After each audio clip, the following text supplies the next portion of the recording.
gentlemen, we present The Big Business Lark by Laurie Wyman and starring Jimmy Edwards, Frank Thornton, and Gwen Cherrill.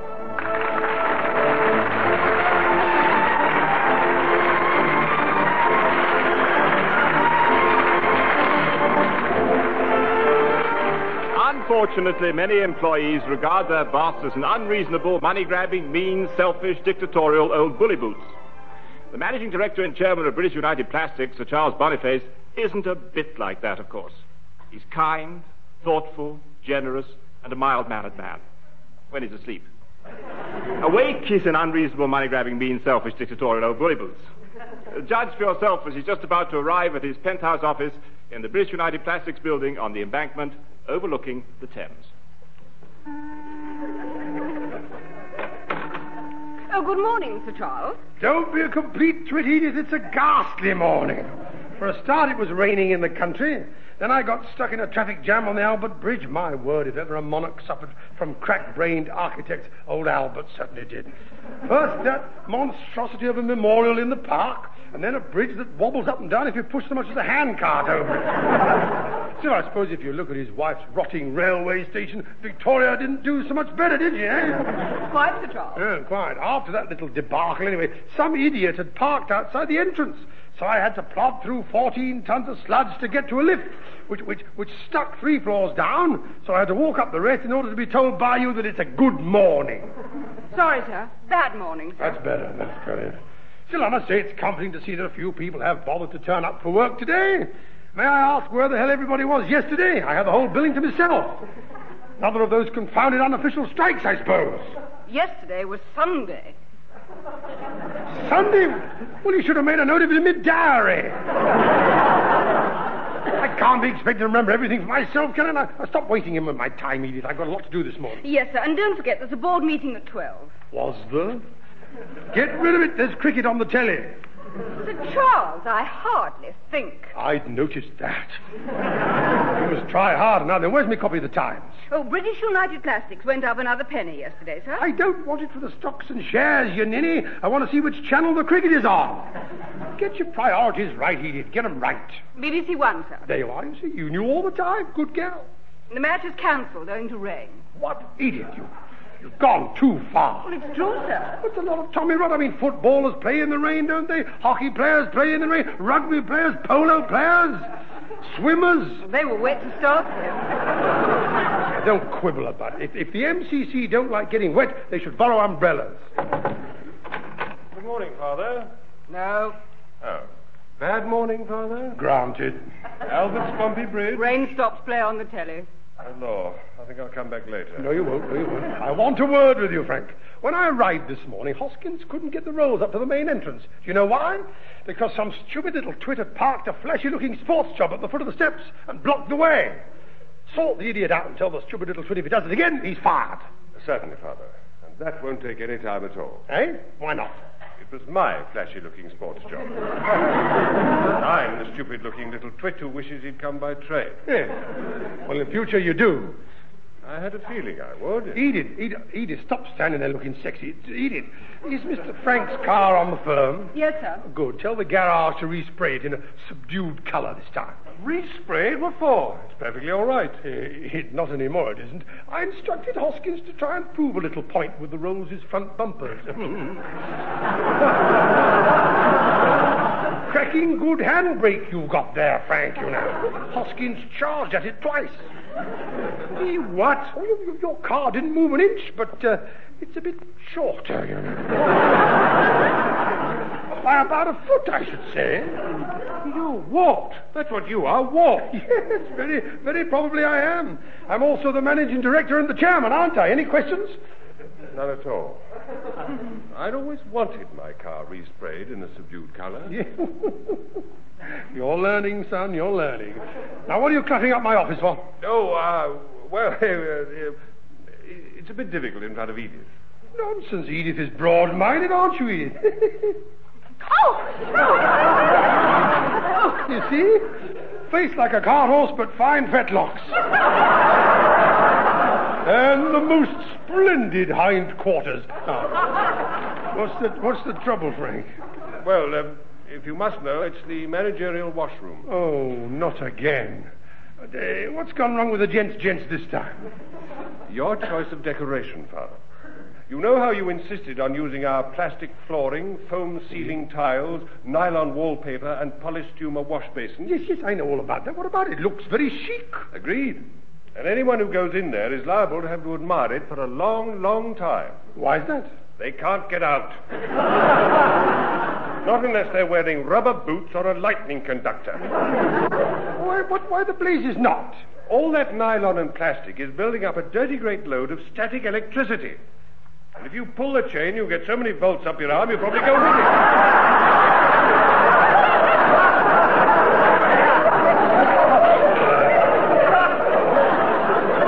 Thanks for the warning. Edith, order rubber boots all round for all the directors. I don't think that is quite the answer, Father. I mean, we really can't have the Board of Management gloomfing around the place in Wellington. Well, I suppose not. Particularly not old Coggins, poor old devil. If he gets whipped off the ground, he'll never have the strength to hang on, will he? I hate to think where he'd land. What we used to call him the drink, you know. Well, what's the answer? Use the ladies? No, I don't think so, Sir Charles. Stop being so ridiculous. We can have a phone installed so that we can ring up and see if it's engaged or vacant. You just won't give in, will you? It's no use dodging it. You've got to tell the board at the meeting this morning that a room completely decorated with our products is liable to be so full of static electricity that once inside, the customer will never be able to get out. He'll be trapped. Well, there must be some perfectly simple answer. There is.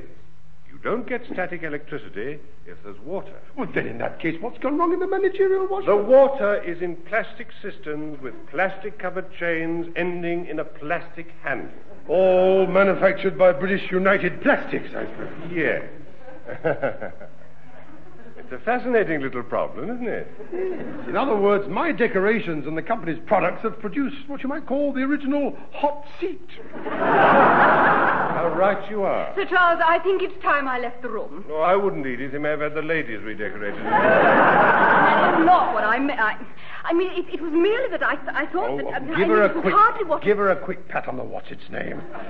She'll squeal a bit, but it shuts her up for hours. Now, what can we do about this? I mean, our entire domestic advertising campaign is mounted on the idea that any home completely decorated by British United Plastics is a clean home. Yes. Just a quick dust over and your room will look like new. Well, I mean, if that campaign is a success, we'll have walled up half the population of the country. It's worse if you're wearing nylon, of course. Then, as soon as you reach for the stainless steel door handle, there's a flash and sparks shoot out of your fingertips. Well, we could use that, I suppose, couldn't we? Save on your light bills. Just reach for your door handle and light the whole blasted street up. Hey, does it hurt much? One is definitely aware that one didn't like it. What you're trying to tell me is, in other words, it hurts like hell. It's a good job I didn't have the managing director and chairman's personal suite redecorated at the same time, isn't it? Mine's still got wool carpet. No problem in that. Ruthless, that's what you are, ruthless. Yes, at least I shan't go flying through the air with the greatest of ease. Still, I don't think this is something I need to trouble the board about. If any of them go in there, they'll be troubled, all right. Well, then it's simple enough. Stick a notice on the door. Out of order. In other words, you want time for a bit of a think before you let the board know that you've dropped them in the muck. Oh, no, Mr. Frank. If I know your father, he'll leave that notice on the door till everybody's forgotten who put the habitation out of action in the first place. There are times, Edith, when I think you've been my personal secretary a touch too long. Sir Charles Boniface's office. Oh, one moment, please. It's the New York office. Oh, I'll speak to them. Hello, Boniface here. Oh, Parker here. That's you, CB. Who? CB. Oh, CB. Oh, Charles Boniface. Oh, that's me, yes. But yes, CB here. How do you do, Mr. Did you get my cable? Cable? Not exactly. No, I was stuck on the Albert Bridge for Great. I know you'd see it my way, CB. Are you sure these satellite phone calls across the Atlantic work both ways? Only his end seems to be getting through at the moment. Perhaps our half is on lease land and we haven't paid Fort Knox the phone bills yet. I think I should have hung up before I started. Hello, Sir Charles Boniface. I mean, CB here. This is ground control, Cape Kennedy. Would you get off the line? We have splashdown in 45 minutes, 18 and 2/10 seconds. Splashdown? He's not in the managerial washroom as well, is he?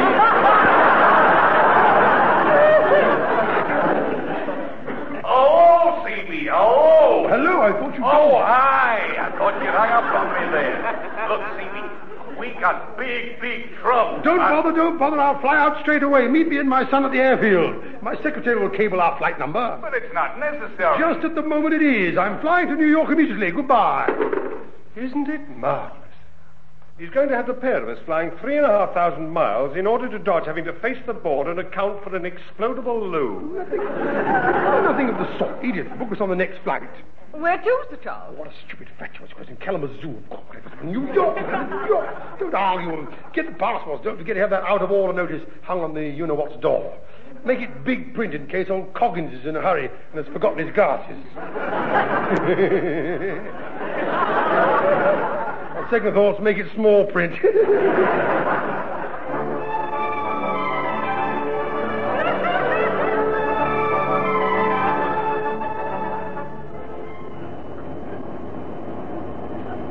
Of course, that's the nicest thing about New York. What is? Flying away from it.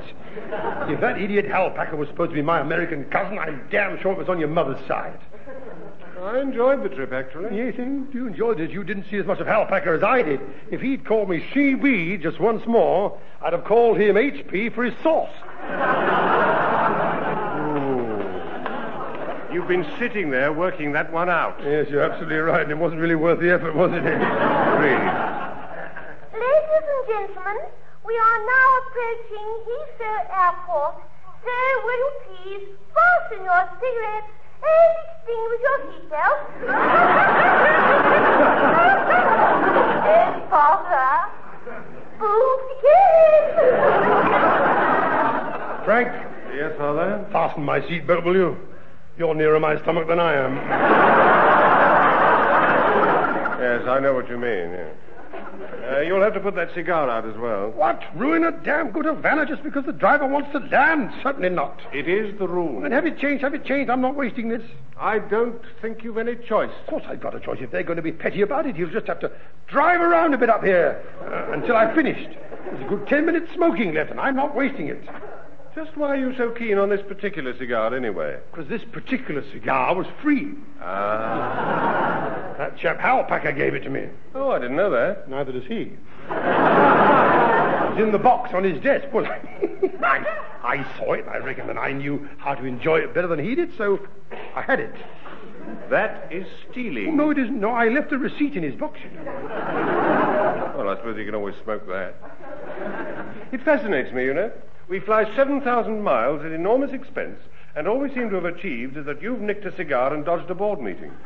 Well worth the money, I'd say. I did solve his problem as well. You blinded him with science. Same thing. Excuse me, sir. Would you mind putting out that cigar? Yes, I would mind. Oh, then allow me to do it for you, sir. Whoopsie. There. Didn't hurt a bit, did it? It did, you know. He may cry. Alternatively, he may ask the pilot to turn round and go back so he can pinch another one. Oh, never mind, sir. I trust you enjoyed your flight. Dearly, sir. Bullseye. He's enjoyed it now. No, honestly, you first-class passengers, you're all the same. You know, with girls like that about, they shouldn't tell you to fasten your seatbelt. They should fly you over in a straitjacket. Lovely undercarriage, that. What a lovely pair of oleo legs. Oh. Wonder what her phone number is. As far as you are concerned, Father, I imagine it's ex-directory. Next time I meet the chairman of BOAC, remind me to tell him that one of his girls owes me half a cigar. I wouldn't mention it to him if I were you. Why not? If memory serves me correctly, last time you visited his office, you nicked a cigar out of the box on his desk as well. Yes, and absolutely putrid it was, too. Government issue, I shouldn't wonder. You still smoked it. We had to have the extractor fans on in your office for days. Well, don't blame me, blame him. Well, let's get now. Did you cable Edith to have the rolls waiting for us at Heathrow? I did. Yeah, well, of course it won't be there. At least it'll give me something to blow her head off about when I get back to the office.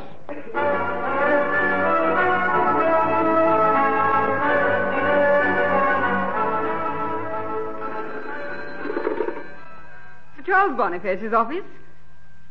Oh, no, I'm afraid you can't, sir. He's been to New York. Yes, we're expecting him back later today. Not at all, sir. Goodbye. Oh, good morning, Mr. Holroyd. Now, look here, Edith. Mrs. Chalmers, actually. Oh, very well. Now, look here, Mrs. Chalmers. I realise I'm only a junior director. That's right, Mr. Holroyd, you are. Very. How can I help you? Well, it's Sir Charles and that son of his. First, they didn't turn up at the board meeting, and now I see a small item in the papers saying that they're in New York. Oh, I didn't see that. I gather at a small private ceremony at 2 o'clock in the morning, he offered to declare the offices of the New York Times open.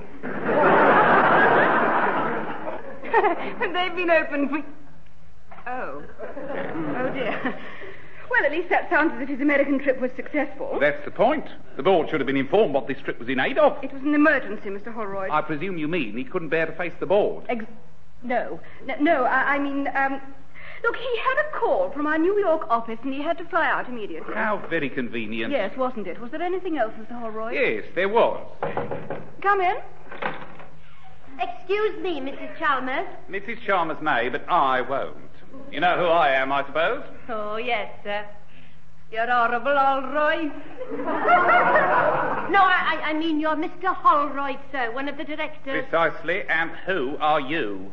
Mavis Davis, Mr. Holroyd. I'm from the typing pool. Then fall in it. I'm talking to Mrs. Chalmers, so go outside and wait. Yes, sir.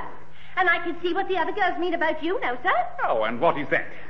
The way you treat people makes them realize that there are other jobs that must be better, even if they're for less money. Good morning, sir.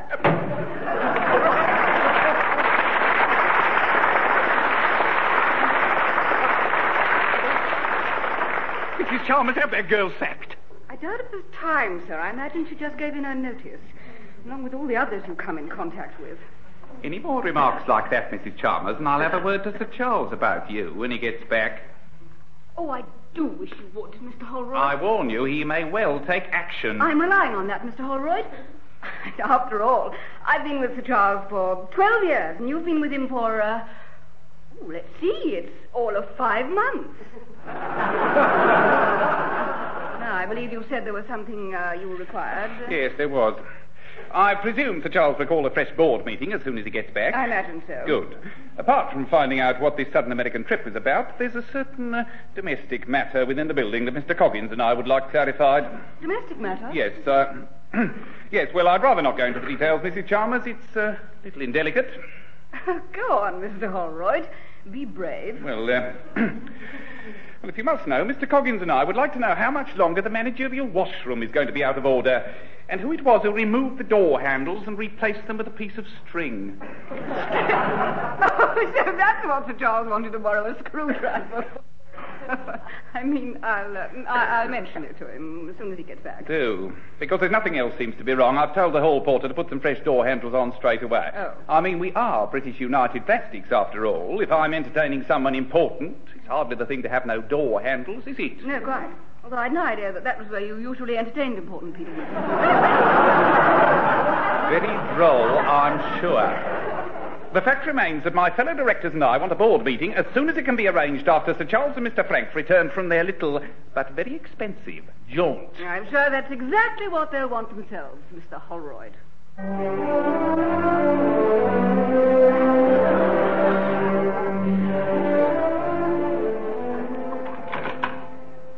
Yes, well, of course, it was all your fault in the first place. Mine? Who was it who said he had nothing to declare? Oh, stop splitting hairs, Frank. You were in charge of the luggage. Possibly. But how was I to know that you'd smuggled the rest of Hal Packer's cigars in your briefcase? A lot of fuss about nothing. They impounded 500. Along with all that old Kentucky genuine bluegrass bourbon. Well, there you are, then. I mean, just think of the dollars I'd have saved the country by bringing that lot back myself. And that plea of mitigation is going to sound terribly convincing as it echoes round the Old Bailey. That's the trouble with this government. I mean, you can't help them when you try. I mean, the plane was coming this way, empty, as usual. I was on it, so out of kindness and patriotism, I thought I'd bring a few bits and pieces with me for the benefit of the old country. What happens? I get done rotten. Not yet, Father. But I have a feeling you will be. Incidentally, Halpacker can't have had 500 cigars in his box. No, he didn't. They're in the drawer of his desk. You really turned the office over, didn't you? Well, it was entirely his fault. I mean, he shouldn't have kept me waiting. I got bored. I hadn't anything to read, so I went on a sort of treasure hunt. So did Her Majesty's Customs. Hello. Now what? They didn't find the 2 bottles of port, did they? Oh, no. Where were they? In your briefcase. They're still there, so don't swing it about. A very good year. Oh, that reminds me. Oh, Edith. Ah, I wondered when I'd get noticed. Welcome, gentlemen. Nice to have you back again. Oh, you've been away as well, have you? Edith, send a cable to our New York office. Tell them I want a full report on their director's expense accounts. They seem to be smoking and boozing themselves stupid over there. Not anymore. You've got it all. Now, boys, stop squabbling. I'm not squabbling, but he is. I'm not. You are, ask her. Stop it, the pair of you. I'm sorry, Edith. Beg your pardon, Edith. That's better. But he started it. That's a lie. You did. Shut up. Mrs. Chalmers, I would ask you to remember your position here. I am, and if there's one word more out of either of you, I'll leave. That position will be vacant. Oh, very well, that's different then. We accept your apology. Now, anything fallen to bits during our absence? Oh, Mr. Holroyd's on the warpath, sir. Holroyd? Oh, that little twit. Who the blazes appointed him to the board anyway? You did. Well, don't gloat. What's goody-goody trousers on about this time? He's demanding an immediate board meeting on your return, Mr. Charles. Is he? Well, he's too blasted late. I'm ordering one, and he better be there. 4 o'clock sharp this afternoon. Yes, I'll inform the rest of the board, sir. That might be as well, Edith. I'd hate to be accused of talking to myself if it can be avoided.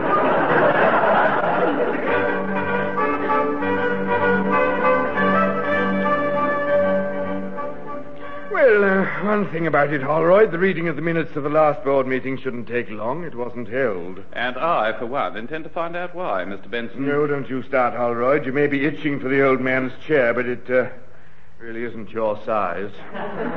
Not yet, possibly, Mr. Benson, but I think you'll agree that our overseas trade is showing an increased profit since I took over the department and streamlined it. If by streamlining it you mean you cut the overheads because the moment you were appointed half your staff asked for the cards, then I agree with you.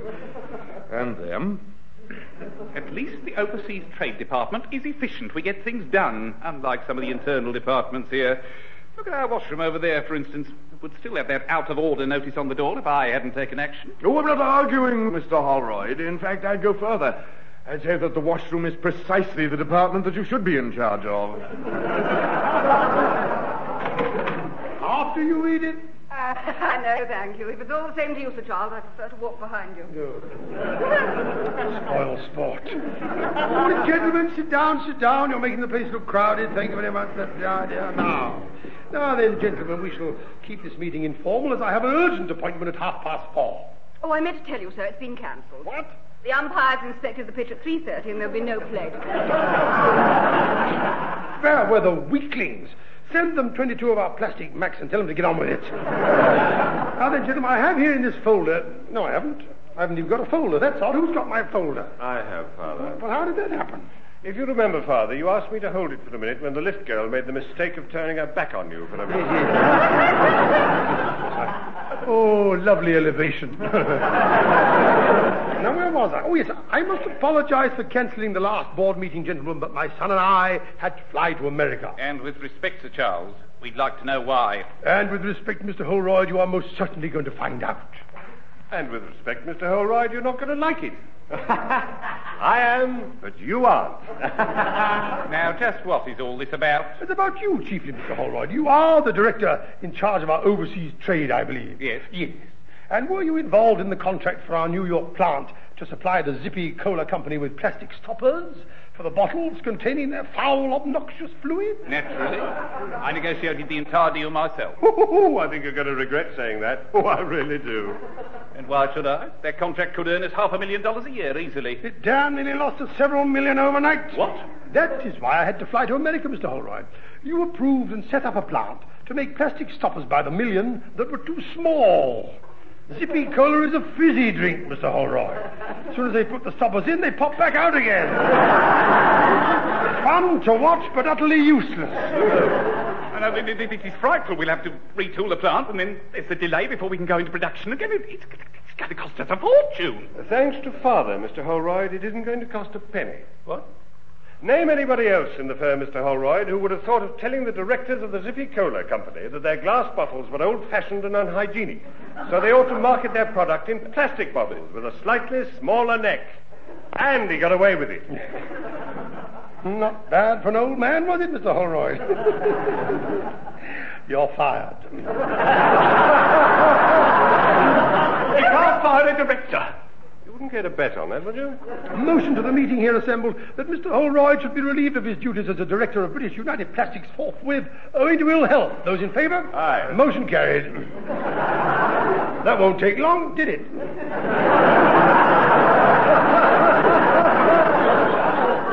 Good afternoon, Mr. Holroyd. I do hope you get better soon. Somewhere else. All right. You wait. I've had offers from Anglo Amalgamated Plastics, you know. Then accept them, Mr. Holroyd. After all, they are our keenest competitors, so every little helps. Well, I think that pretty well clears up the matters of the day, gentlemen. Mr. Benson. Oh, you're here, Mr. Benson. For the time being, would you be so good as to take over the Overseas Trade Department? Certainly. I'm afraid it may be a little hectic for a week or two. I forgot to mention earlier that in my meeting with the directors of Zippy Cola, in persuading them to change over to plastic bottles in the interest of safety, I also agreed to supply them with the plastic bottles as well as the plastic stoppers. Try to make sure they fit this time, won't you? Good day. Good day. Good day, gentlemen, all of you. Thank you so much. Well done, Father. Thank you, my boy. I've always worked with the same formula, you know. It never fails. What's that? Something your mother taught me. She says to me, if you're facing a big problem, she says, make it an even bigger one, she says. That way you can usually see the solution. Well, it works for you. Yeah. I feel a little peckish. Edith, get Marcos on the phone, will you? Yes, Sir Charles. That's the trouble with all this flying backwards and forwards across the Atlantic. The times are all wrong, so you end up with 8 breakfasts and no dinner. You speak to them at Marcos, will you? I'll just go freshen up a bit. I shan't be long. Certainly, Father. Well, it's a funny old time to eat, but I could do with something myself. Hello, is that Marcos? It is, sir. This is Mr. Frank Boniface. I know it's a bit early, but could my father and I have a table for 2 in about half an hour? Of course, sir. For tea? No, for lunch. Or is it dinner? Well, we've just flown to America and back, and we're a bit out of touch. All we know is we're hungry. You leave it to us, sir. We'll give you the menus for lunch, tea, and dinner, and you can sort out something you fancy. Splendid.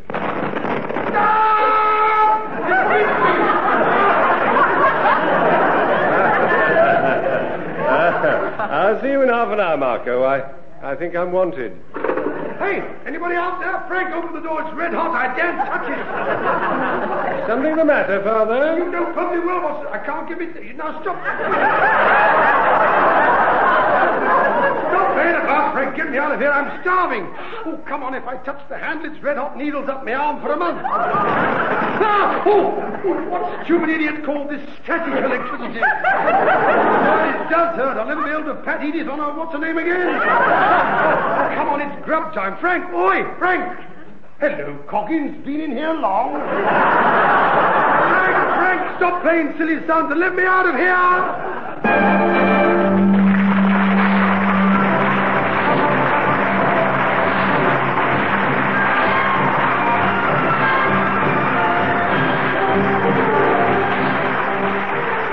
Jimmy Edwards, Frank Thornton, and Gwen Cherrill have been leading you through The Big Business Lark, written by Laurie Wyman.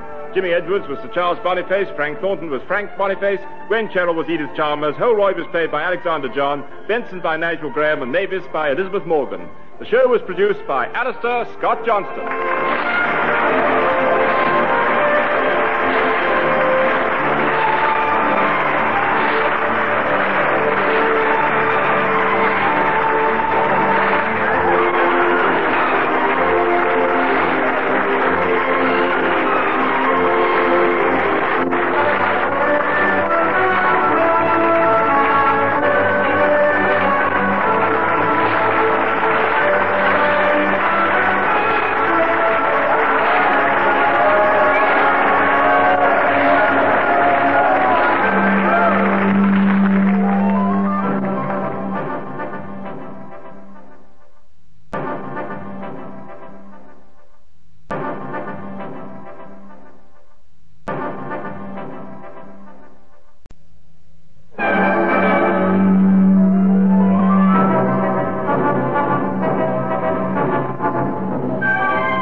Ladies and gentlemen, we present The Big Business Lark by Laurie Wyman and starring Jimmy Edwards, Frank Thornton, and Gwen Cherrill.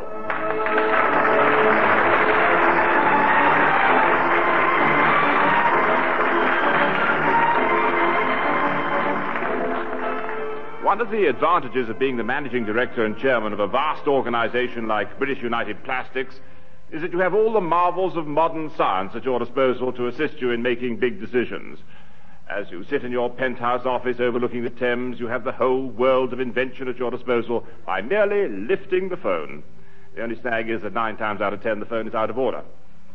In the case of Sir Charles Boniface, who is the managing director and chairman of British United Plastics, his phone is never out of order. It wouldn't dare. He knows that if it failed him, he'd open the window, throw it in the river, and yell at the post office tower for a new one.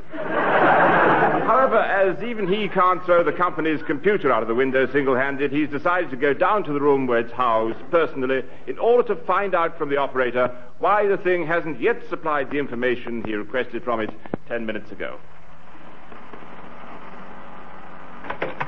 All right, where is he? Where's the driver of this electronic heap? He doesn't drive it, Father. He programs it. I don't care if he gets two-way family favorites on it. Where is the fool? Are you calling for me, Sir Charles? No, he was bawling his head off. You hang on a minute, you'll probably hear the echo coming back off Tower Bridge. Never mind. Never mind little trivialities about Tower Bridge. Don't interrupt. This is urgent. Now then, you, whatever your name is. Sidney Potter, sir. Then don't bother me with it. As long as you remember it, there's no need for me to remember it. Now, where's this information that I asked for hours ago? 10 minutes ago, actually, Father. Frank, you are hired as a director of this company, not as a walking, talking stopwatch. Sorry.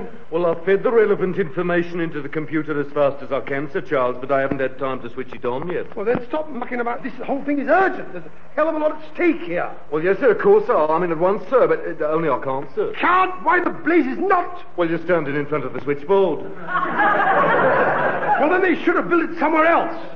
I shall move. There you are, Trotter, or whatever your name is. Now get a blasted move on. Potter, never mind that. Move! Yes, sir.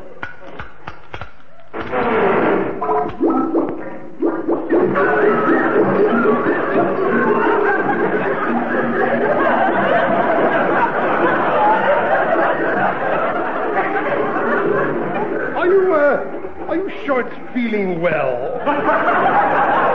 Shouldn't you give it a dose of physic or something? It's nearly finished, sir. Forever, I should think.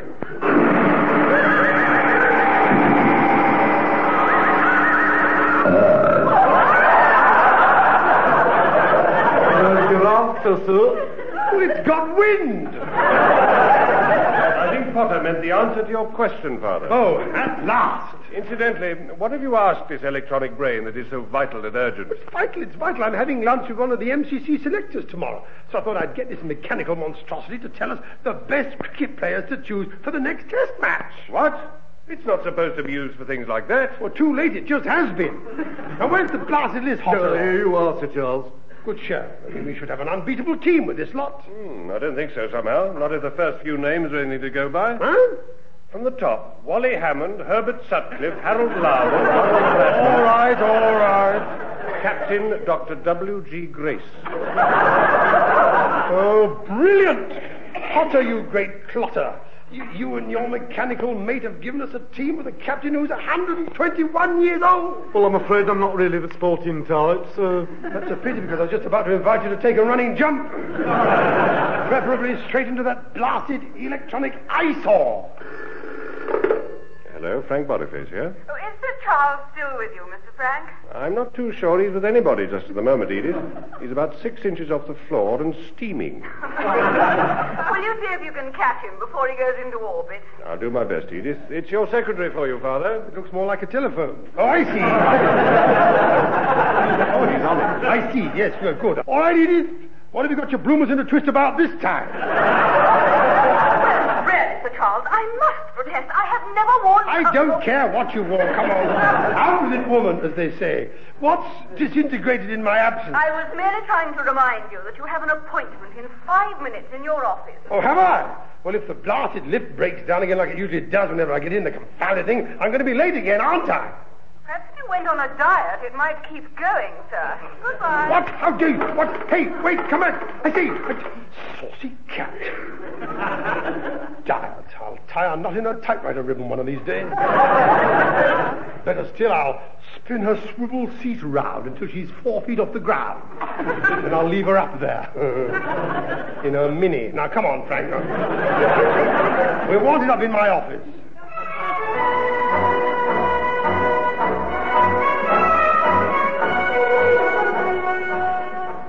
I'm terribly sorry you're being kept waiting, Mr. Stokes. I have informed Sir Charles of your appointment. I can only assume that he's been held up somewhere. Probably between the 14th and 15th floor. Oh, that's all right, Mr. Chalmers. We realise that Sir Charles is a very busy man. Can I get you and your secretary another cup of coffee? No, thanks. No. 5 is enough. Not for me either, thanks. Oh, my goodness. My, that's a very heavy cold you've caught. Oh, I haven't caught it. It's the one I had all the time. I've had it ever since I was inoculated against catching them. Well, when was that? 3 years ago. Poor girl. Oh, it could have been worse. I might have been inoculated against whooping cough. Then I'd have been going as well as talking like this. Edith, you did that deliberately. You bribed the liftman just to prove a point. Oh, it didn't really get stuck again, did it? It did. Just below the 16th floor. By standing on tiptoe, we could just inspect the lino through the grill and watch the shoes of the people walking past. Didn't you shout to them? Of course I shouted at them. Naturally I shouted at them. I was ignored by everything from suede creepers to Wellingtons. My ears are still ringing. Father's voice doesn't half ricochet round the walls of the lift. Perhaps we should have a block and tackle erected outside, Father. Then we could hoist you up and down to your office on that. Not likely. That would probably get jammed as well. And I have no intention of sitting halfway up the building exchanging pleasantries with passing tugmen and bargees. Now, who are these idiots I'm supposed to see? We are, Sir Charles. Oh, Lord. Clanger number 1. My apologies, Mr. Stokes. And this is my secretary. Oh, really? And very charming, too. Most kind of you, Sir Charles. Clanger number 2. Let's go into my private office, shall we? Through here. Make yourselves comfortable, Sir Frank. Give our guests some coffee. Certainly. We'd rather not, if you don't mind. We're awash already. Oh, Edith's been having a brew-up, has she? Oh, excuse me, I'll get that. Hello. Sir Charles Boniface here. Potter here, Sir Charles. Then go away, Potter! No, I've rerun the computer and I've got a fresh cricket team for you, sir. Well, that's different. Hang on while I get a pencil. There's never any pencils on this plastic desk. Oh, thank you. Right, fire away. Certainly, sir. Bobby Charlton,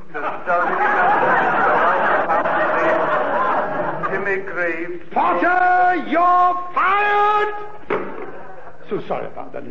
Now, what can I do for you, Mr. Stokes? Well, we have met before, Sir Charles. If you remember, my firm makes all manner of holiday equipment. You weren't the company with the plastic anorak problem, were you? I hope. Yes, I was. Oh, dear. Plastic anorak.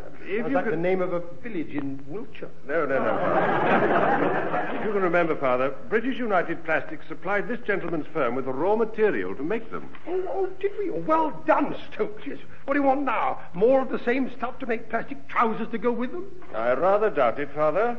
Mr. Stokes set up a factory to turn out 500 plastic anoraks an hour. Something went wrong, didn't it? I can tell by that nasty tone that crept into your voice. Yes, it certainly did go wrong. The factory fed our plastic into one end, and after it had been through the various processes, each anorak came out at the end of the production line and was piled up on top of the last one. Well, what about it? That's standard practice in a factory, isn't it? Not quite. For some reason, our plastic didn't set fast enough. So they all stuck together, and Mr. Stokes ended up with dozens of solid blocks of 500 anoraks nobody could separate. Yes, I've still got most of them. I've had a bloke working for a month trying to store them up into small bits so we can get them out the doors. 500? Well, you could find 500 people who wanted to be close to each other. Or perhaps we could make novelty weatherproof paperweights or something like that. There's about 500,000 of them. So all we need is 500,000 people who have their desks in their gardens. How about doorstops for people who live in incredibly damp houses. Stop wriggling, Father. We've already paid Mr. Stokes' compensation. Well, I suppose that's something. It is, but I have a sneaking suspicion he's got another problem now. Yes, as a matter of fact, I have. Well, what is it this time? Self-destructing deck chairs? Or constantly collapsing nylon tent poles? Oh, no, it's nothing like that, thank goodness. Shouldn't you be inhaling something? With a rather dirty towel over your head or something? Or shouldn't you be copping a tablespoon of some ghastly muck 3 times a day? No, it's all right. I've been inoculated and it should start working soon. I hope. And I pity your hooter. It must be red hot. Now, what we're interested in, Sir Charles, is your company's polystumer wash basins and baths. We've fitted quite a few of them in our caravans, and they've been highly successful. Good. Polystumer is an invention of ours, of course. Quite revolutionary. We make it out of decaying... Well, perhaps it's not advisable to give away trade secrets in mixed company.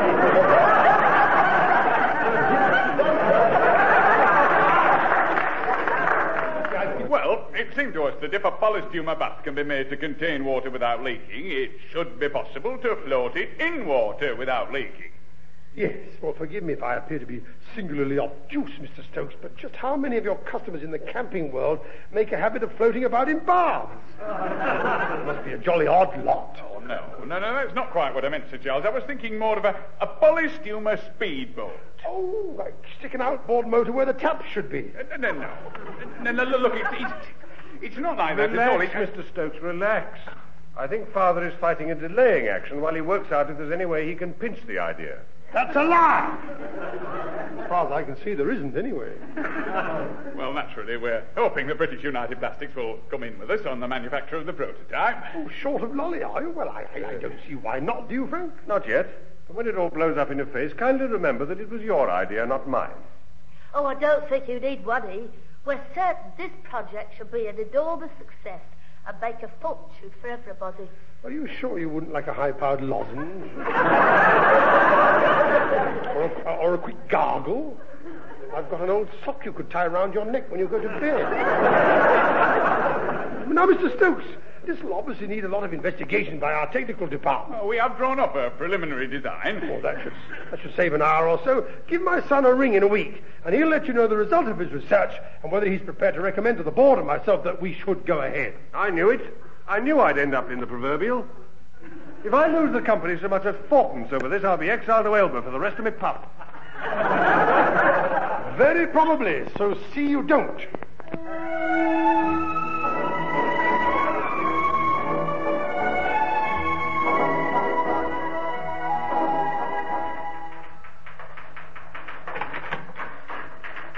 Morning, Edith. Oh, good morning, Mr. Benson. I understand Sir Charles has called a meeting of the directors. That's right, Mr. Benson. The others are all in his office already. Except Mr. Coggins, of course. Oh, dear. What's happened to poor old Coggins this time? He phoned just now and sent his apologies. He's in Eastbourne. Eastbourne? Yes, I'm afraid he's caught the wrong train again. He thought it was going to London Bridge. You know, he really ought to retire. Oh, I don't know. He's getting better. Last time he caught one to Plymouth. 3 days before we got him back from there. True. And he did bring us all back a stick of rock. Yes, mine was lettered Rill. Where did yours come from? Swanage. You must be the only man in the company who can do 500 miles trying to get to his home in Sevenoaks to here. Quite. Shall we go in, Mr. Benson? It's not advisable to keep Sir Charles waiting. By all means. I don't think 7 to 1's a bad price at all, as a matter of fact, I'm damn pleased. Here we are, the meeting to order, please, gentlemen. Come along. Eyes down, we've got a full house. Thank you. That's more like it. Now, Edith, sit next to me, please. If it's all the same to you, Sir Charles, I think I'd feel safer sitting over... Ow! Got her. Now park on it and shut up. Sir Charles, I really must. No, you mustn't. You should have thought of that before.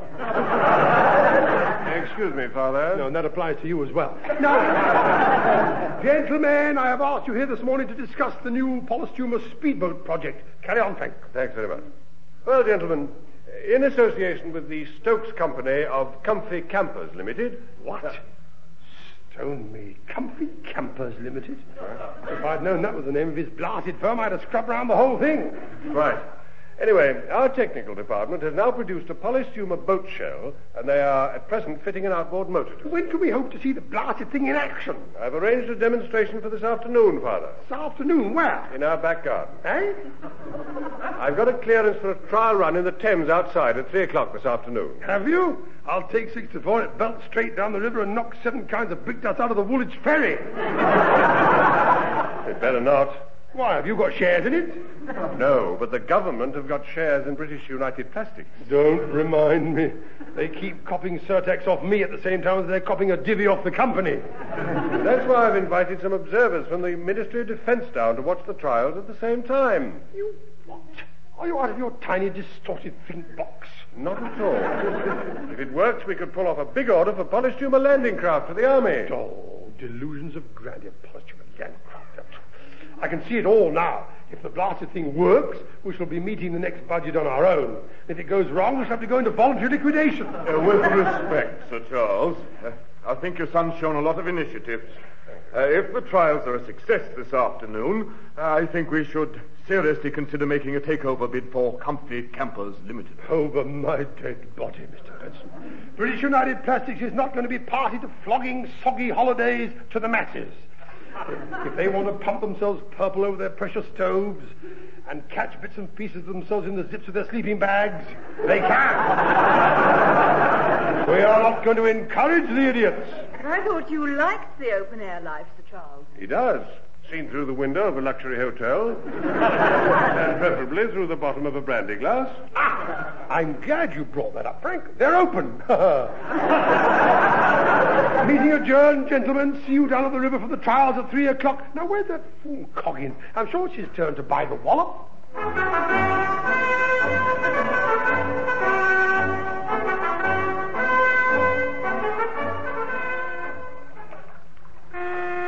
Everything ready for the trial, Simpson? Well, as far as we can tell, Mr. Frank, boats are a bit out of our line in the ablutions department. Pardon? Well, we're more used to designing baths and wash basins and... Quite, yes. Well, as this is such an important demonstration, I think I'd better drive her. So give me a shout when you're ready to launch her. Oh, very good, Mr. Frank. And good luck, sir. Thank you, Simpson.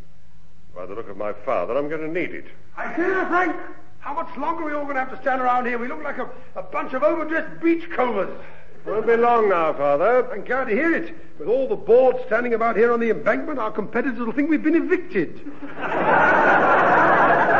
Father, Simpson is just about to launch the boat now. Oh, that's it, is it? Oh, that's it. Well, it looks all right, but does the blasted thing work? That we shall shortly find out.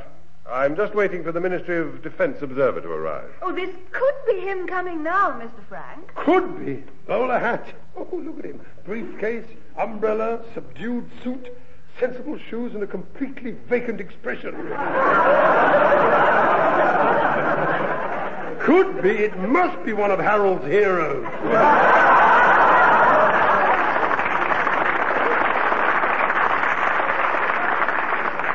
Sorry, I'm just the tiniest bit late, you chaps. Got held up at the office? What happened? Were you stock taking? Found yourself a battleship short or a tank over? No, not exactly. Man, the tea and bun trolley lady was late. Oh, my heart bleeds for you. Well, now that your inner man has been settled, perhaps we can all stop hanging about here like a wedding group waiting to be photographed and get on with the demon blasted station. Ready when you are, Father. Well, then get launched. I want to get back to my office. There's a draft here. Yes, there is, isn't there? Perhaps somebody's left the Tower Bridge open. Yes,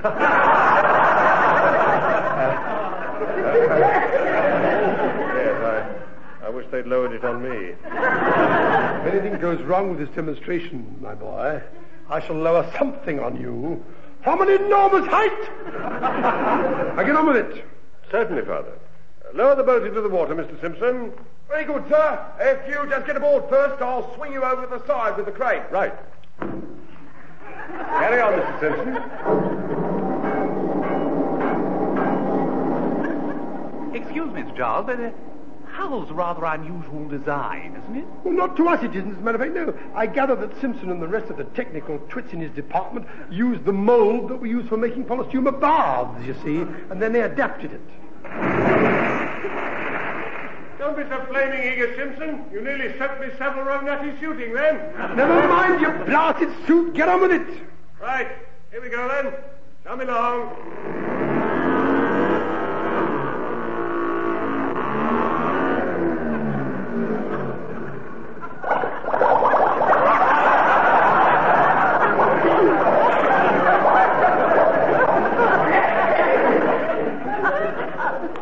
Well, he wasn't long, was he? Hey, what's happening? I've got water on the knee. You're sinking, son. I realize that you're the captain, but I shouldn't bother to go down with the ship. The blasted thing isn't worth it. Simpson, you great nada, this is your fault. Oh, mine, sir. What have I done? When you adapted the mold for the bath, you forgot to fill the flaming plug hole. Swim for it, my boy. And if you tell me to come on in because the water's fine, you'll be wasting your breath. Shall we adjourn to my office, gentlemen, for several snifters and a bit of a rethink?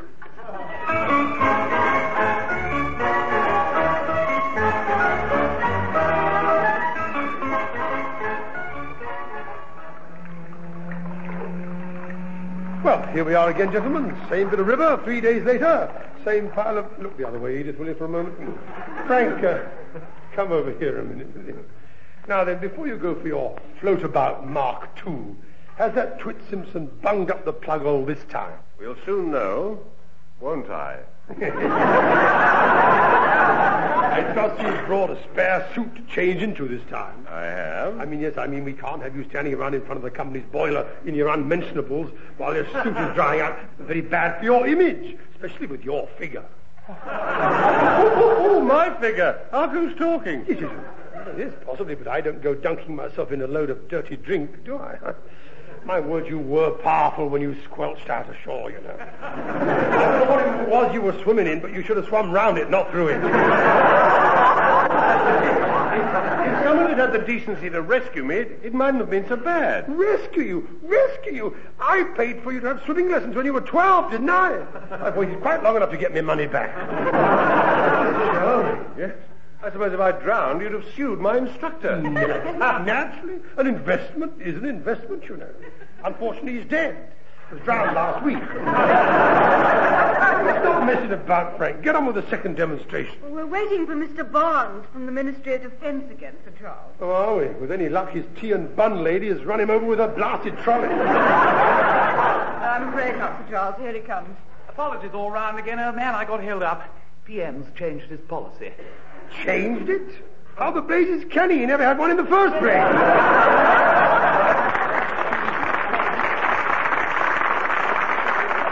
Come along, Frank. Off you go. Certainly. Hard luck, suit. Here comes another load of gurgle, splosh, yuck. Well, everything should be all right this time, Mr. Frank. Ready to lower the boat into the water when you are. Thank you, Simpson. I was afraid you would be. Lower away.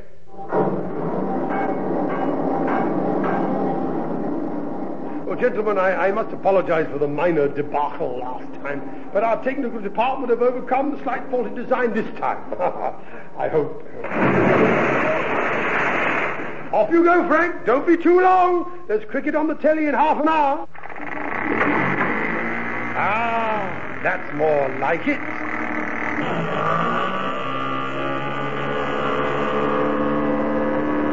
Right well in the water, doesn't it, Sir Charles? In it? Wait a minute, what the hell's happening? He's 3 foot above it.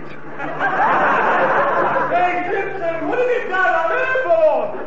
Frank, bail out. For pity's sake, bail out before you go into orbit. Hard luck, Frank. Suit. What's the matter with it? The blasted thing is too light. Look out! It's coming back our way. This time, possibly. I have an awful feeling that it's seen us. Right. Now where's it gone? Across the river. And it's heading straight for the Houses of Parliament.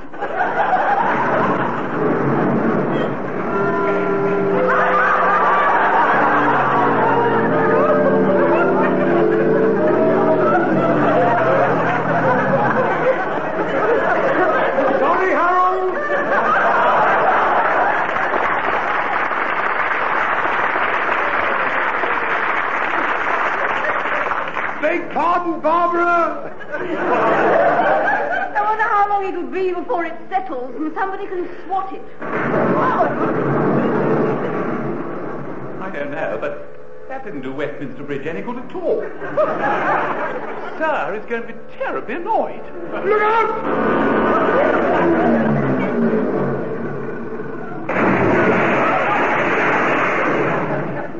I think it's scuttled itself. And British United Plastics with it, probably. Now, wait a minute. It must have just run out of fuel. Wretched thing's still afloat. Yes, but have you noticed something? There's not a mark on it.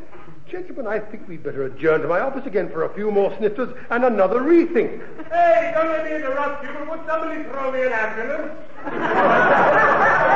Frank, come out of that water at once. You're not due to start your holidays until next month.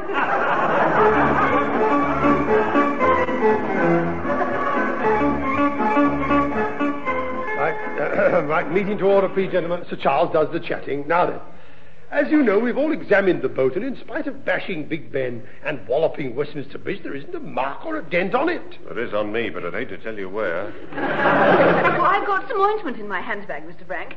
It's very good. Would you like me to rub some on for you? Yeah, no, thanks. Not unless we both want to end up in one of the Sunday papers. Oh, do stop all this sex talk. This is important. It would seem that in post-humor we've produced an indestructible material. You have indeed, Sir Charles. And, as we were saying earlier, it could be invaluable to my ministry, as long as we don't take any low-flying boats with it. Yes, sure. I'm sorry about this, Mr. Stokes, but I'm afraid this rather lets comfy campers out. Oh, it's fully understood, Sir Charles. It was just an idea. Mr. Stokes comes up with them all the time. He's got a billiard of them. You know, I'm sure she should be swigging something disgusting after meal. Am I to understand that I don't have to tender my resignation? At least not until I get my suit back from the boiler room. Oh, I think you look very fetching in that blanket, Mr. Frank. Do you? I think he looks like an underfed cab horse. Anyway, he won't have to resign because I gather from Mr. Barnes that once we have the information from our computer as to why polystumer is indestructible, his ministry may well place a large order with us. That is correct, yes.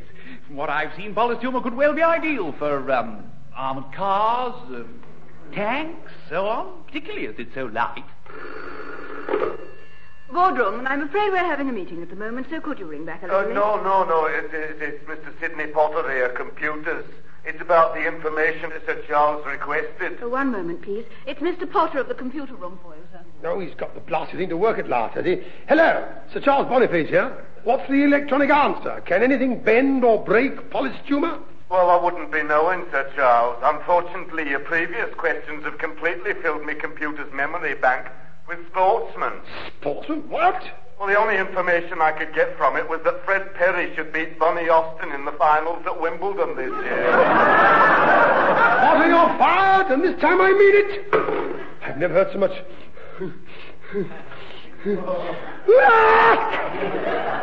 Oh, the half-wit is stupid. Bless you. Never mind, bless me, blast her. I knew it, I knew she was contagious. Get her out of here, she's a mobile germ factory. It can't be, B. I've been inoculated. You'll be thumping the other thump inside more painfully. Well, don't stand there, all of you. Ring Harley Street. I want us mentioning it. No, I want dozens of... Stretcher bearers!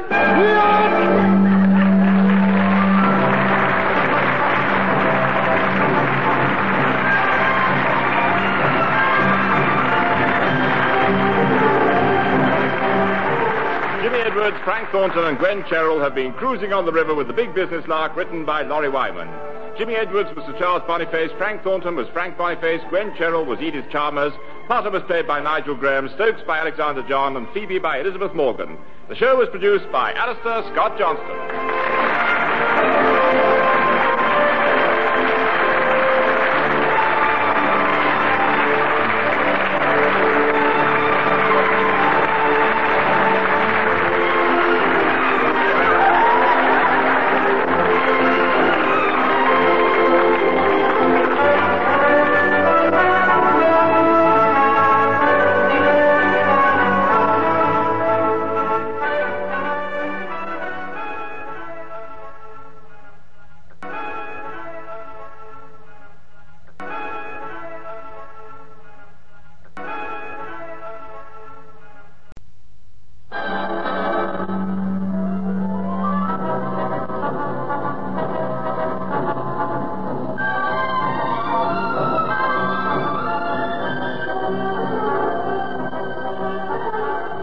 gentlemen, we present The Big Business Lark by Laurie Wyman and starring Jimmy Edwards, Frank Thornton, and Gwen Sherrill.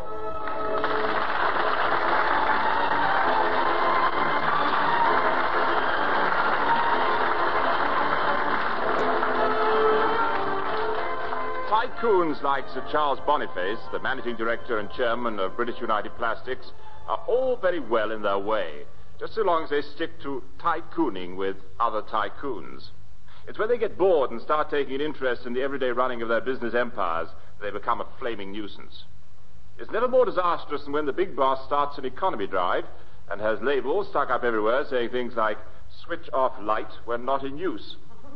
And it's no good pointing out to him that the reason why all the lights in the building were left on all night last night is because he'd been round all the offices and turned them on in order to see if the labels were still there. Well, Sir Charles's son Frank has just discovered that one of these economy drives is in operation, so he decides to visit his father's secretary to see what she knows about it in his usual cool and calm manner. Who did it? That's what I want to know. Who did it? Mr. Frank, I've no idea what you're talking It was him, wasn't it? Him in there, in his inner sanctum, swigging down his caviar and eating his champagne. It was him. You're referring to your father. I don't quite know. Don't make excuses for him. By a pure quirk of nature, my father and I happen to belong to the same family. I had heard that. What's he doing now? I bet he's trying to get money out of charity boxes with a knife and putting buttons back to make up the weight. Mr. Frank, will you please simmer down and tell me what this is all about? My expenses. He's nobbled them. Oh. I put them in the other day, and when I came to collect them this morning, he'd slashed items off and disallowed them. Good gracious, however much has he disallowed? You must know, 4 and 9pence.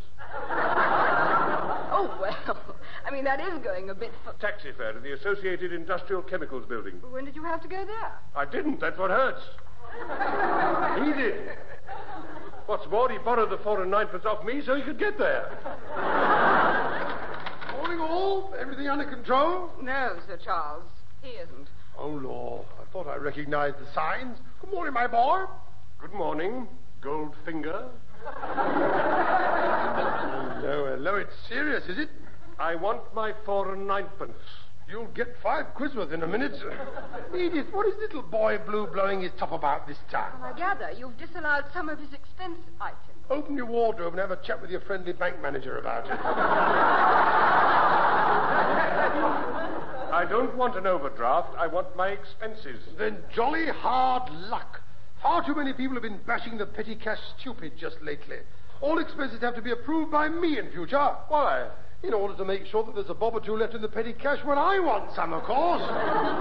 That's what started it. Pardon? Oh, well, you see, when I went to the office to draw Sir Charles's expenses for last month, they said that if his were going to be that big, they'd have to have a bigger allowance or nobody else would get any. Ah. But they were all legitimate expenses incurred in my capacity as managing director and chairman. Of course, sir. For instance, to purchasing a new set of stirrups for Myrtle. Eh? Polo pony. Thank heavens for that. However, may one ask how you justify stirrups for a polo pony as a legitimate expense? Well, Myrtle needed them, but she hasn't got an expense account of her own. That won't do. Well, I'm a Lao transport, aren't I? How else can I get around a polo field? All Edith's fault, anyway. Mine? Yes, you refused to put that claim down as vehicle maintenance. Nobody would have quibbled then. I would. Oh, now, Frank, stop being so petty. Father and son aren't going to fall out over such a minuscule amount as 4 and 9pence, surely. Of course not. Hand it over. Shan't. You'd better. Don't take that tone with me. I'll take any tone I like. You won't? Will? Won't? Will? Won't? Now, boys, please. Edith, shut up! You're just like a couple of schoolboys arguing who's got the best set of conkers.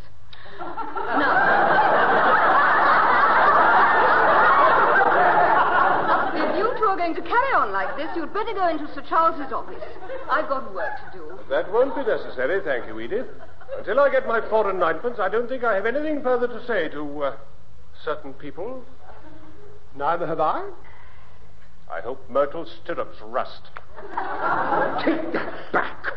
In fact, I hope Myrtle rusts. Out! You've gone too far now. Out is nothing sacred.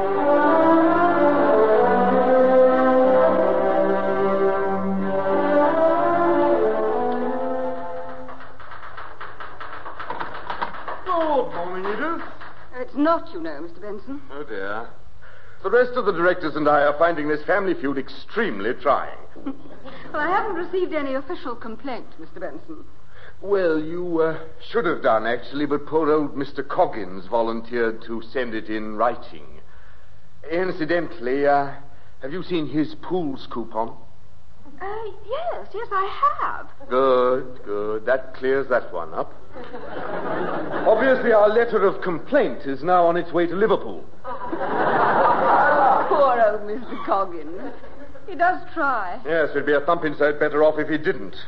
Last time he sent off a parcel of pay-as-you-earn returns to the Inland Revenue, they found they'd got his laundry. It's odd, isn't it? I mean, he must have sat in the laundrette watching all those forms going round and round in the soap suds. If I know Mr. Coggins, he probably had them spun dried and ironed them afterwards as well. Very probably. Well, now, what can I do for you, Mr. Benson? Well, it's about my expenses, actually. Oh, no. No, don't panic, Edith. I'm talking about this trip I have to make to West Germany tomorrow. I understand that all applications for petty cash have to be signed by Sir Charles personally now.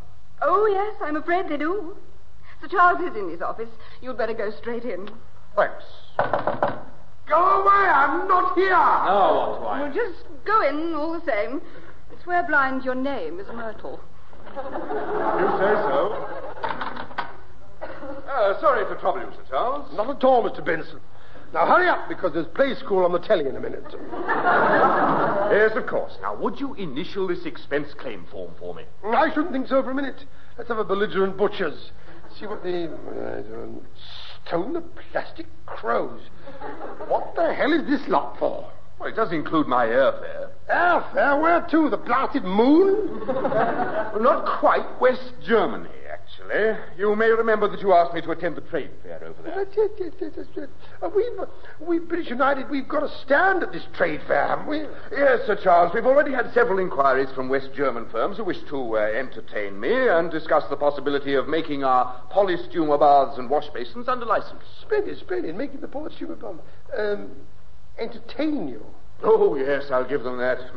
They certainly know how to treat you over there. Oh, yeah. You want champagne, buckets of grub, friendly birds, all that sort of thing? Rather. I'm really looking forward to it. Were you? Pardon? Hand over that expenses claim. Hard luck, Mr. Benson. Sir is going instead. But I'm all packed. Well, then that'll give you something to do when you get home this evening, won't it? You can unpack yourself again. Such fun, and all clean. Nothing for the laundry. On your way out, you might tell Mr. Frank that he's going as well, will you? Off you go. I'll never get to the airport in time.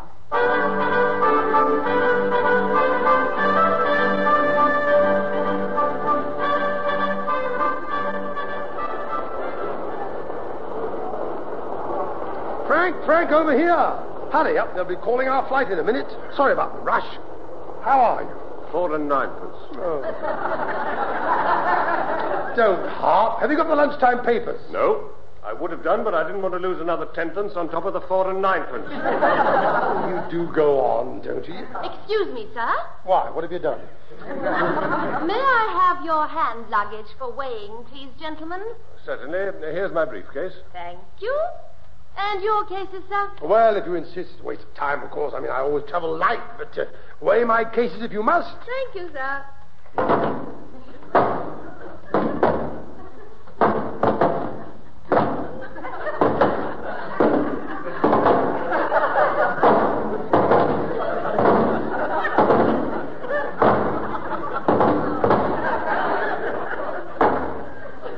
thought you said you traveled light. Still, I suppose compared with your own weight, that is light. That'll do. Well, now, £4, 15 and 3 extra for excess baggage, please, sir. And that won't do. In fact, it won't do at all. You must have made a mistake, madam. I'm afraid not, sir. Oh, come on, miss. pretty girl like you, you wouldn't want to upset a middle-aged... Elderly. Middle-aged... £4.15 and threepence, please, sir. Oh, do stop saying that. It doesn't sound nice coming from the lips of such a beautiful and elegant young woman of the world, such as your delightful self. I'm a rich man, you know. I come through here very frequently. So if you play your cards right, I'm sure that you and I could have a candlelit dinner somewhere in a little restaurant that I know. Stone me. Come back, Rudolph Valentino. All is forgiven. Shut up. I was about to say, my dear, you could have a little dinner somewhere. Then possibly a coffee at your place and a bit of the old... Wow! That'll be £4.15 and threepence for excess baggage, and a bottle of perfume and a bunch of flowers for excess... whatever it was you just did. I thought this was supposed to be the new permissive society. Oh, very well, as you insist. Pay the lady, Frank. No, thanks all the same. If you want to take all that old codswallop with you, you pay her. Oh, very well. I refuse to haggle in a public place. Here you are. Thank you, sir. £5 note is it? I'll just get you your... That's all right. Keep the change. Keep the change? Hang on, how much is it? 4 and 9 pence.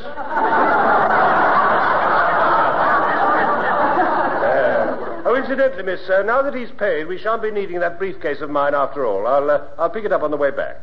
You mean the very heavy one, sir? That's right. The very heavy... Just a minute. What's in that briefcase of yours? All the lumps of lead I could find. Shall we go over to the entrance gate now, Father? I think our plane is in the station.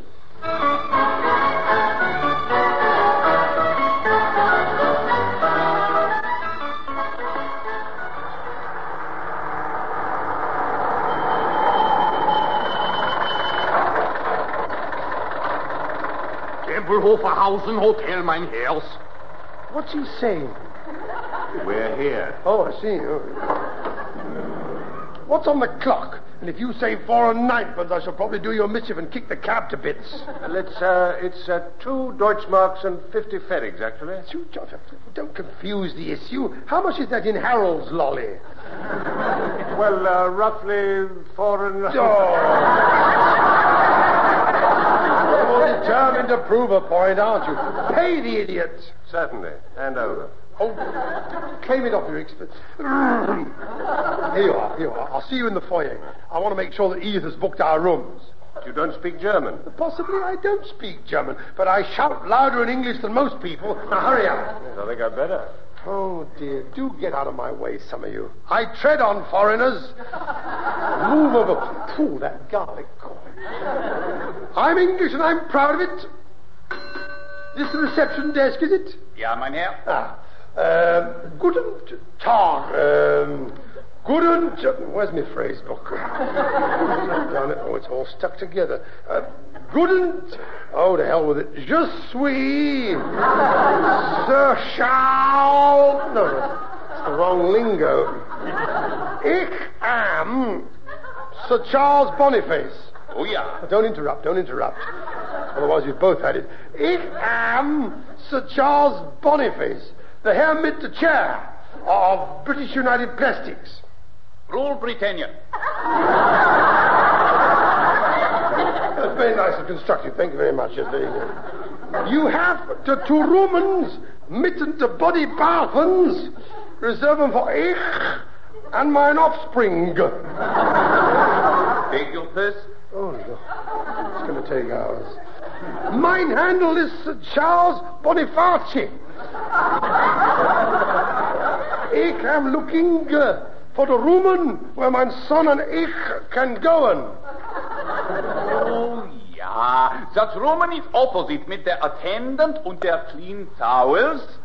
Well, of course, I knew that had gone for a chop as soon as I said it. Listen, you thick-headed foreign clot. Such our chambre. Is opposite mit der Attendant und der Clean... That's not That's not what I'm talking about. Everything under control? Everything, not exactly. Unless you wish to spend the night opposite the attendant and the dirty clean towel. Perhaps I'd better have a go. Sprechen Sie English? Of course, mein Herr.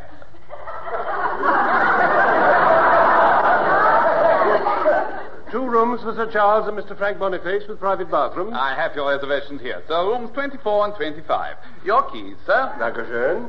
That makes you sick, doesn't it? This way, Father. We've just got time to freshen up before we go to the trade fair. Have we? Well, don't bother to tell me where I can freshen up. That I know.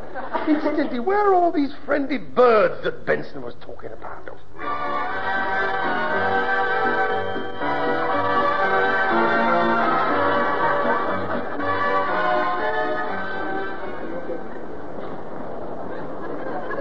Well, that's enough of golfing at the stands. Where's the hospitality room? We've only been here 5 minutes. Exactly. Why waste any more boozing time? It'll all look a lot more exciting after we've had a free snortful. As you say, Father. Excuse me, Commissioner. Is this the hospitality room? Oh, yeah. Inside is the most splendid goings on all the time. Well, this is for me, all right, then. A moment, please. First, may I be permitted to look at your magnificent big round pass?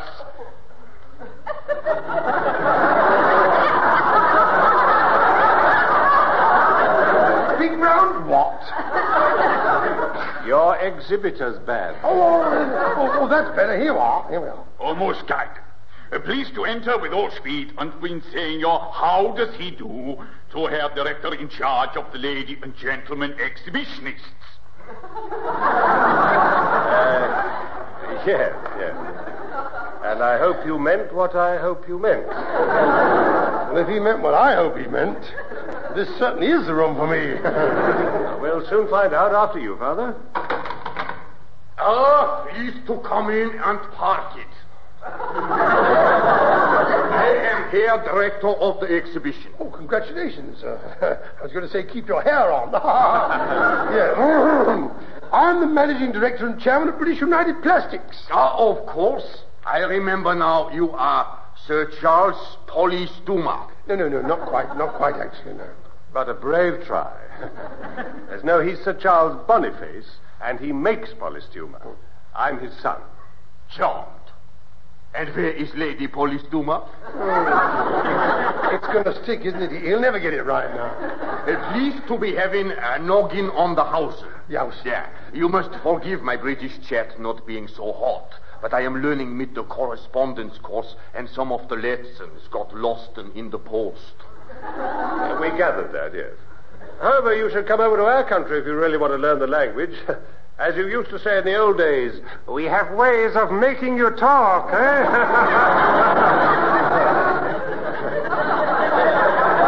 Yes. Now I know why they turned down my application for the diplomatic corps. Perhaps it would be best if you were to meet a director from Japan who is also made of plastic. Oh, is he? Very uncomfortable for him, poor devil. Actually, Father, I think he means that he is also a manufacturer of plastic. Oh, yes. Permit me to introduce Herr Yokosaki of Yokosaki Plastics, Tokyo. Oh, thank you. Well, just fill up this glass again, will you, old man? Left empty like this, it might get dusty. Thank you so much. How do you do, Mr. Yoko, whatever it was he said? Sir Charles Polystuma. Sir Charles Boniface of British United Plastics. Many felicitations. May all your sparrows have fine plumage. Will your grass grow greener than next door's? Is that good? Yeah. Well, thank heavens for that. Have you done your bootlaces up a bit tight or something? Have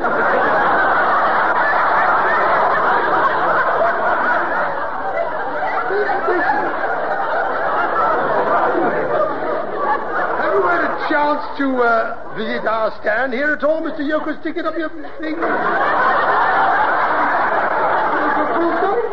Oh, but of course, yes, indeed.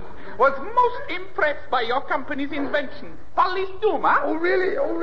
We make it out of fields of rotting potatoes. Well. I should spare you the details on an empty stomach. Oh, details of no account. I've bought 18 inches of Polystuma, and I've asked your representative to send it to our factory in Tokyo for analysis. Oh, really? Yes, indeed. In 6 weeks, Polynippon. Same luck, but 3 and 6 a foot cheaper.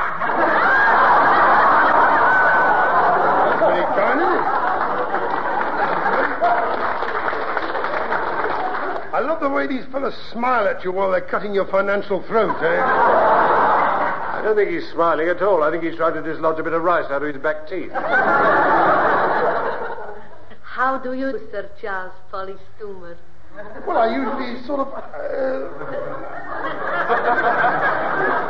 the same as anybody else. I beg your pardon. At all times. Right. I am Helga.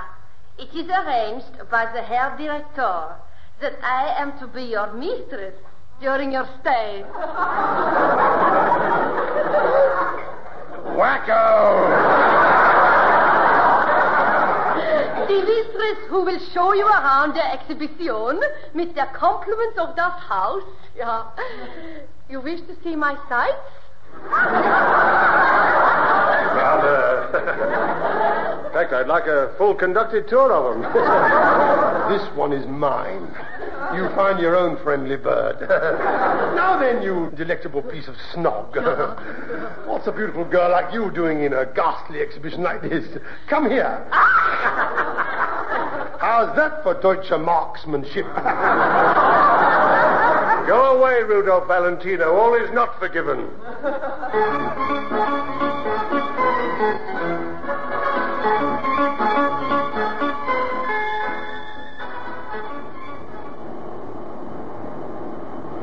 Ladies and gentlemen, we are now flying at 20,000 feet.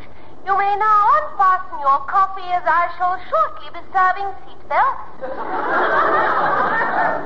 You'd think I'd get it right now and then, wouldn't you? Are you quite comfortable, Father? Oh, my boy, don't be ridiculous. I'm as well as can be expected. I don't know what they put in that schnapps, but I'm sure you ought to sign the poison register before you drink it. Well, you may not feel too good, but if it's any consolation, you look terrible. Oh, don't blame me, blame Helga for all this. With Crumpet like that about, I can't understand for the life of me how they lost 2 wars. The bird was definitely friendly? Well, not really, but flaming expensive. She kept taking me around shops to get myself souvenirs. Souvenirs? Yes, you know, like dresses, perfume, jewelry. You know, I've never thought of you as the discreet string of pearls type. Stop sending me up. I'm a sick man here. But at least the stand we had at the exhibition was a success. Yes, that's true. We did very well. How would you know? Once you met Helga the Hot Bod, we never saw you again. Oh, don't remind me, but you know, I was working. On Helga? But while I was, I met the directors of all the big shops that she took me to, and I copped orders for polystumer surfaces for the counters in all their branches, including their staff canteens. You crafty old devil. You must have sold miles of the stuff. That's right. Why let them produce the muck under license if we can export it ourselves? Yeah. Harold and Roy are going to be terribly proud of you. If I'm not in the next honours list, I'll practice my trombone in Downing Street every night for a month. I was about to say they'll never hear you because they'll be too busy blowing their own trumpets. But I don't think I'd better. No, you just... For heaven's sake, shut up for a minute. I mean, there's going to be a board meeting as soon as we get back, and I need a bit of kit beforehand. You ask me, you need a fortnight in the London clinic. And about 10 specialists standing by to transplant those bags under your eyes. Lovely girl, Helga. No language barriers there. Good night.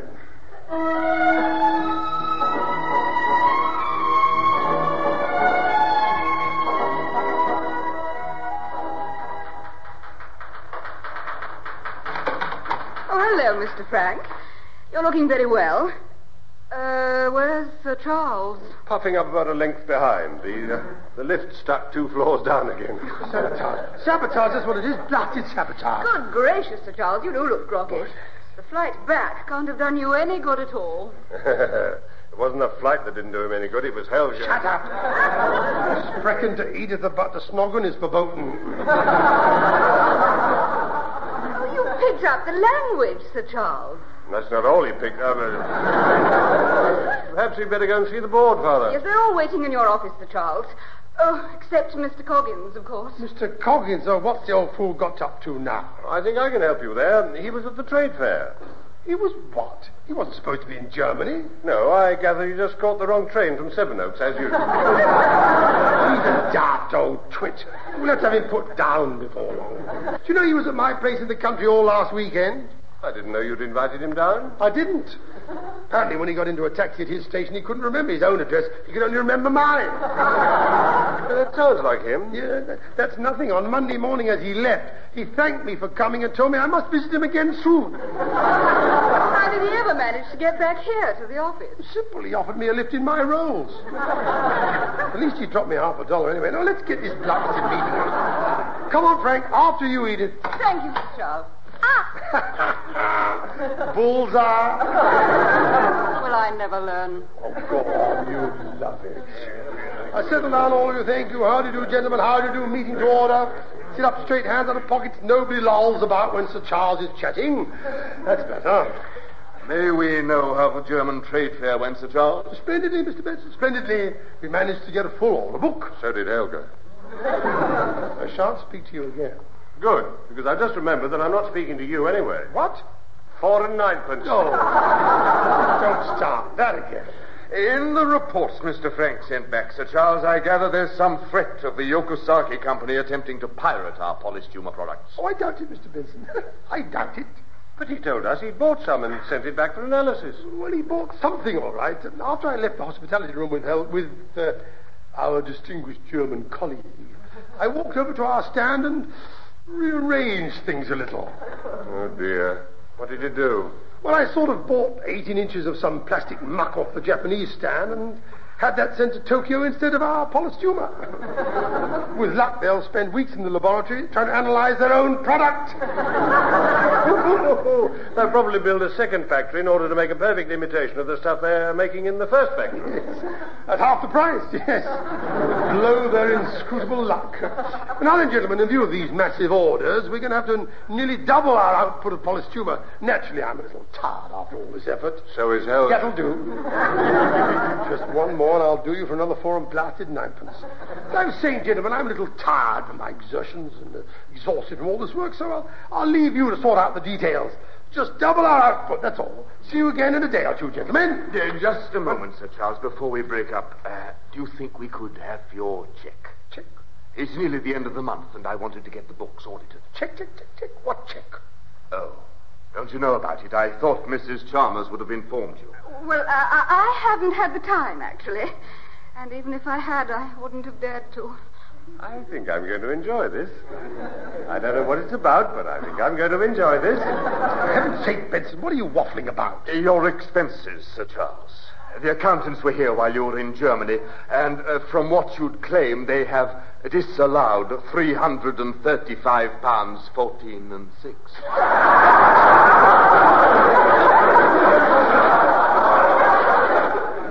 I knew I was going to enjoy this. Yeah, Potty, the stock rating, Potty, every penny was a legitimate expense.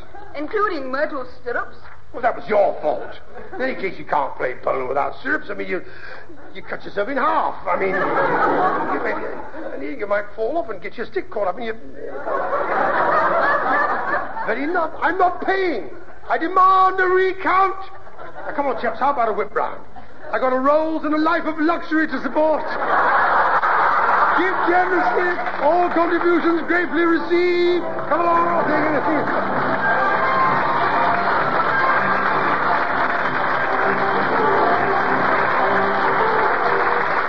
Jimmy Edwards, Frank Thornton, and Gwen Cheryl have been taking you through The Big Business Lark, written by Laurie Wyman. Jimmy Edwards was Sir Charles Boniface, Frank Thornton was Frank Boniface, Gwen Cheryl was Edith Chalmers, Mr. Benson was played by Nigel Graham, the German receptionist by Alexander John, and Helga by Elizabeth Morgan. The show was produced by Alistair Scott Johnston.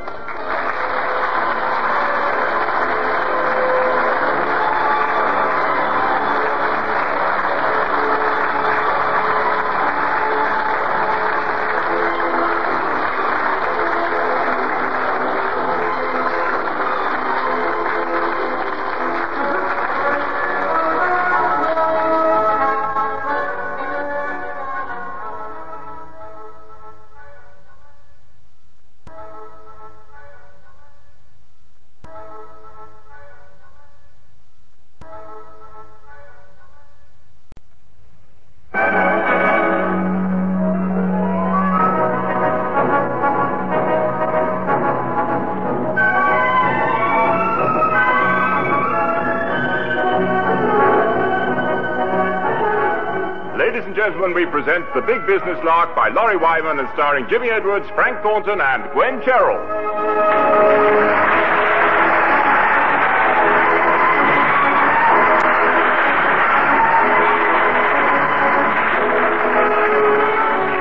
There's one dirty great snag about being a member of a family. You're stuck with relatives. Relatives are part of the set. You don't volunteer for them, you're lumbered with them. Unlike friends, whom you can select, relatives come in a bulk package deal. Inevitably, you don't like half of them, and the feeling is mutual. In the case of Sir Charles Boniface, the managing director and chairman of British United Plastics, the percentages are slightly different. He doesn't like any of his relatives, and the feeling is equally mutual. Unfortunately for the others, there is one relative who terrifies him, his sister Cicely. If pushed, she can shout just as loud as he can, and longer. Hence the panic in Sir Charles's penthouse office of the British United Plastics building on the embankment. Lock all the doors. This is an emergency. Lock all the doors. Sir Charles, whatever's the matter? It's her. It's her, the beast from 40,000 Favershams. I saw her car in the car park outside. She's here. Sanctuary. In the name of humanity, sanctuary. Oh, dear, I recognize the signs. It's a relative. It's not a relative, it's the relative. My blasted sister. The one who has the brass nerve to create more trouble in the family than I do. And that's saying something. Is there something you want me to do if she turns up here, Sir Charles? Well, you could ask her to admire the view from the window and then give her a quick heave-ho out of it. If she wants coffee, you could make it nice and strong with just a touch of strychnine. Now, you know you don't mean that. Don't mean it, Edith. When it comes to remarks like that, I'm the sort that does mean it. Yes, I suppose you are. Silly old bag. I beg your pardon? Oh, not you, her. The face that launched 1,000 ships, and every single one looked back at her and sank.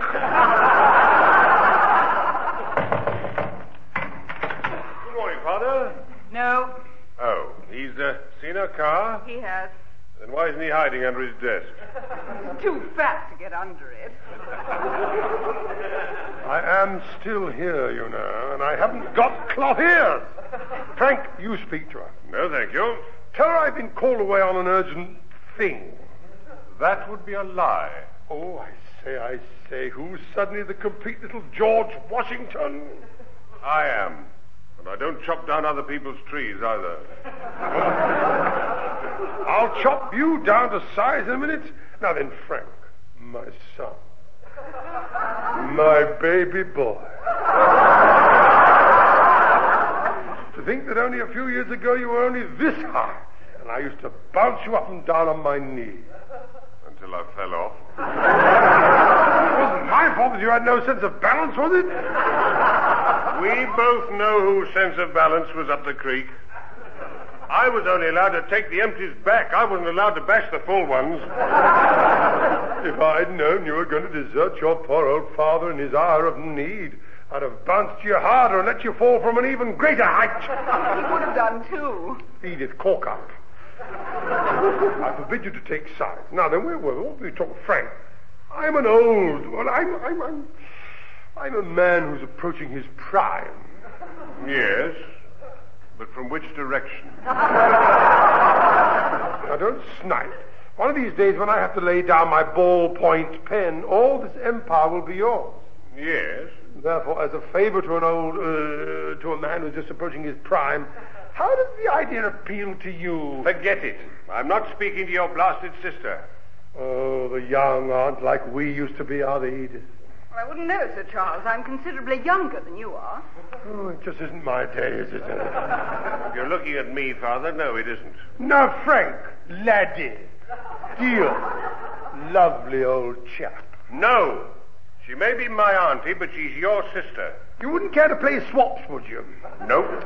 I blame myself. If I hadn't bothered to have you educated, you'd never have spotted that I was trying to lumber you.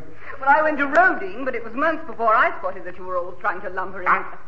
Edith, I shan't warn you again. One more word and I'll give you a quick... on the what's-its-name. Even at a time like this, the mauler strikes again. Oh, we all have our hobbies, you know. I mean, what is somebody going to do about keeping Sissy away from me? This is urgent. It might help if we knew why she was here. Well, to make trouble, of course. Now, how do you know? Well, because you're always flaming well done. And she doesn't mind where or for whom. As long as somebody's in the muck, she's laughing. Come to think of it, she was smiling a bit when I saw her sitting in her car. Frank, for the last time, would you... No, I wouldn't. Deserted in my hour of need. The ingratitude of a son to his lovable and kindly father. It makes the mind boggle. And it'll boggle all over you in a minute if you don't see the stupid old faggot. Sticks and stones may break my bones. Don't encourage me! I've been considering belting you with one of Edith's inkstands for some time. Go away! The firm is in voluntary liquidation. Mr. Charles Boniface just left by executive jet for Tibet.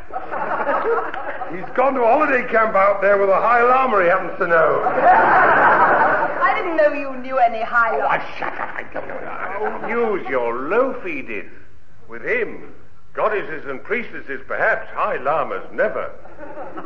Apart from the obvious, you can't play polo sitting on the back of a Tibetan mountain goat. One thing, if High Lama spit at you, you can always wash it off then.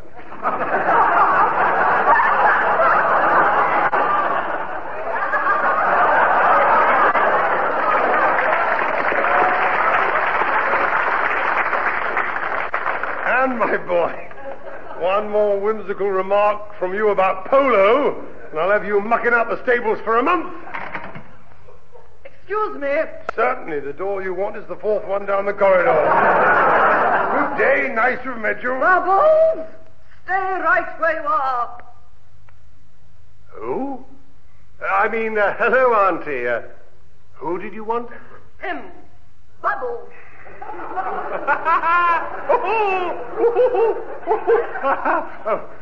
I'm terribly sorry. I'm a problem.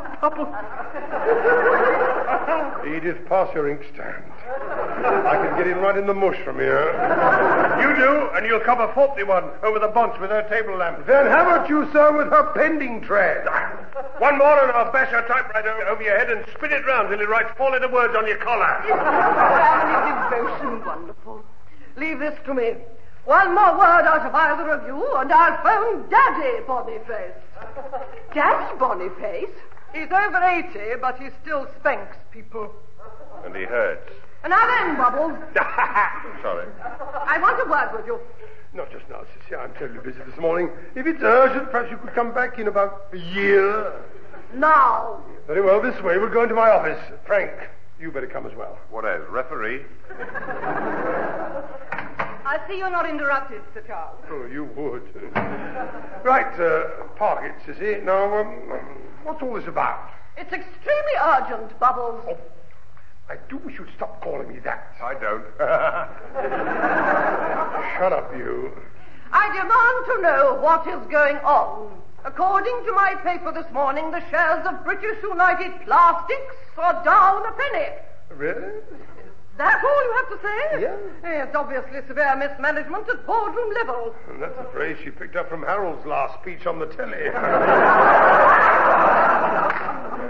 Or any of the previous ones. Look, Sissy, what? You wish you hadn't said that now, don't you? Sissy. What are you bleating about, anyway? You've only got 3 blasted shares in the company, anyway. It's the principle of the thing. From now on, I intend to take a much keener interest in the running of the company. Oh, help. Somehow, I'll get the business back on its feet. Back on its feet, you daft old twit. We're not exactly sitting here waiting for the bailiff, you know. Did or did not the shares go down a penny yesterday? Well, yes, but so did practically everybody else's. I mean, they'll probably go up again tomorrow. Of course they will, so why don't you just go home and wait until then? No, I'm staying here. Just fix me up with a desk and chair here in your office, and I'll soon have things under control again. I utterly refuse. I can't work with Big Sister watching me. I know. You have 3 shares, don't you? Well, then they went down a penny. Well, here's the 3pence. Go and play in somebody else's office. No, just get me a chair and desk. I won't. You will, you know. Otherwise, she'll phone Daddy Boniface and you'll get a smack BTM. Bubble. You take the mickey just once more, and Bubbles Boniface will be dishing out smack BTMs on Tiddler Boniface as well. So watch it.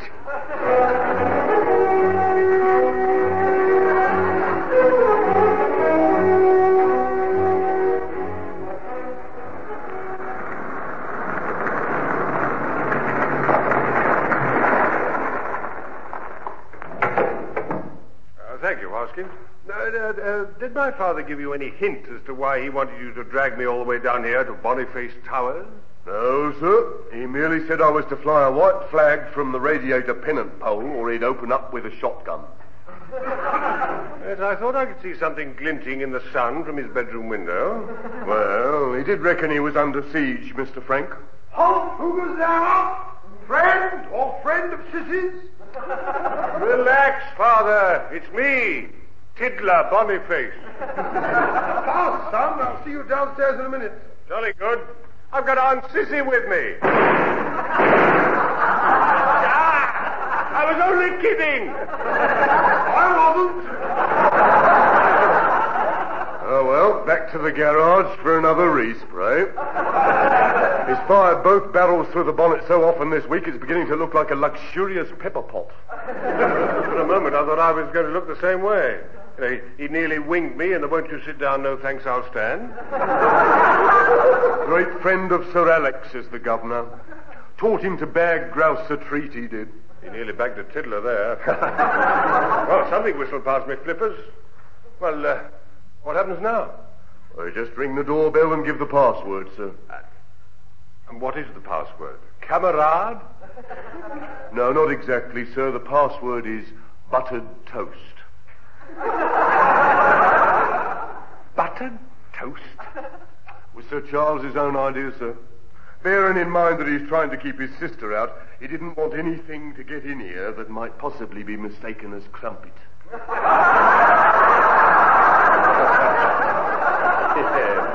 Yes, that sounds like Father's logic. Thank you, Hoskins. Hands up or I fire. It's only me, Bubbles. Buttered toast.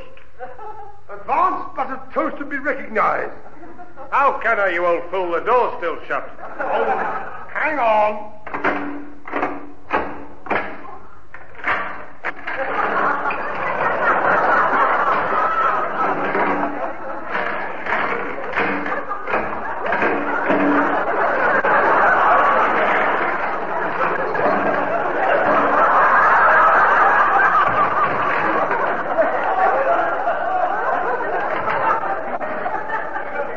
Come in.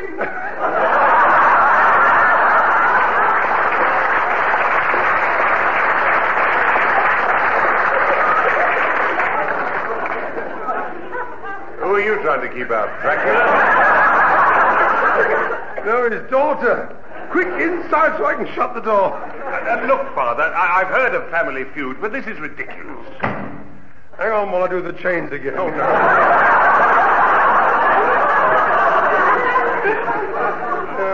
I know when I'm beaten, you know. I've even had the letterbox nailed up. That scraggy old hen might even try to squeeze through that. Well, now you mention it, with her figure, she might even make it. Aunt Sissy is the only woman I know with vital statistics of 18, 18, 18. That's after she's had her meal, isn't it? If she swallowed a pickled onion whole, it would start a rumor.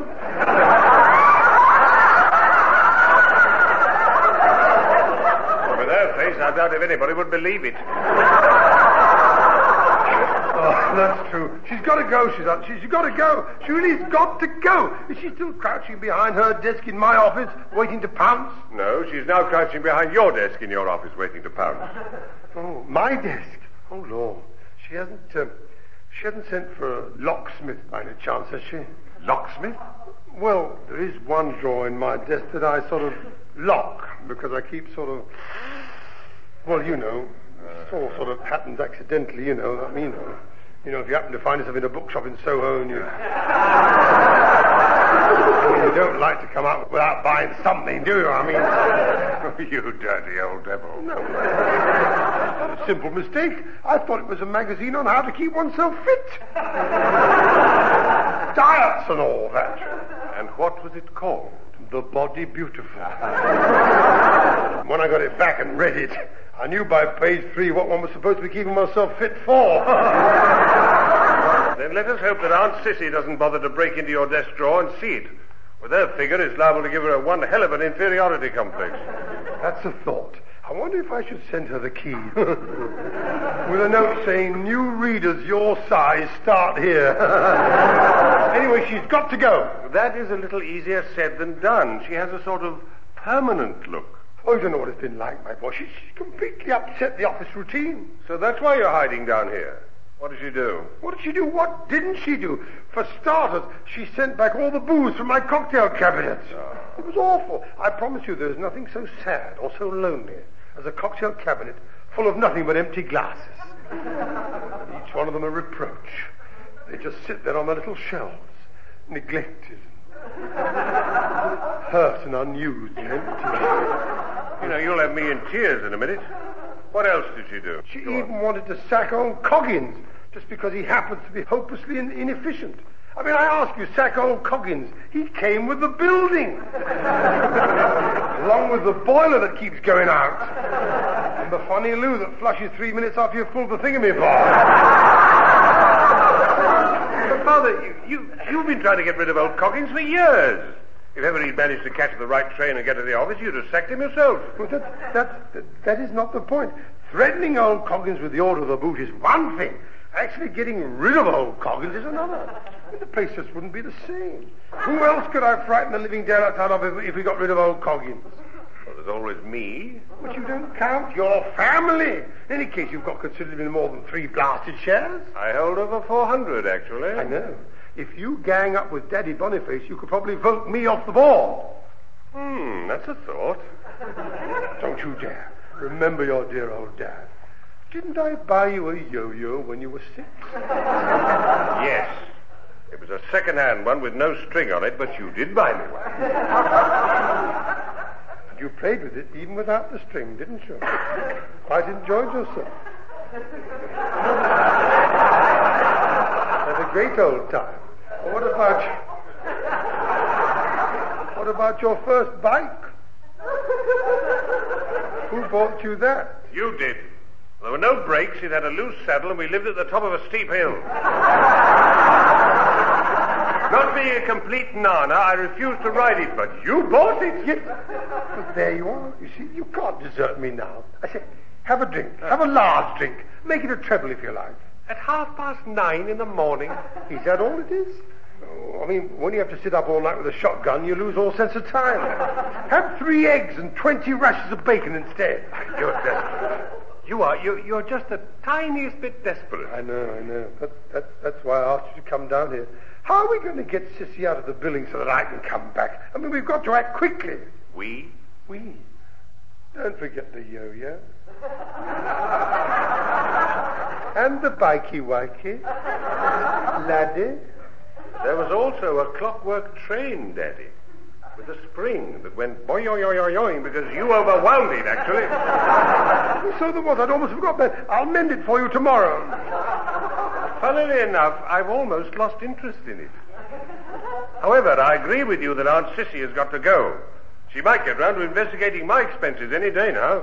She will. We'll just have to think of some way of diverting her attention elsewhere. That's a thought. Now, what other interests does she have? None. And the next brilliant idea, please? Well, does she have any shares in any other company so that she could move in there and louse that up? No. Nutty little problem, isn't it? Yes, certainly. Wait a minute. I think I've got it. Mind you, it means you will have to come back to the office. I knew there'd be a snag. No thanks. It'll work. I'm sure it will. All right. And if it does, I really will mend your clockwork train for you. Oh, Quams, thanks, Dad. You're the bestest in the whole wide world. Bubbles.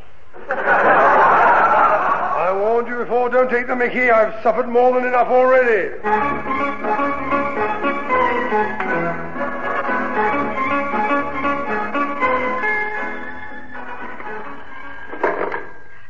Mr. Boniface's office? Well, at least it used to be. No, I'm sorry, sir, he's not here. You could speak to his sister. Yes, I don't know what you mean, sir. I'll get Sir Charles to ring you. Good morning, sir. Wacko, Edith! It's just like riding the bike. Once you learn, you never forget. I'm happy to say. I should have abandoned you in the country. At least Edith would have been safe from whatever it was you just did. Oh, nonsense. She loves it. We make a perfect team. You mean like Bubbles and Squeak?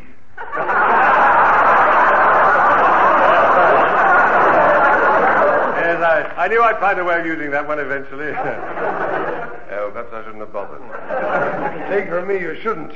Now then, Edith, is the thing from outer Sussex still in my office? I'm afraid so, Sir Charles. That's it. I'm off. Nice to see you again. Good morning. Hold it. If you go, I can't get rid of her. Why? Why not? Somebody has got to sit in your office when she's urgently called away. Otherwise, she won't go. There was a little piece in the paper this morning that might help. I know, I saw her.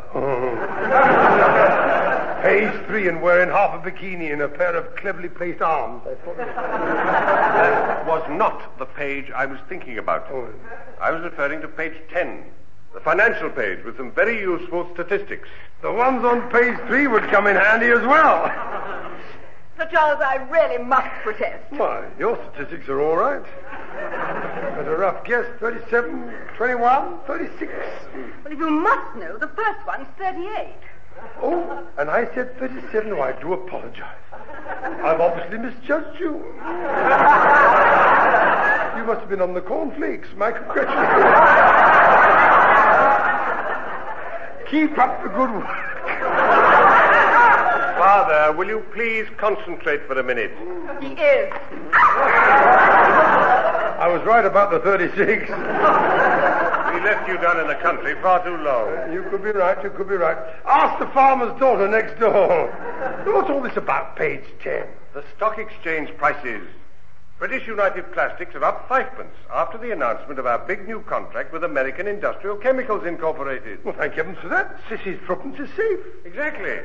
So why don't you go into your office, thank her for all she's done to get us back on our feet, and suggest that she takes a well-earned rest? What? Go in there? Yes. Where she is? Yes. What? On me own? Yes. No, thanks.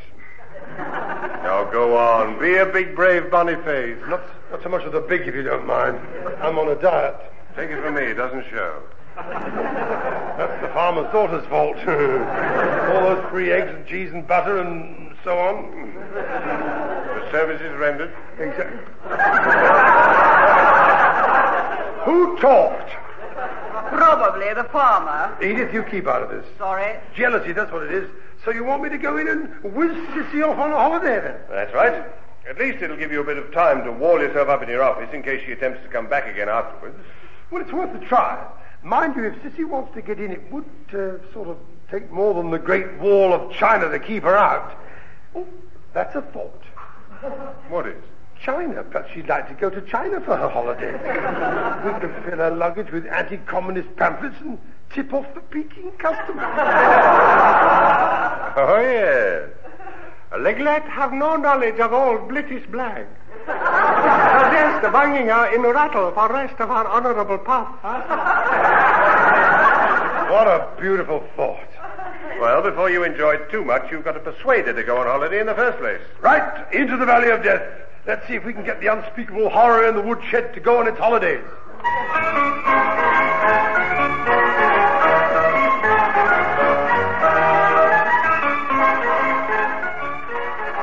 Good morning, Edith. Anything serious in the mail today? Well, it's a letter from the gentleman you usually call Honest Fred, sir. Oh, jolly good. He says, in answer to your letter, he will be delighted to open your account again. Well done, Honest Fred. Once you've settled your previous account. Oh, money grabber! A lot of fuss about nothing. Ring Dead Cert Sid and tell him I'm transferring my account to him. I don't think I'd better, sir. Why the blazes not? Well, it was because of your unpaid account at Dead Cert Sid's that you went to Honest Fred in the first place. Well, I paid up in the end, didn't I? Your solicitor did, sir, on the court steps. Oh, I see. Well, in that case, who we got left? According to my reference book, sir, Racy Reggie, the horse-playing housewife's hope. provided that Racy Reggie has an incredibly short memory. Well, fair enough. In any case, we settled with him on the pavement before he could reach the court steps. Ring him up and let's have a quid each way on string bean bag. Oh, your sister's definitely left, has she? Shrewd Mrs. Chalmers. You don't think I'd be here if she hadn't, do you? Good morning, Father. Welcome back. Thank you, my boy. You saw her off at Heathrow last night, did you? And for pity's sake, say yes. Relax. She's gone. At least for the time being. Oh, please don't say things like that, even in jest. Hang on. She flew to New York last night. They're 6 hours different from us, are they? 12 hours divided by 2 is... Take cover! She could be back any minute now. Don't panic. Don't panic. He's bound to stay there for a while. She chose New York because an old school friend of hers married an American and settled there. She's staying with them. Oh, good luck to the idiots. They'll need it. Well, it'll probably be the end of Anglo-American relations, but the Anglo bit should be a bit more comfortable. Oh, you don't know the relief. Now, I got a lot to do in my office. Item 1, get that blasted desk of sissies out of here. Item 2, restock the cocktail cabinet. Item 3... Answer the phone. Sir Charles Boniface's office. 1 moment, please. I have New York on the line. It's New York for you, sir. It'll be her! I doubt it. The operator didn't say anything about would we accept reverse charges. Hi there. Is that Bop? Bop? Yeah, British United Plastics. Yeah, give me CB. Halpacker of the New York office here. Oh, 1 moment, please, Mr. Halpacker. It's Mr. Halpacker, sir. See me here. Hello, HB, you saucy boy. How are you? Okay. Oh, don't change the conversation.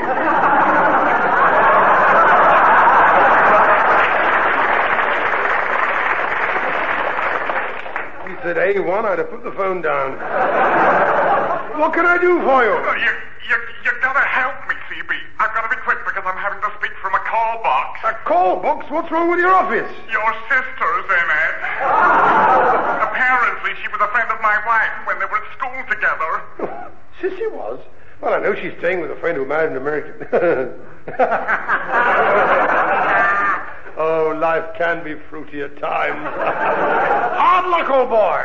CB, this is urgent. Your sister has had a desk moved into my office. I daren't go in there. I know the feeling. Yeah, evidently our stock went down a cent on Wall Street yesterday, and Sissy is determined to stay here until she's found out who's been frittering away the shareholders' money. Now, don't panic, Alpaca. We've still got an office in Hong Kong. Find out if she's got an old girlfriend out there she can visit. I've already tried that. I gathered from Mr. Hoofling Sue that she'd already sorted them out before she came to you. Oh, dear. Australia? They told me to take a bigger running jump than a kangaroo can. Africa? The war drums are still beating. Russia? Niet. Paris? No. Berlin? 9. Then blow your pre-packed processed luck, Mr. Halpacker. Tell you what, why not move to Texas? There might be a farmer's daughter out there who likes long walks in the country. Don't send the old trout sissy back here, Halpacker, or you're fired!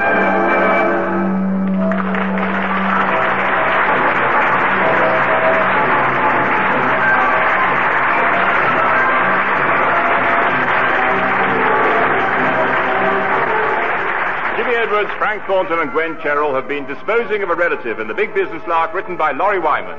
Jimmy Edwards was Sir Charles Boniface, Frank Thornton was Frank Boniface, Gwen Cherrill was Edith Chalmers, Sissy Boniface was played by Elizabeth Morgan, Hoskins by Nigel Graham, and Mr. Halpacker by Alexander John. The show was produced by Alistair Scott Johnston.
Ladies and gentlemen, we present The Big Business Lark by Laurie Wyman and starring Jimmy Edwards, Frank Thornton, and Gwen Terrell.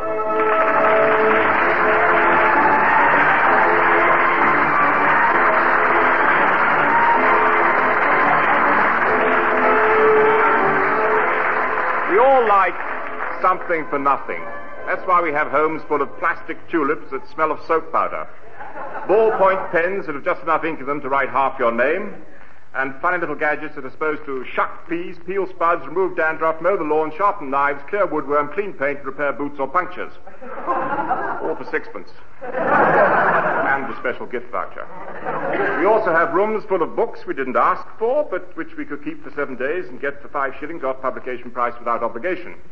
Unfortunately, it would cost us 6 bob to post the beastly thing back, so we're stuck with it. Every large firm has these so-called free gift offers these days, and Sir Charles Boniface, the managing director and chairman of British United Plastics, is about to discover that his organization is no exception. Hello, Edith. Is my father in his office? Oh, yes, Mr. Frank. But I'm not sure that Sir Charles wishes to be disturbed. What's the time? Oh, yes. Well, it may be time for Watch with Mother on the telly, but this is important. He'll be very annoyed, you know. He's following the serial. Possibly, but this gentleman is an even more annoyed customer. Come all the way from Cardiff, I have. By train. Well, I'm very glad you didn't walk. Perhaps I can help. No, Edith, you can't. Mr. Evans is determined to see Sir Charles personally. Oh, dear. I'm in favor of that, actually, because I can't wait to see Father's face when he hears what the complaint is. He may go off bang. It's nothing to laugh at. Practically fraud, if you ask me. Quite. Edith, perhaps you should come with us. I think I can promise you it'll be worth it. Very well, but if Sir Charles does go off bang, I shall be the first to tell him that this was your idea.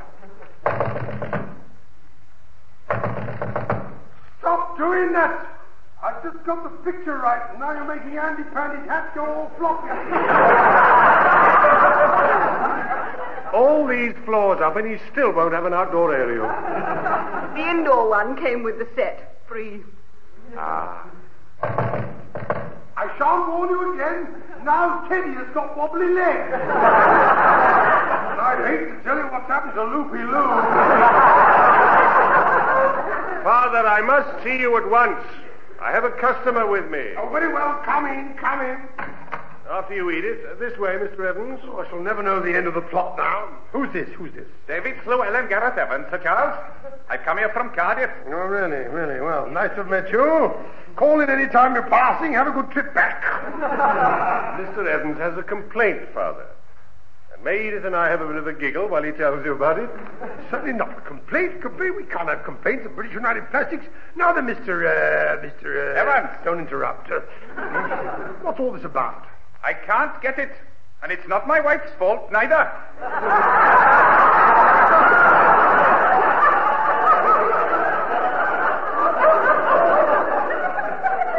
Are you sure you've come to the right place? Well, the chap in the shop said she must have had it, but when she got home, she was certain she never had. Yes, well, I suppose she ought to know. I mean, Frank, just what is this Welsh leak talking about here? I never got a clue about it. Now, I haven't been to Cardiff. What's this twit on about? He reckons he's been done. As well as his... I mean...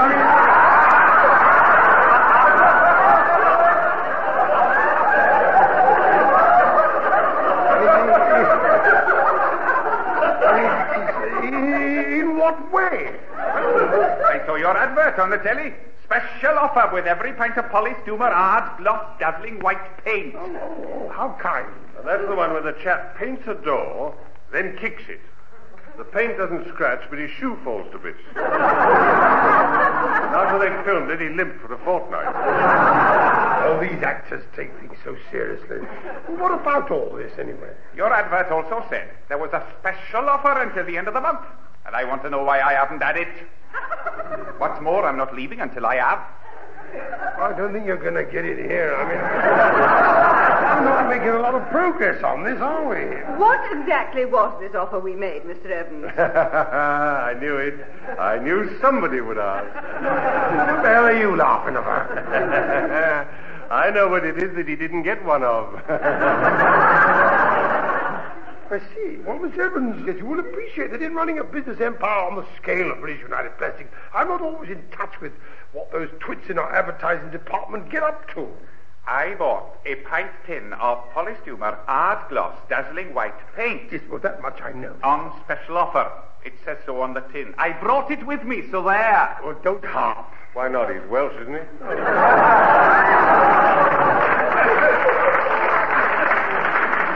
You keep out of this. Mr. Evans, valued customer. About this special offer, what the hell was it you didn't get one of? Here it comes. A plastic toothbrush mug shaped like Donald Duck.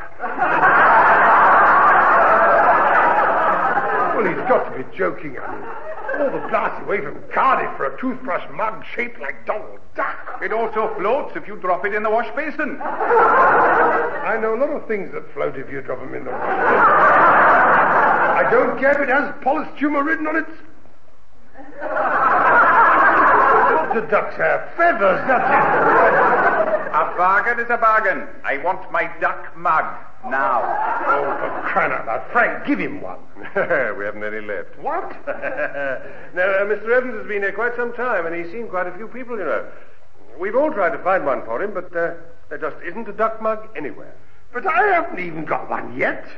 You haven't bought a tin of polished humour, hard gloss, dazzling white paint. Oh, don't quibble. I mean, managing director and chairman, but no duck mug. Well, frankly, I shouldn't have thought you'd have wanted one. Frankly, I should think I'd loathe one, but it's the principle of the thing. I mean, it means two of us are duck muglers now. Whose daft idea was this in the first place? Well, it was something poor old Mr. Coggins started, I believe. Oh, it would be. Fetch the stupid old idiot, Edith. Well, I will if you insist, Sir Charles, but it may take me a little time. But his office is on this floor. His office is, but he isn't. He caught the wrong train from his home in Sevenoaks, as usual. Oh, not again. Where's the old fool ended up this time? Last time he phoned in, he was in Aberystwyth. Well, he certainly sees a heck of a lot of Britain trying to get to work, doesn't he? If he phones in again, you might ask him to drop into my home in Cardiff and tell the wife where I am. He'd be all right for a pot of tea. Meg always got a kettle on the hob. Do you mean your blasted wife doesn't know where you are, then? No, well, not really. You see, I went down to the shop, that's Williams, the do-it-yourself, to complain about not getting our duck mug. He said she must have had it, and I said she hadn't. So after the punch-up, he sent me on to your main dealers in Swansea. They hadn't got any duck mugs left either, so they put me on to somebody else in Monmouth. And from then it sort of grew until I ended up here. Fascinating story, isn't it? No. Oh. It's a pity you don't know our Mr. Coggins. You must have passed each other in your travels. You might have waved to each other. Yeah, and hit him from me. Now, what are we going to... We must be serious. What are we going to do about this? I mean, who did we commission to make these blasted duck mugs? Let's go and see the idiot. That also may take a little time. I've looked it up, and we bought them from the Union Jack Sculpture Company, Britannia Works, Hong Kong. Well, the customer is always right with British United Plastics. Cable the inscrutable twits and tell them to fly another crate of the blasted things over here. Unfortunately, as soon as they got our check, the company turned it in and left the little back room they were making them in because they'd admitted to pay the rent.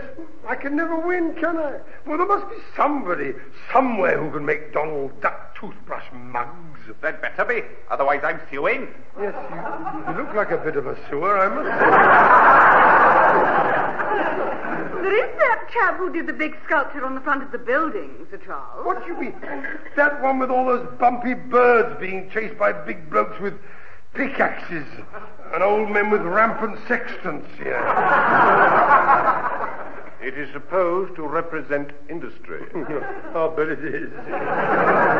But we can't ask a sculptor like that to knock out a couple of dozen Donald Duck toothbrush mugs. Well, if this idiot's going to sue us, we can. And where does this artistic clot live? He has a studio in Chelsea, sir. Oh, yes, that was a stone bonker, certainly, that was. Well, get Hoskins round to the front with the rolls. You wait here, Mr. Evans. Don't bother me with unimportant details. You stay here, and my son and I will see what we can do about this. I had a feeling I was going to be involved. Glad you're not disappointed.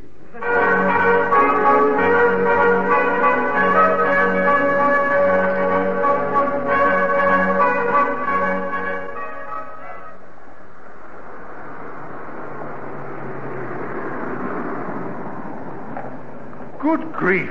Is this it? Evidently. One must assume that the rent is incredibly low. Yeah. All that muck he hung on the front of our building was the only thing he ever did. Incidentally, I wonder if he used models for that. If he did, there might be one or two hanging about here, right? Oh, come on. There won't be one that looks like Donald Duck anyway. At least I hope there won't. 6 to 4, he's as nutty as a fruitcake. Oh, hello, it's dear Sir Charles, isn't it? Your gorgeous secretary phoned me. I was right.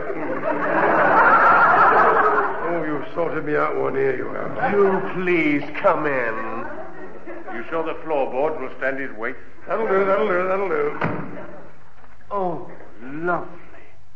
Lovely, the perfect profile. Positively classic. Oh, thanks very much. Not you, him. I can see it now, 40 feet high in marble on the top of an hill with the sunset behind. I think there may be a slight misunderstanding. We don't want a statue of him. I mean, let's face it, he's larger than life already. Oh, you're just interested in the bust, then?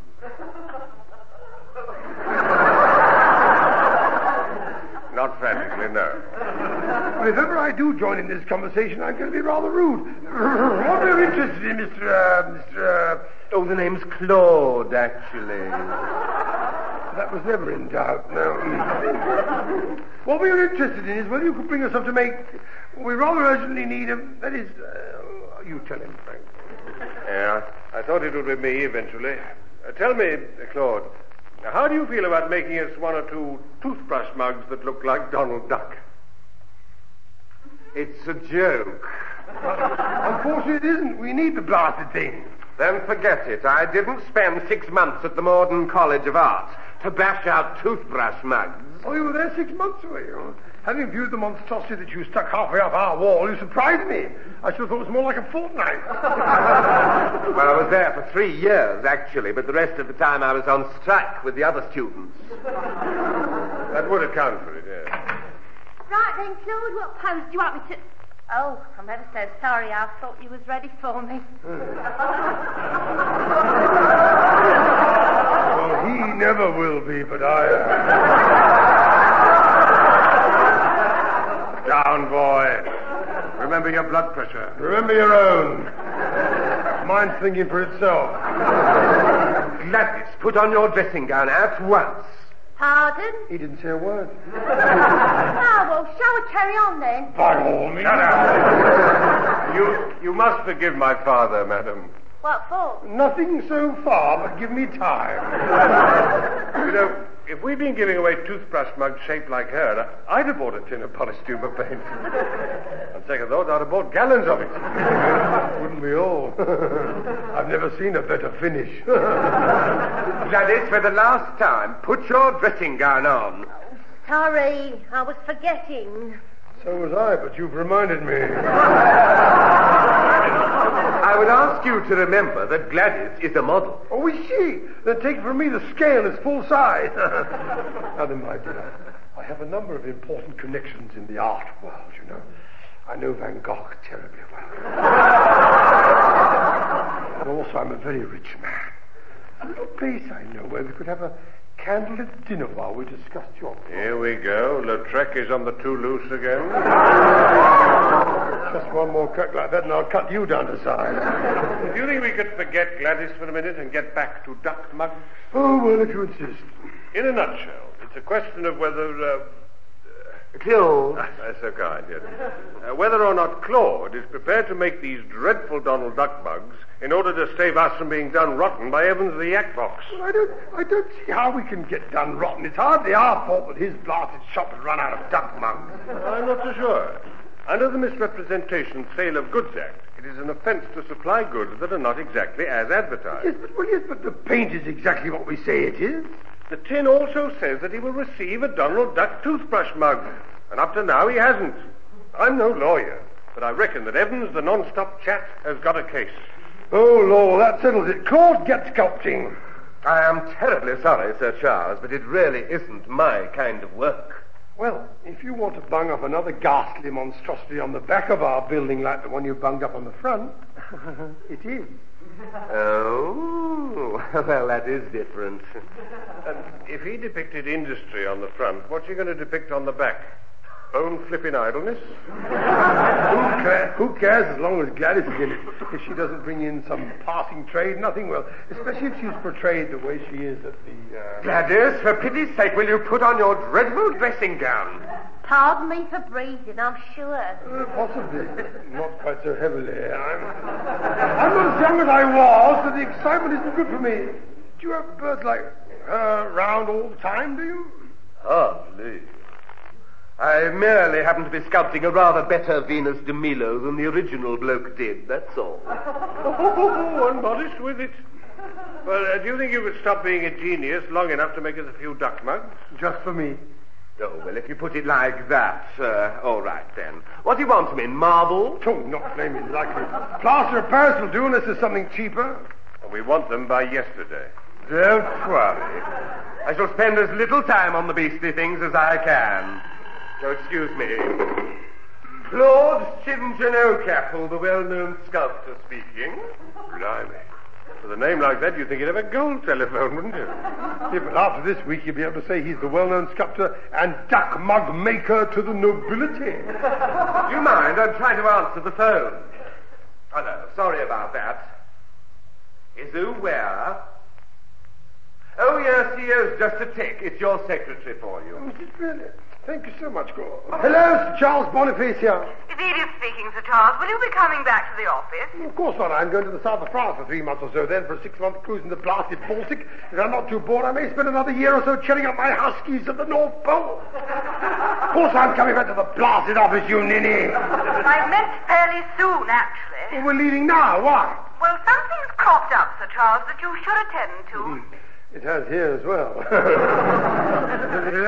for the last time, will you put that wretched dressing gown on? Loudmouth.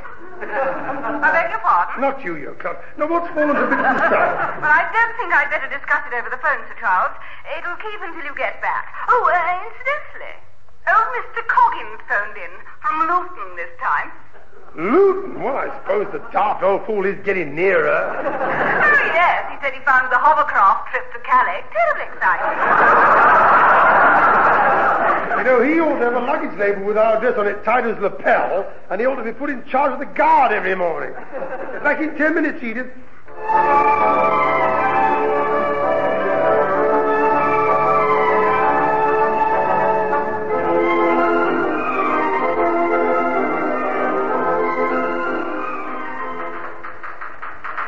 All right, let's have it, Edith. What's all the secret horror about? The suspense nearly killed him on the journey back in the Rose.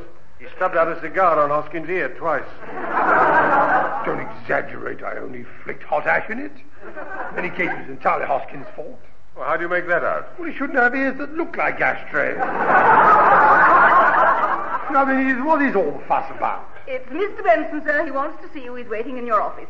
Do you mean to tell me that you started all this blasted panic just because one of the directors wants to chat me up? Oh, it's more what he wants to chat you up about, sir. Hello, it's a good one. It's not bad.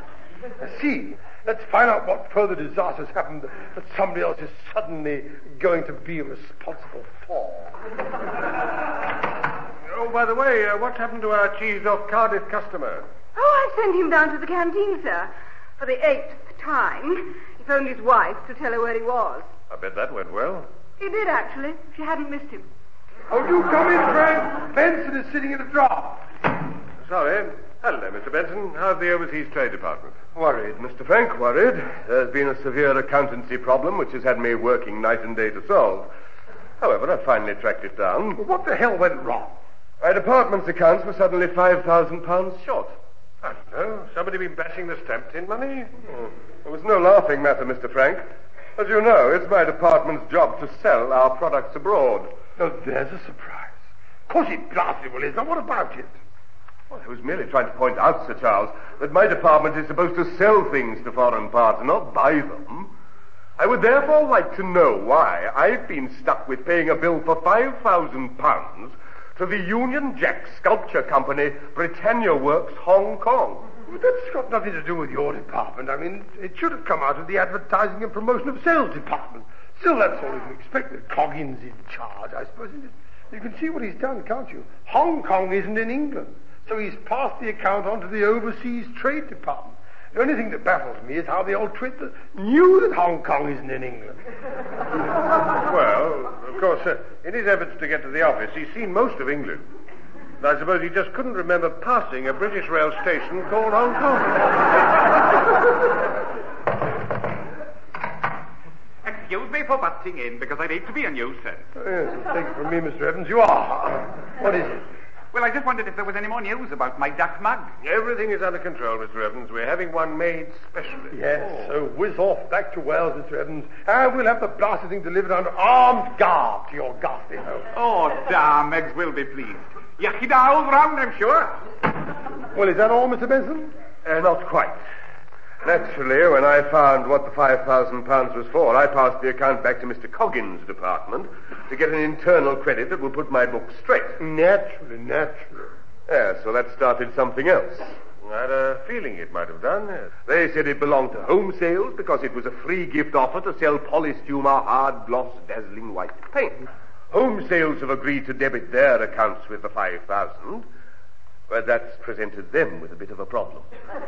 Who the blazes have the damn stupid idea of giving away free gifts with Polystuma paint in the first place? That clot, whoever thought of that, should be shot. Quote from the minutes of the board meeting about 6 months ago. Sir Charles Boniface proposes that in order to increase sales, the company should give away... All right. Don't shoot a sitting duck just because he's been a mug.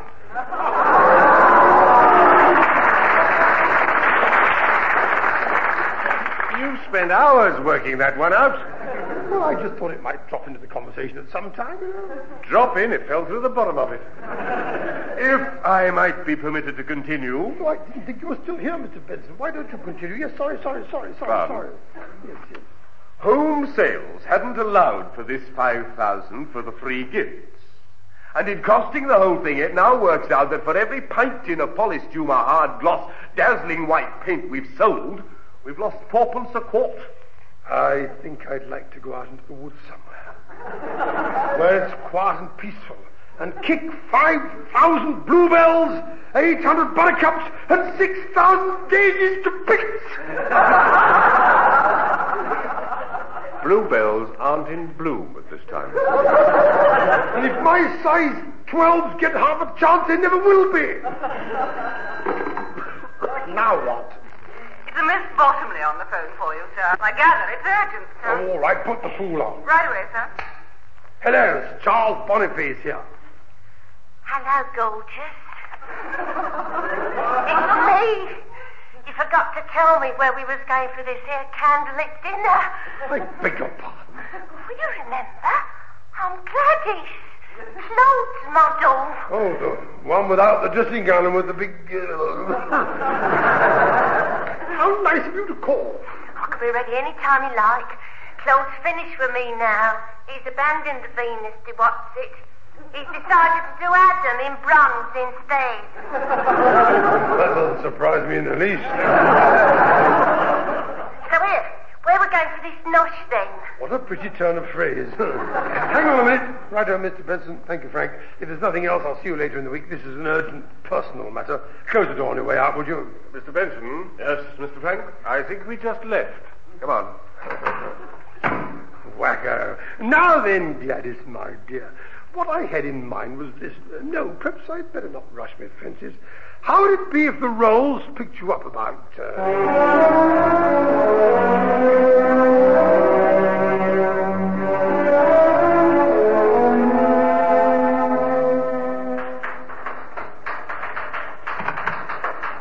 Excuse me, missus.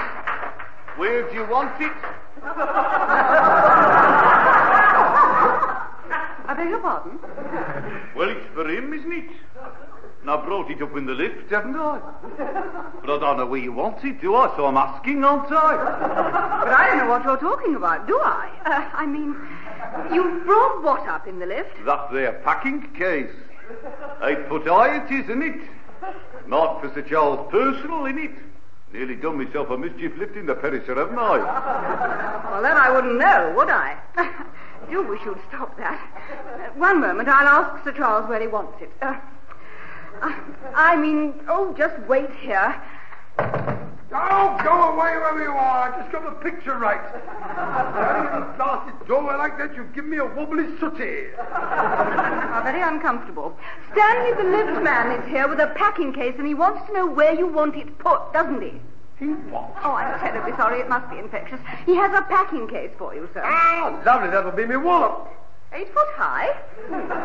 Told me I must have over-ordered. Excuse me, Father, but what stupid twit has left a dirty great packing case just outside my office? I just barked my left trotter on the beastly thing. Can't Stanley the lift man get rid of it? Stanley the lift man brought it. Did he? With luggage like that, where the blades is he going for his holidays? I gather it's for me. I seem to have overstocked the managing director's cocktail cabinet a little. Oh, a little? If that's full of booze, you'll be stoned out of your think box for a year. Just tell that ghastly liftman to bring it in, will you, Edith? Certainly, sir. And Mr. Frank is not to get so much as a sniff at one of the corks. Just bring it into Sir Charles' office, please, Stanley. In there? From here? Oh, just as well it don't weigh much, isn't it? Otherwise I'd never have made it, would I? Doesn't much. It should take 4 men to ship that amount of booze. Last short measure again, I suppose. Or don't just stand there, open the beastly thing up. I was just about to, wasn't I?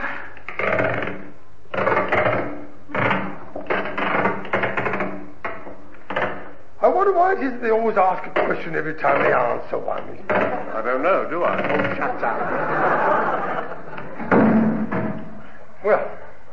Well done, that man. Now let's see what booze we've... Ah! It's a mirage! It's got to be a mirage! Can anybody else see what I can see? Yes, I can. Edith, come over here and have a butcher's. Now tell me, who else do you know who is the proud possessor of a 7-foot-high Donald Duck toothbrush mug?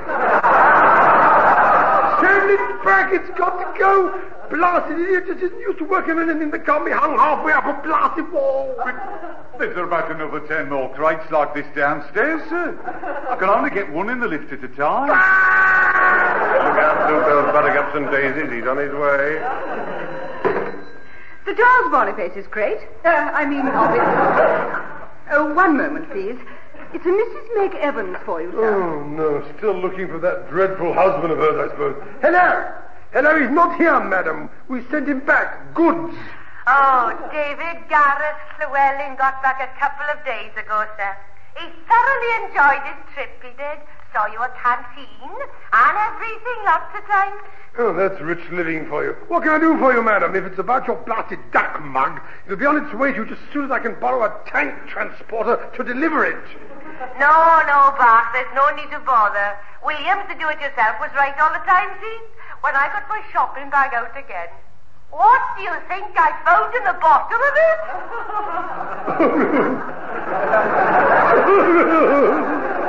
Oh, it's not fair. Oh, with stupid old bags like her about driving me up the ball, this job must be worth more than 20,000 a year. Oh, Frank, get the Prices and Incomes Board on the other line. I want a 50% increase in salary, and I'm not taking no for an answer.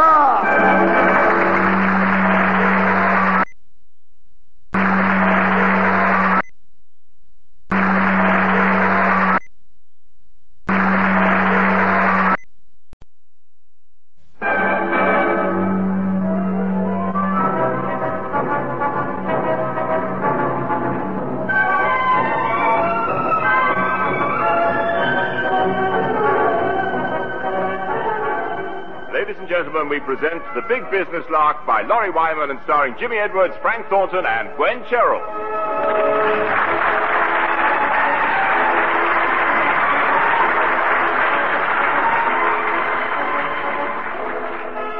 For Sir Charles Boniface, Managing Director and Chairman of British United Plastics, the mail awaiting him on his desk each morning is full of surprises.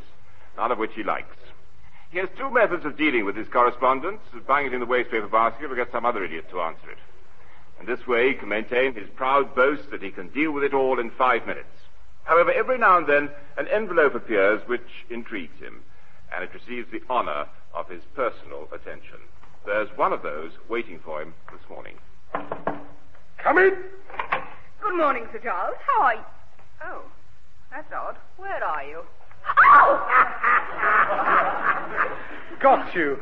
Sir Charles, it's hardly dignified for a man in your position to lurk behind doors waiting to pounce on ladies what it was you just pounced. Oh, possibly not, Edith.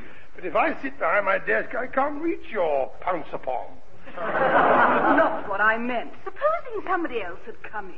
Well, if it had been another woman, I'd have given her a quick pat on her pounce upon as well, you know. Yes, you would have done too. Here's the morning mail for you. All right, let's get started then. Waste of a basket, Mr. Frank. Waste of a basket, Mr. Benson, Mr. Frank. Waste of a basket, waste of a basket. You don't even open them. Well, of course not. If I did, I might end up reading them and answering them, you ninny. But how do you choose the ones for the waste paper basket? Well, I don't like the look of their postmarks, you know. They come from places where I've had a rotten time. They might be important. Well, then whoever sent them should have moved to a place where I didn't have a rotten time. Now, stop chatting me up, Edith. I shall lose my place. Sorry. Mr. Frank, waste of a basket. Hello. Mauve envelope. Perfumed. Lady's handwriting. Marked urgent. Oh. I take it that you're going to answer that one. Not likely. I'll give that one to poor old Coggins and frighten the life out of him. If it's from whom I think it's from, and says what I think it says, the daft old twit will probably drop dead. Charming. Oh, of course, at his age, be terribly proud. What else is left? Why somebody else can't deal with all this ghastly muck beats me. Well, with respect, Sir Charles, you don't deal with it, you only sort it. Good morning, Father. Have you finished not dealing with your mail? Yes, Frank, yes. Then hard luck you haven't. This one was just delivered by hand. Waste of a basket. I don't really think so. Why not? I mean, if the fools can't even afford a stamp, why should I read the blasted thing? Because it happens to have come from the embassy of the USSR. Hell, bells. Which of their lot did I upset at the last trade fair? You upset all of their lot, actually. But I imagine that has blown over by now. I don't think it has, as a matter of fact. I just remember what I did. Whatever was that? Well, he started by patting rather too many ninotchkas on their what's-her-name. And unfortunately, the last 3 what's-her-names belong to the wives of members of the diplomatic corps. Hardly my fault. I mean, they should wear badges or something. On their what's-her-names? Well, why not a little flag that says Niet or Da? Just to let you know if they were compatible. He got that out of a cracker last Christmas. I remember it. Yes, I remember it too. I think I should have kept the paper hat and the little tin whistle that wouldn't blow instead. So do I. Now, are you going to open this letter or not? Well, I suppose I'd better hand it over here. Trust them to use red sealing wax. Look at it. Now then. Hang on, here we are. Dear Sir Charles Boniface, we would be interested in hearing if... Your polished human material would be suitable for... Your quotation to be received not later than... Well, that's not so bad, is it? How the blazes would we know? You left out all the spicy bits. It's quite straightforward. These Russian idiots want to know if we can make tents out of polished tumor. Ah. Well, I suppose we could. How many do they want? 500,000. Tone me. Is the whole of Moscow going for a jolly workers' camping holiday? No, I imagine they're for the Red Army, you clot. Well, in that case, Sir Charles, we shall have to get export permission from the Board of Trade. Oh, really? Oh, well, it was a nice order while it lasted. By the time we get permission from one of Harold's hopefuls, the youngest recruit in the Red Army will have retired as a comrade general. You know, there was that Mr. Stokes. He came here to see the trials of the polystumer speedboat. Perhaps he could help. What, that is... Are you potted, that Mr. Stokes? I remember him. Well, that little twit would stand in the rain for hours waiting for a Mimo in triplicate saying that he could unroll his blasted umbrella. Possibly, but at least he knows us. All right, you've convinced me. You can go and see the fool. That was coming a mile off. And let me know what a complete and utter waste of time it was afterwards.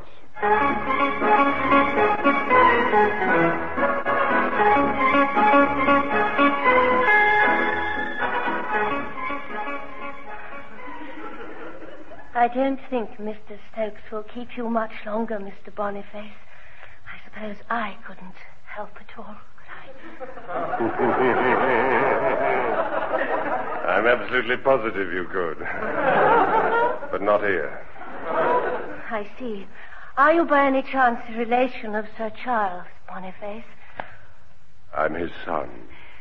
I thought I recognized the technique.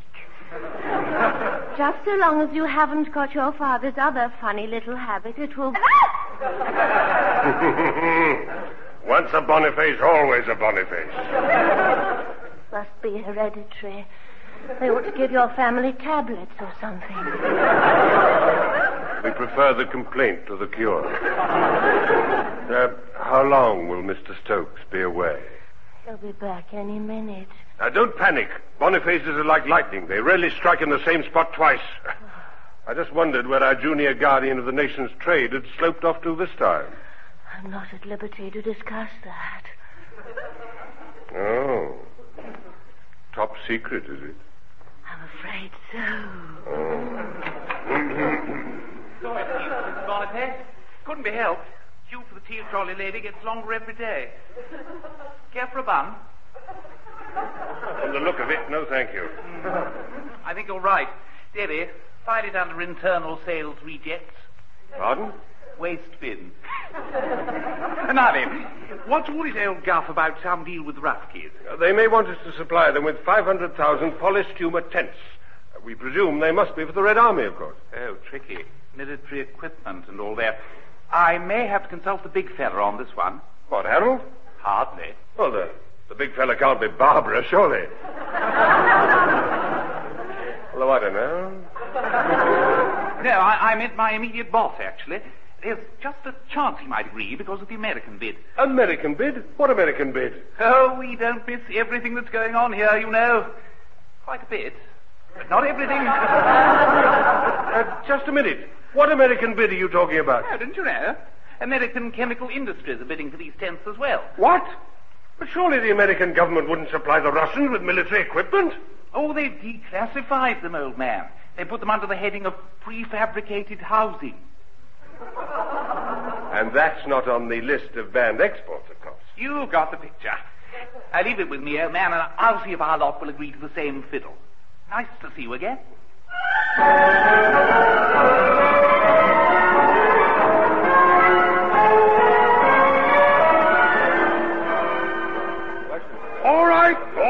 All right. This is a board meeting, so Sir Charles does the chatting. Thank you, that's better. I'd hate to have to shout. It's against my nature. Now then, gentlemen. Oh, well, if you insist. Now then, gentlemen, and Edith. Oh. Now then, Edith and gentlemen. Thank you. May I continue? Please do. How gracious. Daft old bat.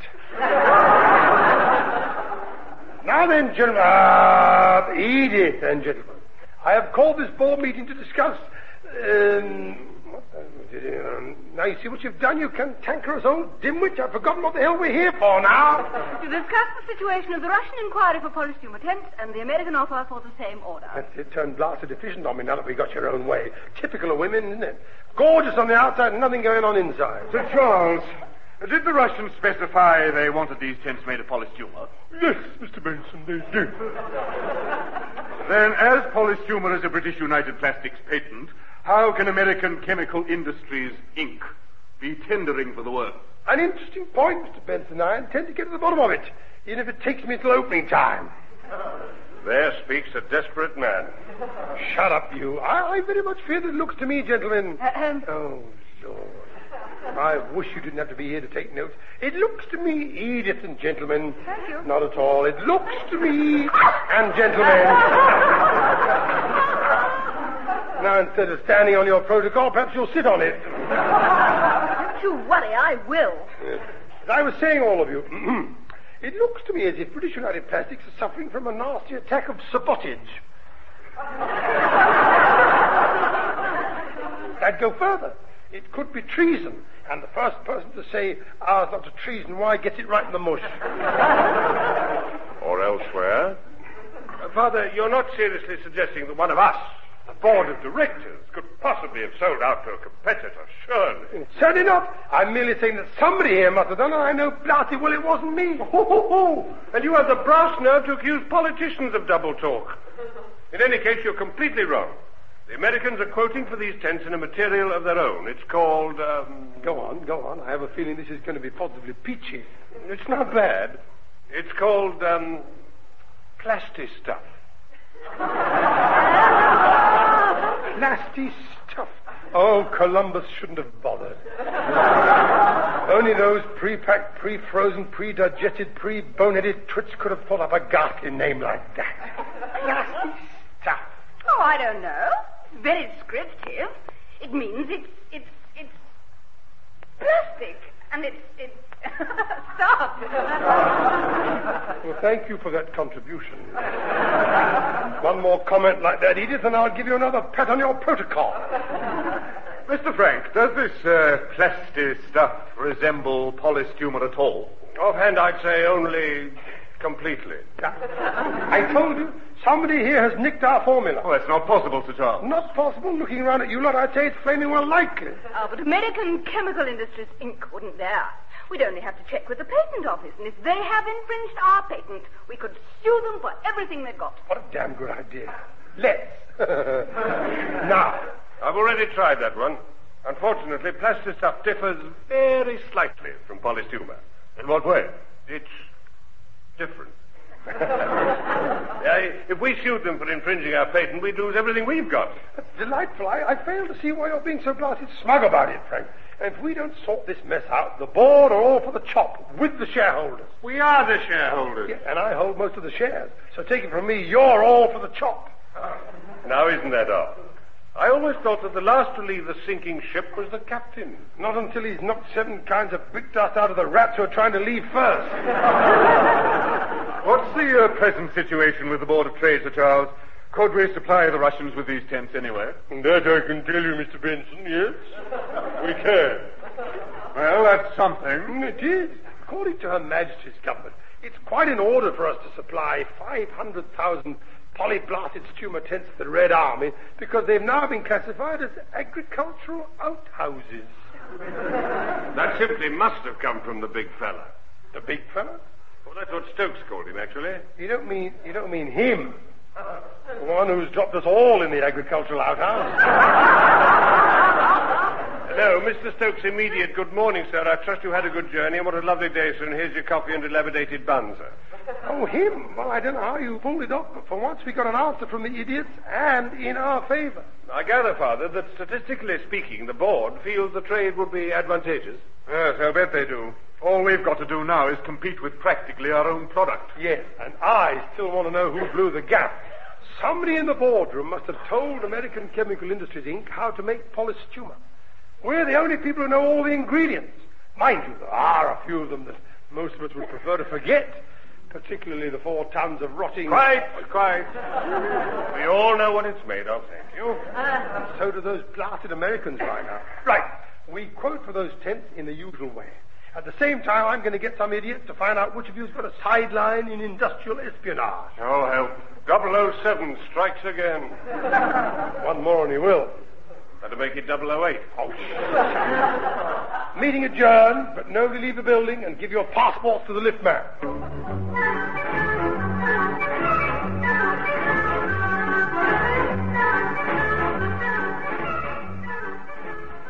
I'm sorry, Sir Charles, but that's my considered opinion.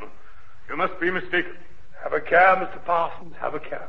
The name is Bishop, actual. Well, consider yourself reduced to the ranks, then. You must have made an error in your investigation. Sir Charles, I regard that as a slur on my professional reputation. I can only say again that in my opinion, none of your board has been in touch with any rival concern. Well, somebody has sold us up the river. Well, actually, I must admit I didn't investigate you, Sir Charles. Well, you're determined to dice with it, aren't you? Now, look here, Mr. Curate, Vicar, whatever your blasted name is. If none of the board has blown the gaff, how do you account for the fact that our rivals have the polystumer formula? Coincidence? It's a brilliant word, Mr. Dean, but it's something I never believe in. The name is Bishop, actual. Oh, well, stop lying about it. Nobody else is. Even if the Christian name is Archie. Oh, funnily enough. I thought it would be. Now then, Archie Bishop. What's your next move? My job is over, Sir Charles. Oh, no, it's not. I still don't know how these gum-chewing idiots pinched our polystumer formula. Well, they haven't, have they?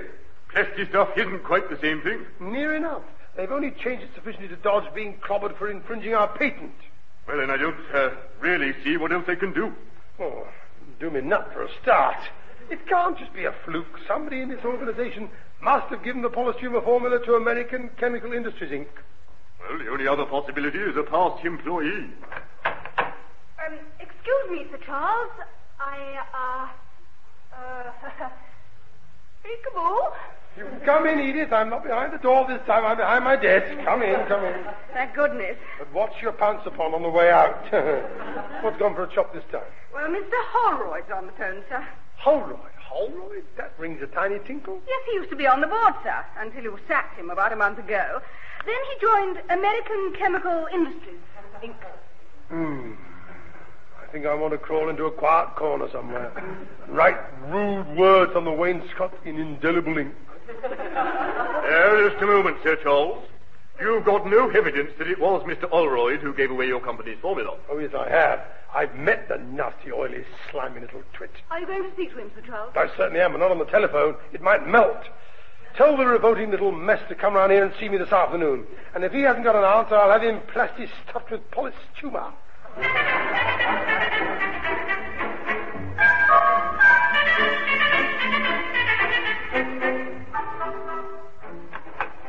Excuse me, Father. This way, Stanley. Put it over here in front of Sir Charles's desk. Hang on. What's happening here? Stanley's going to erect this sample polystumer tent for you. He's not, you know. I can't have an office full of tent. It's ridiculous. In any case, I was thrown out of the Scouts years ago. What for? Ask the girl guides. Should have known. Anyway, you've got to have this tent put up because I've arranged to show it to the Russian trade representative later. It's a sample we've had rushed through. Well, then rush it out again. I mean, I've got Honourable Holroyd due here any minute.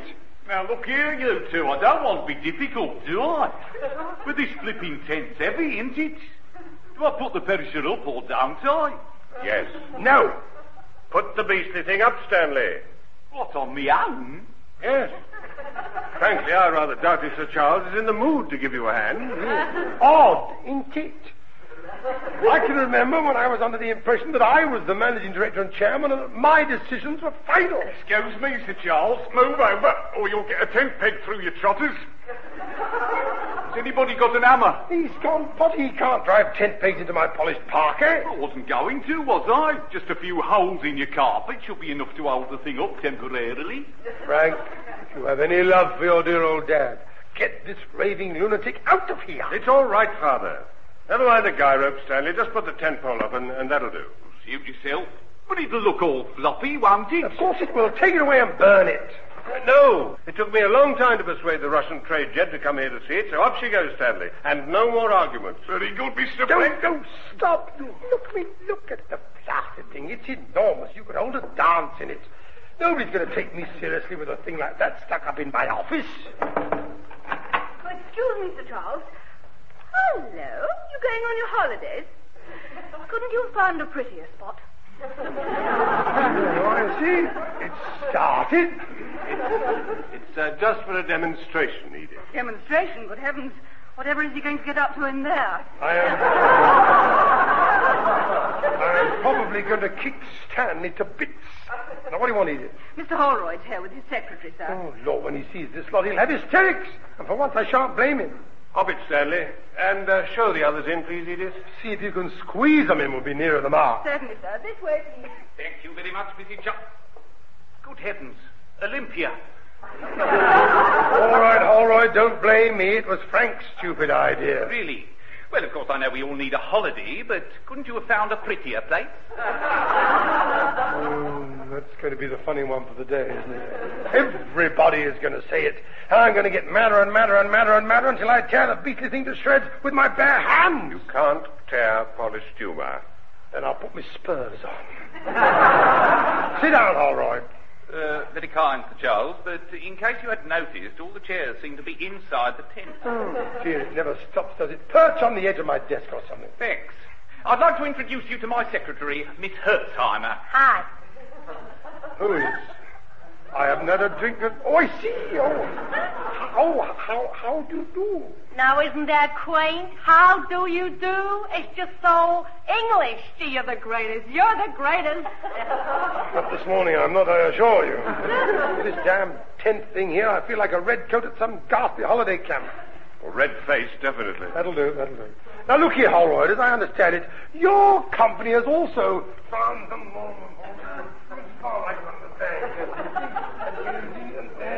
which obviously infringes our patent. Father, if you want us to hear you, stop walking around the other side of the tent. Well, I'll say that for polished humour. It's the only thing I know that can make Sir Charles inaudible. Sir Charles Inaudible? I thought his name was Sir Charles Polystumer. They all of a sudden get up one morning, don't they, and say, I know, let's drive in stark, staring potty.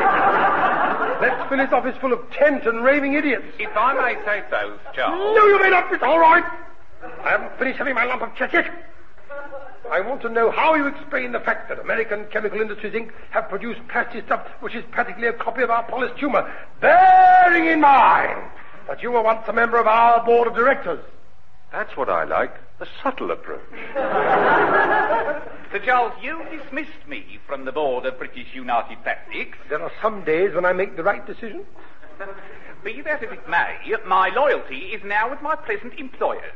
So I have given them any technical advice that I can. In other words, you knocked off the formula. Charming of you, Mr. Holroyd. But you can't do this to the old country. Where's your patriotism?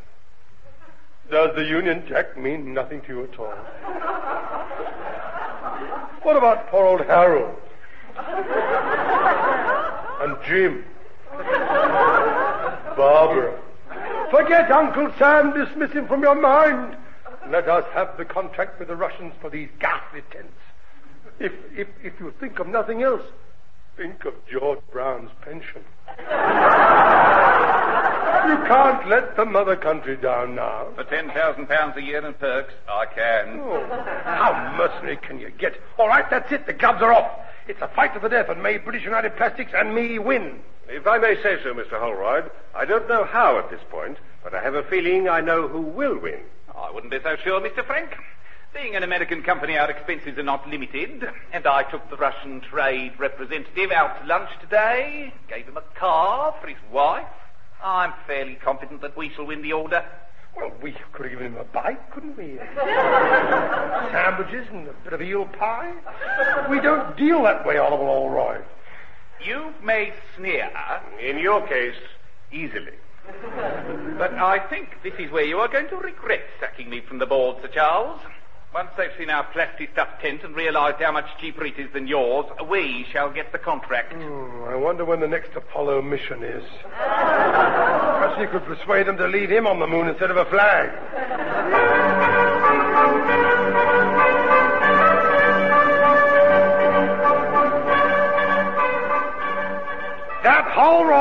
That Holroyd should be broken up into tiny, tiny bits and bunged through a mincer, a rusty mincer. Now, calm down, Father. Calm down. I got an office full of tent and a fair chance of losing an order for 500,000 horrors like it. Hello, Sir Charles Tenty. Oh, Mr. Stokes from Whitehall on the line, sir. Oh, I'm going to get them all, aren't I? Hello. Stokes here, old man. I just thought I should warn you, the PM insists that as we have shares in your company, you must get this Russian order for the tents. Must we? He feels it could lead to great things for the old country. Put it back on its feet and all that. What's he got in mind, a general election or something? Hardly. No, it seems that if we can sell the Red Army these agricultural outhouses, there's a very good chance that we might be able to sell them mobile homes. Mobile homes? What the hell are they? Tanks? Who talked? Go away, Stokes. I've got work to do, even if you haven't. Oh, excuse me, Sir Charles. The Russian trade representative. Heads down, chaps. This is it.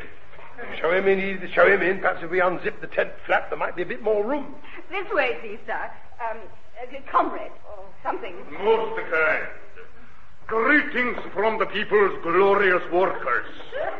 You are going on your holiday. Couldn't you have found a prettier spot? Which is Sir Charles Polystumer? He is, roughly. Boniface is the name, actually. I thought you might like to see our Polystumer tent, so I had one erected in my office for you. Oh, all of a sudden it's his idea. Of course, if we don't sell the blooming things, it'll be mine again. Now, shut. Now, Mr. Comrade, Igor Grazinov. Bless you. That's his name, I think. It's a Polystumer tent. As you can see, there's room for a whist drive or an incredibly intimate game of polo. We accept. You have the contract. No, before you decide, we really should... Pardon? We buy the tents from you, please. Here is contract. Oh, just a minute. What happened to the American rubbish? Have you seen their plastic stuff nonsense?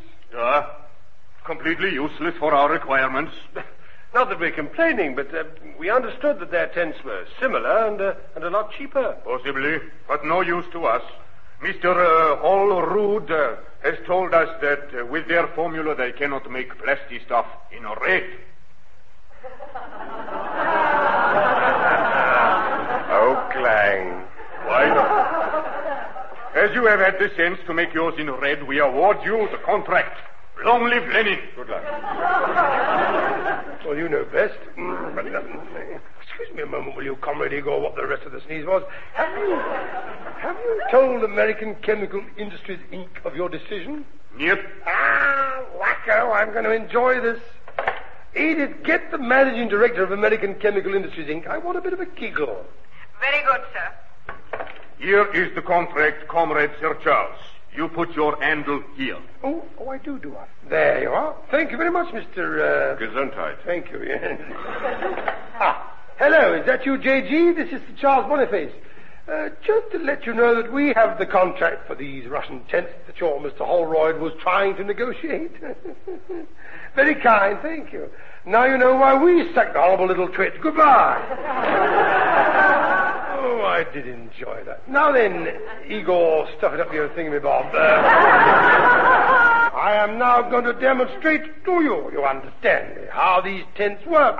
They're all a bit deaf foreigners, aren't they? Demonstration of how to stick yourself in the tent. You just unzip the flap here to get in, and then you zip it up again. Then you are completely... Oi, Frank, oi! How do you unzip the flap, you think? Hey, there's no way out, I'm trapped! Let me see you down to your car, comrade. My father seems to have left us for a moment. Go, let me out, someone. I can't stay here for the rest of me puff. Let me out!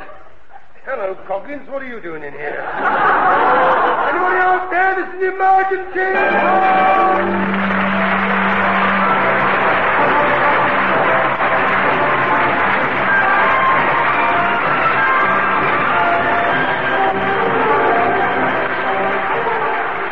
Jimmy Edwards, Frank Thornton, and Gwen Cherrill have been taking orders in The Big Business Lark, written by Laurie Wyman.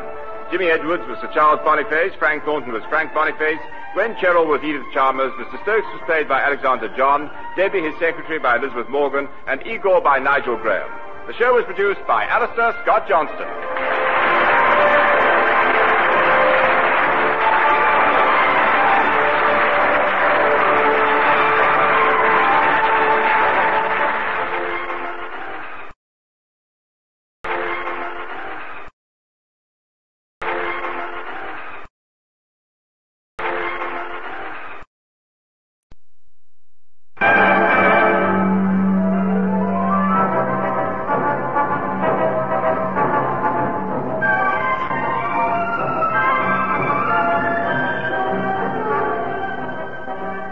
Gentlemen, we present The Big Business Lark by Laurie Wyman and starring Jimmy Edwards, Frank Thornton, and Gwen Cherrill.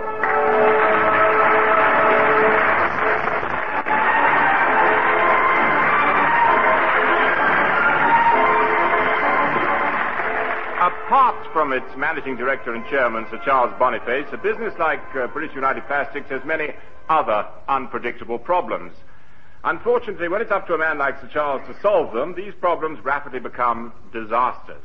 It's usually at this point that he loses interest in the whole mess, pretends it doesn't exist, then hands it over to somebody else to try to sort out. If by any chance they succeed, he grabs the file back and swears blind he solved the whole thing unaided. Usually he fires the poor devil who really did all the work in case they put the boot in at the next board meeting. Well, one of these tricky little problems is about to blow up in his face this week, but at the moment he is his usual sweet, calm, pleasant, kindly self. All right, where the hell is everybody? If somebody doesn't answer in 10 seconds, I'll lock all the loos and swallow the keys. Oi, Edith! Frank, anybody, come on out. I refuse to be abandoned. I'm so sorry to keep you, Sir Charles. You probably will be, Edith. What happened? Why didn't you answer my buzzer? Oh, I meant to tell you, sir. You short-circuited your little buzzer last night. Yes, well, I think I'm going to pretend I didn't hear that. I'm certainly not feeling any pain. Oh, it's not dangerous. It was merely that you stabbed and thumped at it so much yesterday, it only buzzes in your office now. It doesn't buzz in mine. Well, that's very handy, isn't it? That means the only person I can send for is me. Yes, that's right. The rest of us have never had it so peaceful. Watch it, watch it. Any more cracks like that and I shall nip out to buy an enormous great handbell. I shall ring it in your delicate flower-like ear holes every time I want something. Oh, I'd rather you didn't. I have sent for the electrician. Oh, splendid. Did he give any indication as to when he might care to drop in? Well, no, not exactly. But you're on his list. Oh, how kind, how kind. What a pity he didn't specify an exact time. I mean, I'd like to have served him with cocktails, personally. Well, he has got a lot to do, Sir Charles. So have I! And I can't do it without my beastly buzzer. If I may say so, Sir Charles. I doubt it, but risk your pension if you like. Well, your buzzer might have been attended to a bit quicker if you hadn't made the other two staff electricians redundant. I think Ernie, the only one we've got left, is trying to prove a point. Oh, is he? Well, then I'll prove a point. Pass me that paper knife. That'll do as a screwdriver. Honestly, Sir Charles, I don't think it's a terribly good idea. Nonsense. Won't take a minute. Probably only a loose wire or a bad connection. Get out of light, woman. You're all over the place. Ah, there we are. I got the cover off. Now then, there you are. Look, a wire off. What did I tell you? You didn't tell me where it's come from. Well, it's obvious, isn't it? It should be in this little terminal over here. Look, it won't take a minute. Oh, I can't wait to see blasted Ernie's face when I tell him I didn't need him after all. Hold the paper knife while I put the wire in that little terminal. Sir Charles, I really don't think you could... Shut up. I'm concentrating. Now, there we are. That should do it. Just tighten up the screw. And there we are, all done. So hadn't you better see if it works? Oh, yes, I suppose so. Listen at the door to make sure it works in your office when I press the buzzer. All right. Well, I'm ready when you are. Right. Here goes. Who the hell did that? You did. I realize that I'm only a helpless, impractical woman, but I was sure that wire was the one to the mains. Oh, don't gloat. It flaming will hurt. Oh. Poor little hand. My buzzer stabber will never be the same. Shall I get some bandages? A splint or a sling? Yes, you do, and I'll tie you up in them and hang you up on my hat rack for a month. Good morning, Father. Good morning, Edith. Good morning. Do either of you know why all the lights in the building just went out? Probably a power cut, I should think. And I know who cut it. Shut up. Oh, no, he hasn't been do-it-yourselfing again, has he? Well, it wasn't my fault. Beastly thing was obviously incorrectly wired up in the first place. Edith, what did he attack? His buzzer. And it also attacked him. You just never learn, do you? Last time you blacked out 3 towns and melted your penknife. Well, what the hell? I mean, I had another one. Yes. You borrowed it from me and I still haven't got it back. Well, I didn't think you'd want it back. I mean, what good is a penknife with no blades? It had blades when you borrowed it. But I thought I'd sharpen it a little, you see. I think I must have got carried away because the blade sort of disappeared. Oh, dear. If you use an emery wheel, it must be as bald as your Brinner. No, but it is a lot smaller and thinner than it was. Right, Edith, phone up the electrician and ask him if he's finished teaching me a lesson yet. Always provided you didn't blow him up at the same time as you blew everything else up. It was only one little wrong wire in one little wrong hole. That is all it takes. Well, I'll try and locate Ernie straight away, sir, but he may be just the tiniest bit busy. Thanks to you, Father. Oh, very well. Be like that, the pair of you. Just see if I offer to help you next time. How do? Don't bother to tell me. It was him again, wasn't it? Please. Ernie. I'd have been here sooner. You blew the lift fuses as well. I've had to walk up dozens of flights of stairs trying to find out where you stopped the perisher. Now, look here, my man. May I remind you that I am the managing director and chairman of this company? Well, if you're that flaming clever, you ought to know better than a medal.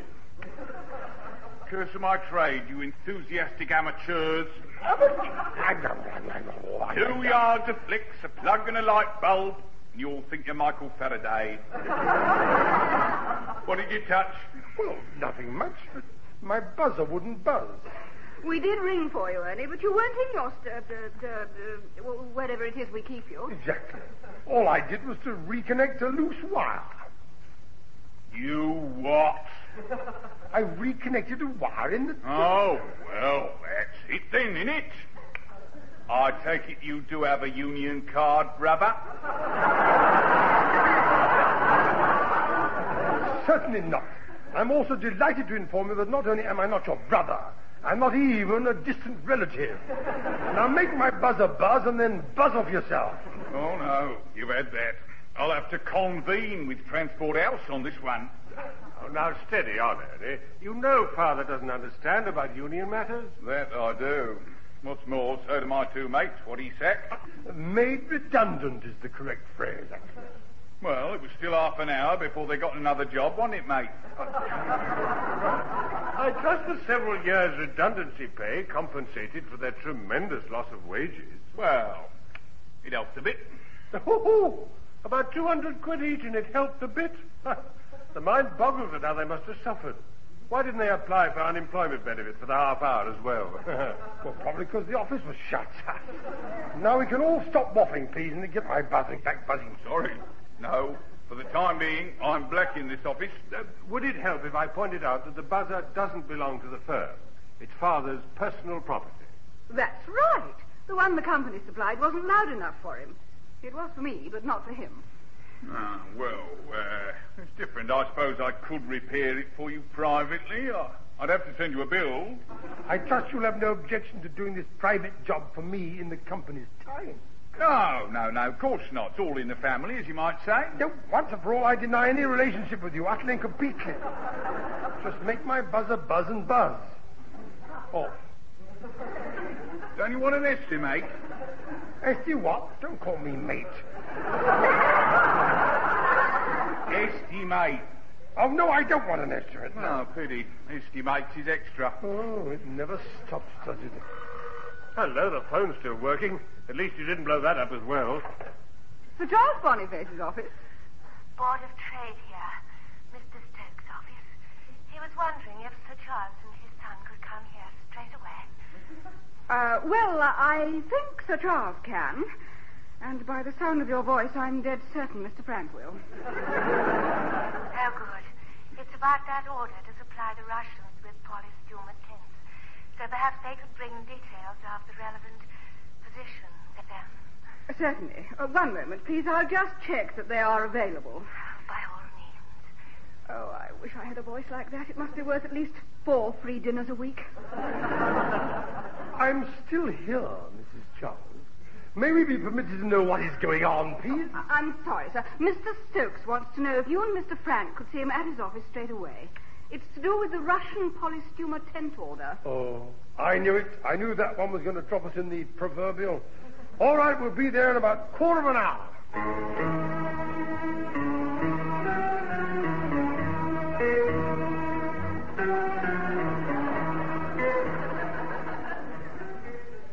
Good morning, Mr. Boniface.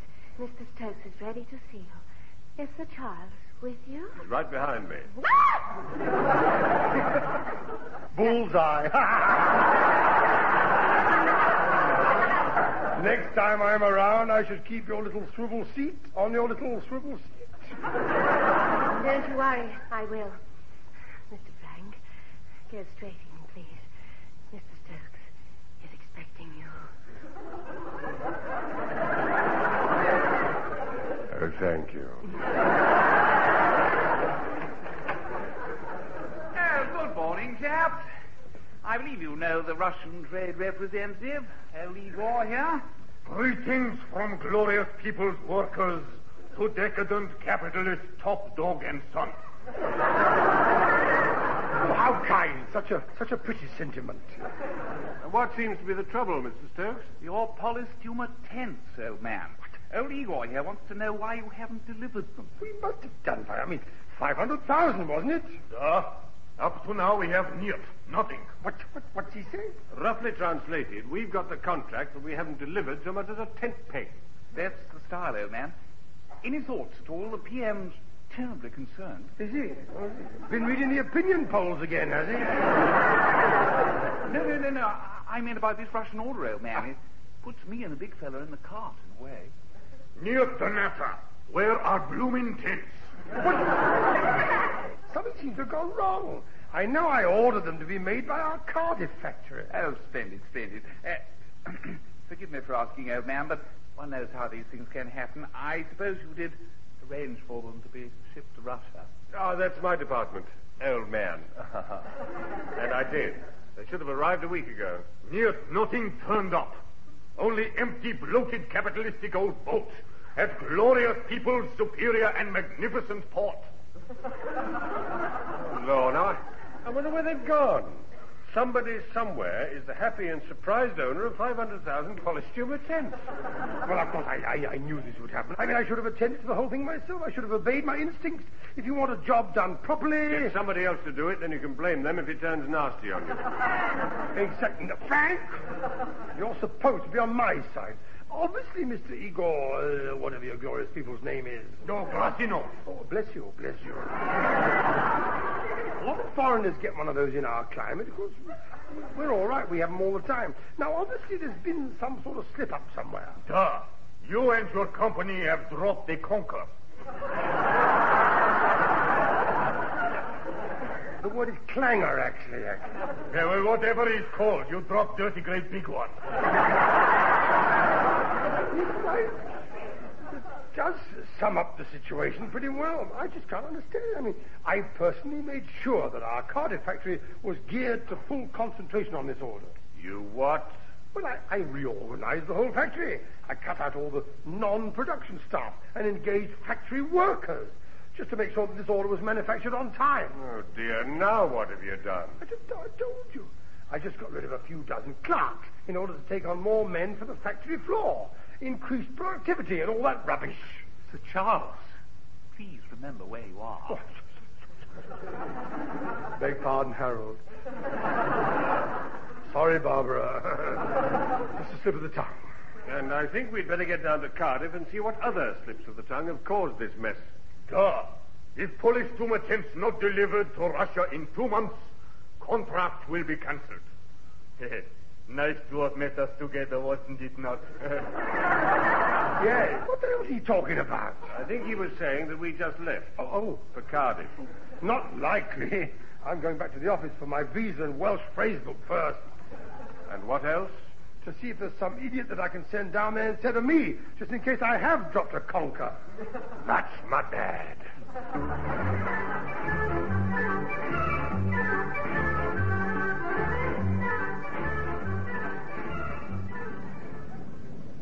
I still say it's one hell of a coincidence that not one other director was available to come up here instead of me. Poor old Coggins said he'd go. Oh, well, that stupid old troop would never have got here. When I told him it meant going to Cardiff, you know what he said? He said to me, is it on the District or the Northern Line? Yeah, that sounds like old Coggins. What did you tell him? I suggested he caught a 19 bus at the garage and then he could ask again. Does Just as well he didn't take you serious. We're here. Oh, this is the Cardiff factory, is it? You must have been here before, surely. Well, no, I just ring up to tell them to get on with it, or I send memos saying that, no, they can't, whatever it is, you know. But you said you'd reorganize the entire factory for the entire... I wonder what all those men are doing hanging around the gates with those banners. Yes. Students, probably, I expect. In British United Plastics overalls? Oh, probably stolen, yes. They'll pinch anything, these students these days. Either that or the overalls are substandard and they've bought them in some surplus store or something. You know, don't you? Know what? What you've done. Your complete reorganization has started a complete strike. Oh, nonsense. Read what's on that banner. Banner? Which? Oh. That one. Oh, that one. It says something beginning with B, Old Boniface. Or crude lot. Pardon? Well, they spelled Boniface with only one N. They've got the something beginning with a B, right? They would. What was that? One of your students tapping on your window with a penny. Oh, how common. With a Rolls Royce, you think you'd at least have used half a crown. I think you'd better let the window down or he'll use his sledgehammer. He does look a little bit touchy, doesn't he? How do you do? My name is... don't you worry. We know who you are, Bark. Bark? He was a musician, wasn't he? Wasn't he one of the Beatles or something? I'm sure our Welsh colleague will be delighted to meet such an obvious music lover. Yes. I play the tuba and the trombone and things. What about the harp? Doesn't make enough noise for him. Well, we're going to make enough noise for him, all right, see. Make no mistake about that. What's he talking about? Tell the fool that I haven't come all this way for a concert. You have, you know. You got a ticket for the front row of the stalls. The world has gone mad. I just don't understand what anybody's saying anymore. And take your horrible greasy elbow off my polished walnut. If you want to talk to me, stand up straight.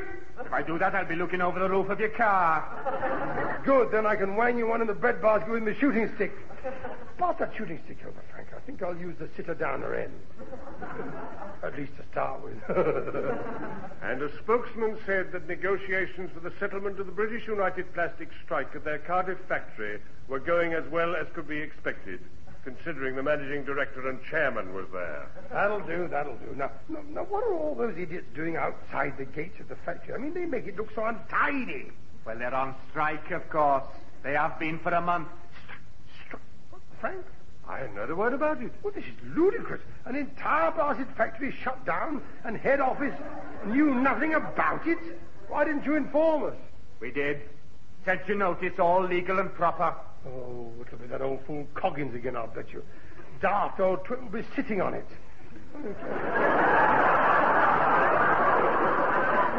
However, do you think it might be a good idea to find out what the men are striking about? Well, our money, of course. Well, there's a novelty. I suppose you want shorter hours as well? Well, how could we? None of us has worked one for a month as it is.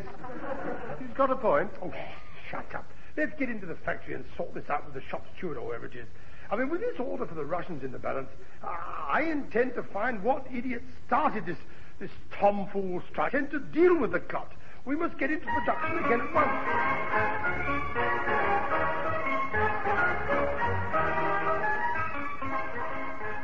The deputation from the strikers are ready to meet you now, Father. Ah, how kind of them. Have you managed to find out what they're fussing about yet? Only that it concerns their wages and your reorganization of the factory. Isn't that typical? They always stand in the way of progress. I haven't cut down the staff. I've only got rid of the non-productive shower, and I've replaced them with idiots who can earn us a bob or two. I wouldn't advise you to use that as your point of argument with them. Well, what would you advise?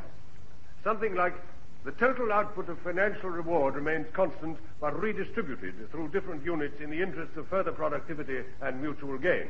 That's very good. That you definitely got out of one of Harold's speeches. I didn't actually, but he's bound to use it eventually. Shall I show the deputation in? Yes, you might as well. The sooner I find the twit who started this, the sooner I can sack him. This way, please, ladies and gentlemen. Sir Charles is ready to shout at you now. Yes, and about time, too. Well, typical of the English, isn't it? Just as you'd expect the flaming foreigners. Madam, we haven't even started negotiations, and you've already gone too far. Foreigners, indeed. Foreigners, the very idea. You should be taken to the tower and shot. Or left in the bellroom of Big Ben until your Bardic bongs itself balmy. I'm glad to see we're off to a friendly start. I have a feeling I'm going to enjoy these discussions. You know what you do, don't you, Frank? You just take pot shots at people from the sidelines. Somehow you never get involved, but you snipe. Perhaps it's hereditary. Look, if you two have quite finished chatting amongst yourselves, perhaps you could hear what you're going to do about our wages. Not right, it's not, is it? Well, of course it's not. Are you perhaps it is? No, it isn't, is it? No, it's not. Now who's chatting amongst herself? Madam, British United Plastics are already paying above the average scale. Not to us, you're not. We couldn't be more below average. Oh, no, I think I must disagree with you there. Naturally, I've looked up the figure for the wages of this factory, and just for once in his life, Father is absolutely right. Somehow in the middle of that sentence, I have a feeling there was a stab in the back. Well, begging your English pardon, Mr. Frank, but I fail to see how we can be receiving above-average wages when we haven't received any at all. What? Pardon? Not for a month we haven't. A month? But that's ridiculous. And all Sir Charles authorized, because of this order for the tents the Russians want to buy, was extra factory staff. Instead of all the non-productive clerical staff, we... Father?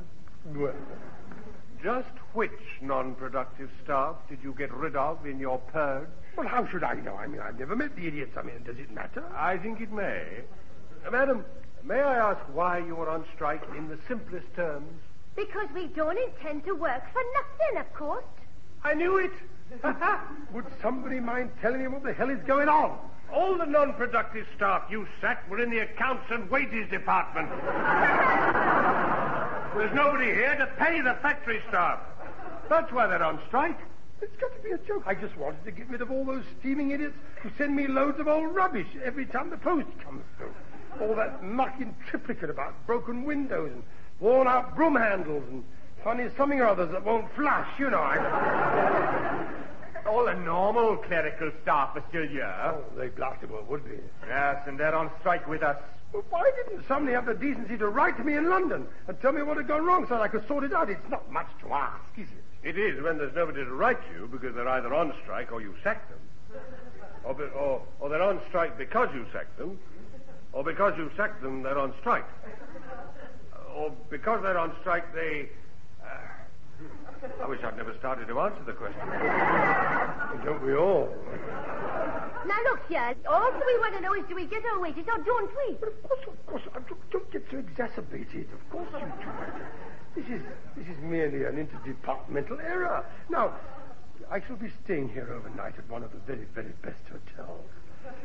How about you and I having a little candlelit dinner at a restaurant that I've been told about not far from here? He's off. Never mind the business, there's crumpet about. Listen, as I was saying, my dear, I feel we should look into this matter at greater length and in more detail on neutral ground. Actually, the ground that I have in mind isn't all that neutral. It's more likely to be a fight to the fate worse than death, but I'm sure... Well, I'm not. Wages first.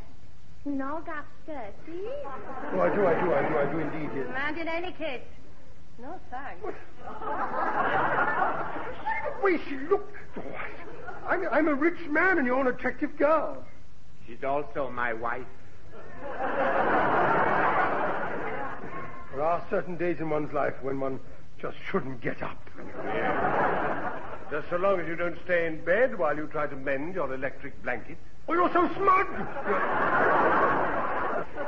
Right, leave this to me. I shall return to London and I shall get this mess all sorted out. I shall re-engage office staff so that you can get back to work immediately. All right, then. We'll take your word for it. This time.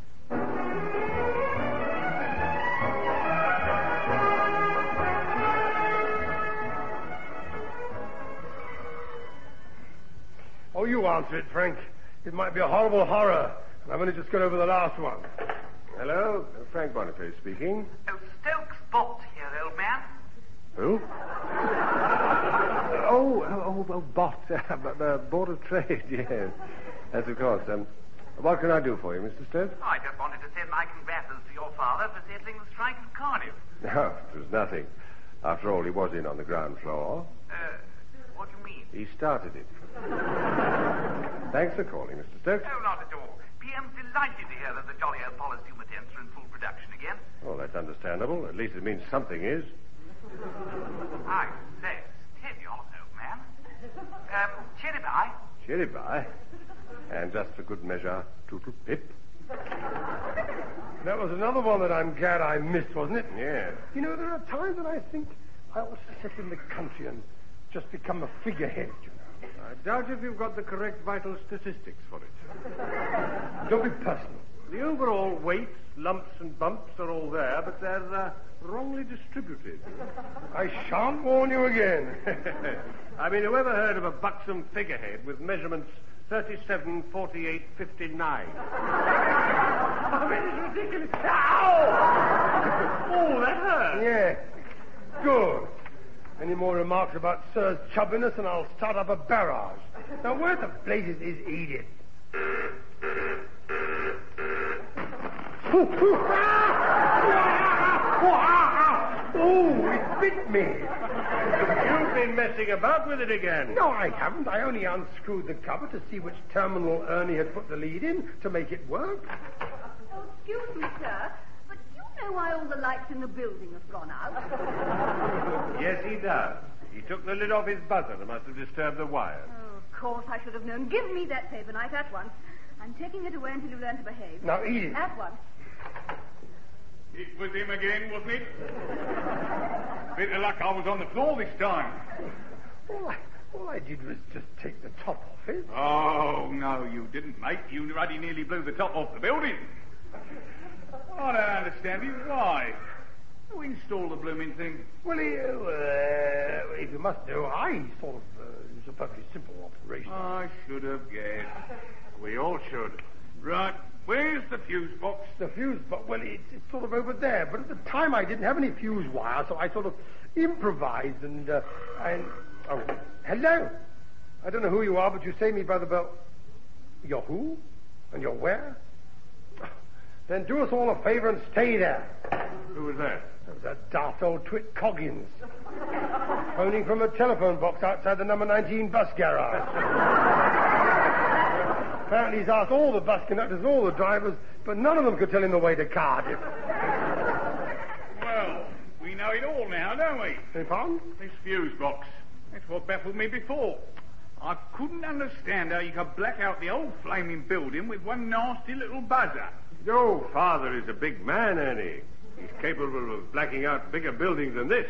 Yes, evidently. I told you I hadn't got any fuse wire, so I sort of improvised. I mean, it worked all right. I'm not surprised. Instead of a tiny piece of 5-amp fuse wire, you used a 6-inch nail. Well, it fitted, you see, and I happened to have one on me at the time. I mean, I carry things like that, you know, bits of string, elastic, the odd nut and bolt. I mean, you never know when a nut or a bolt is going to come in handy. Well, talking of elastic, Edith, if at any time you should happen to need some for your, you know... Well, it might not be long enough, but you could always try it for size, couldn't we?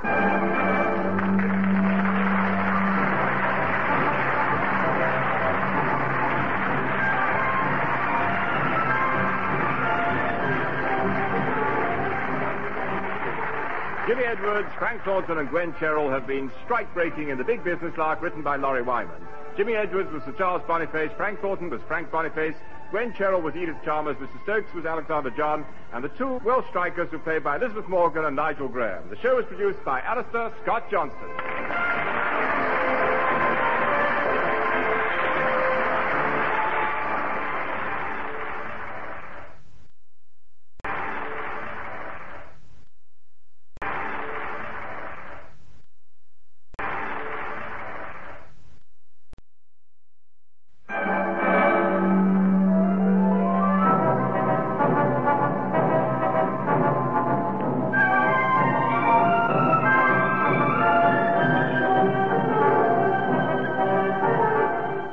and gentlemen, we present The Big Business Lark by Laurie Wyman and starring Jimmy Edwards, Frank Thornton, and Gwen Sherrill.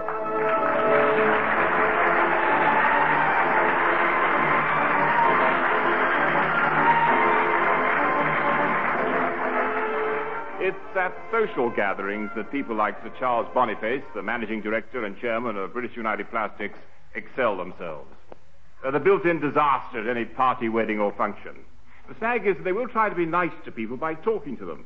If they shut up and just get quietly stoned in a corner, it will be all right. However, there are certain functions connected with the business that Sir Charles has to attend, and although he's not all that keen, the rest of the company are in a state of utter panic as to what he will do this time. Well, I'm sorry, Mr. Frank, but it's the only hotel who'd accept the booking for the firm's dinner this year. The others all said they were fully booked already. You mean the others didn't want their hotels wrecked again? I wonder what Father will do this time. I prefer not to think about that. Last year it was, let's all be a Trinidad steel band with the hotel's dustbins, eh? No, that was the year before. Oh, yeah. Yes, last year it was doing something he shouldn't have done in the ornamental goldfish pond, wasn't it? And, don't ask me what, except that he did say they just weren't the same without chips. Yes, now you mention it, I remember we got a bill from the Tower Majestic Hotel for an extra 50 guineas. What for? Fishing rights. That would be him, yes. Where are we going to hold this year's highly expensive disaster? Carlton Grand, private hotel, Notting Hill Gate. Oh, his reputation has made us spread out as far as that, has it? Next year, Mrs. Podmore's Guest House, St. Albans. Morning, Edith. Morning, Frank. Don't bother to answer. My head is clanking and thumping away like the engine of an old Bill bus this morning. What's he talking about? He was at a wedding yesterday afternoon. Don't remind me. Oh, what a wedding. Oh, what a wedding. I got through the ceremony all right, but the reception was a ghastly mistake. Oh, dear. What did you do this time? Oh, for a start, I trod on the vicar's foot. And as a sort of in-joke, I sort of said to him, I said, sorry, vicar, why not turn the other one and I'll stamp on that as well? And he didn't see the joke. Well, of course he didn't. He was only there for the grub. I trust you apologize. Of course I refused him. And then I even congratulated him on the service. I said, how well your organist played, I said. Wasn't he on form? I said, by Jove. I remarked, I said, weren't your flowers lovely? I went all poetic, I did. Well, that made him feel better. Well, not very much, because he wasn't the digger who conducted the wedding service. He was just a friend of the bride's mother there for the booze up, you see. You never learn, do you? Well, I was only just trying to jolly things up a bit. You see, they were such a nice young couple. I wanted to help, you know. Well, on that principle, I'm surprised you didn't go on the honeymoon with them. Funny you should say that.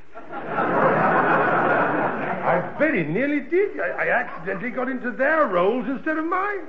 I mean, I shall probably have confetti falling out of my moustache for a month. Well, I realise one rose looks like another, but surely you noticed it wasn't Hoskins at the wheel. Don't be ridiculous, Edith. Father has never seen Hoskins' face.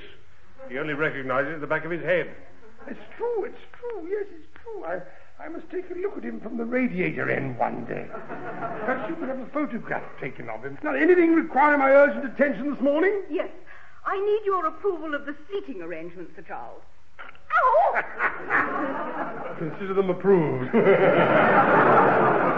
I think Edith meant the seating arrangements for the firm's dinner, Father. Oh, dear. Oh, dear.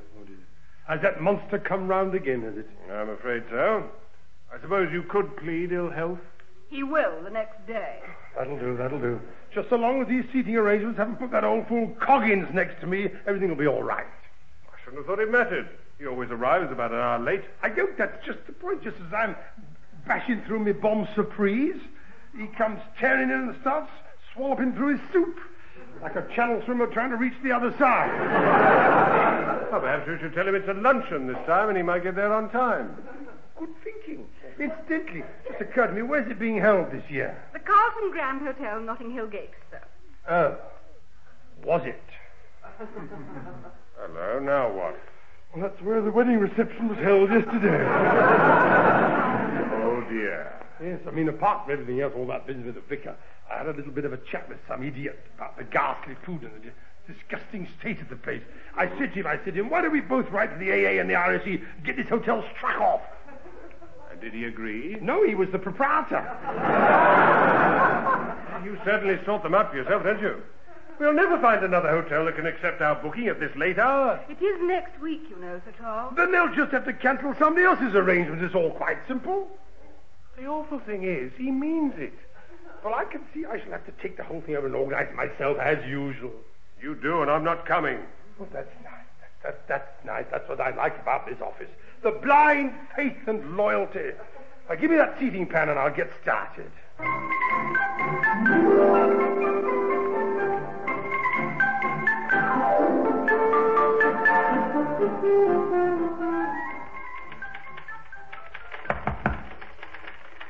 Come in. Oh, it's you, Stanley. What is it? Well, it's these two outside, isn't it? I've been going up and down in my lift for half an hour, haven't they? So I reckon they belong here, don't I? Well, I have no idea, have I? Oh, I do wish you wouldn't get everybody doing that. Who are they? Well, they're foreigners, aren't they? Americans, most like. These ways they speak odd, don't they? Well, not having met them, I wouldn't know, would I? Well, there you are then, aren't you? Oh, I am I? Oh, Stanley, for the last time, will you stop doing that? Who are these people? Oh, some Japanese daughter. Says his name is Oop. Pardon? What? No, it wasn't me. It's his name. Oop, isn't it? Oh, of course, Mr. Earp. Show him and his daughter in at once, please, Stanley. Well, that's what I'm trying to do, isn't it? I'll be back with them in a tick, won't I? I've no idea. I won't do it again. I won't get caught out again, will I? Oh. This way, then. It's in here, isn't it? Oh, no, that's real kind of you, son. Isn't it? He gets everybody at it. Do come in. Sir Charles is expecting you. Oh, I'm sorry, Willie. If it hadn't been for your elevator man, I guess we'd never have found the right floor, would we? Oh, gee, what a marvelous view. Isn't it? On a clear day, you can see the fog. This way, please. Oh, excuse me, Sir Charles. I never excuse you, Edith, but I do try to make allowances. Now, what is it? Mr. and Miss Earth. Manners, Edith, manners. Put your hand in front of your mouth. No, that wasn't me. It's them. Don't try and pass the blame on... Oh, yes. Don't, yes. How do you do, Mr. and Miss Earp? How is Wyatt?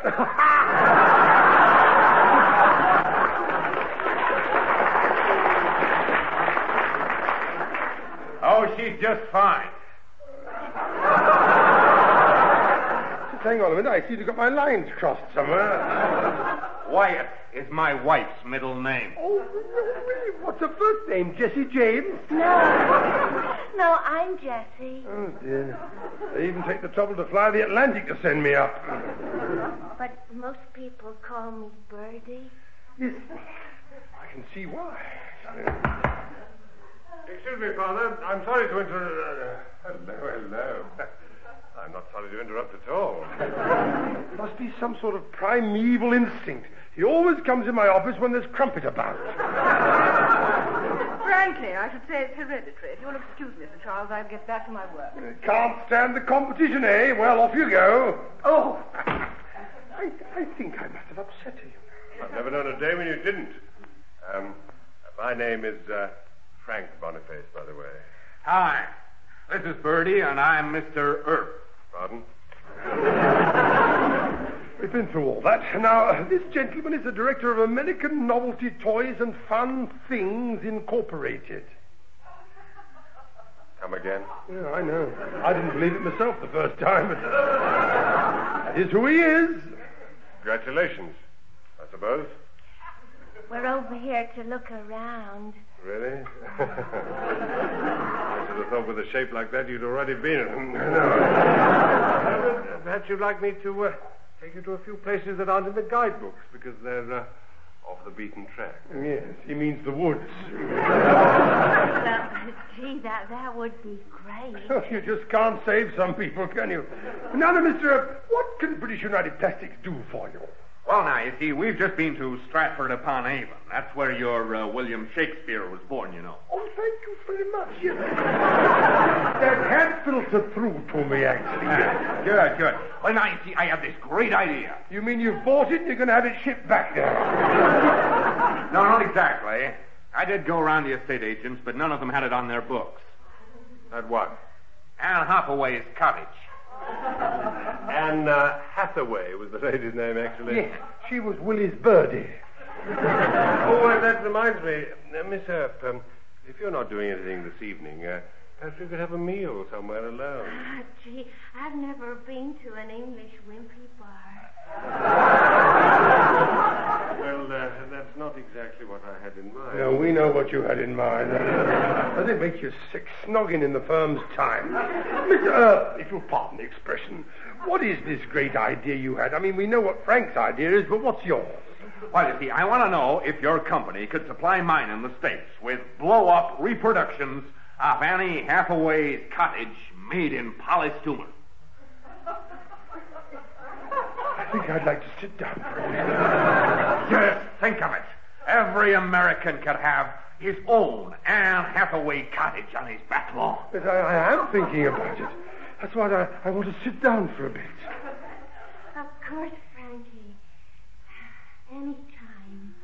Why not, now? No, just as soon as you like. Oh, shut up, you two, can't you? Mr. Earp, may I, as delicately as I can, ask why you want us to supply these revolting monstrosities? I mean, why don't you make them yourself? Oh, that just wouldn't be the same, would it? I mean, they just wouldn't be genuine English fakes if we made them. Oh, how terribly touching. Now that I've thought of the idea, it seems to me that there are great possibilities.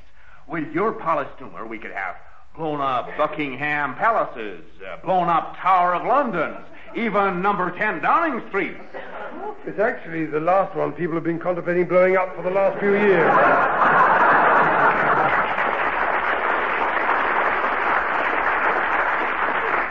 No, but seriously, are you with me, Mac?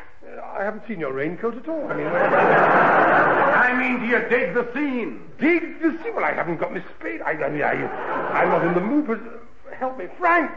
Are you sure you don't mind, Bernie? Of course not. Perhaps you'd better bring an overnight bag in case we get caught. Oh, Frank, please. No?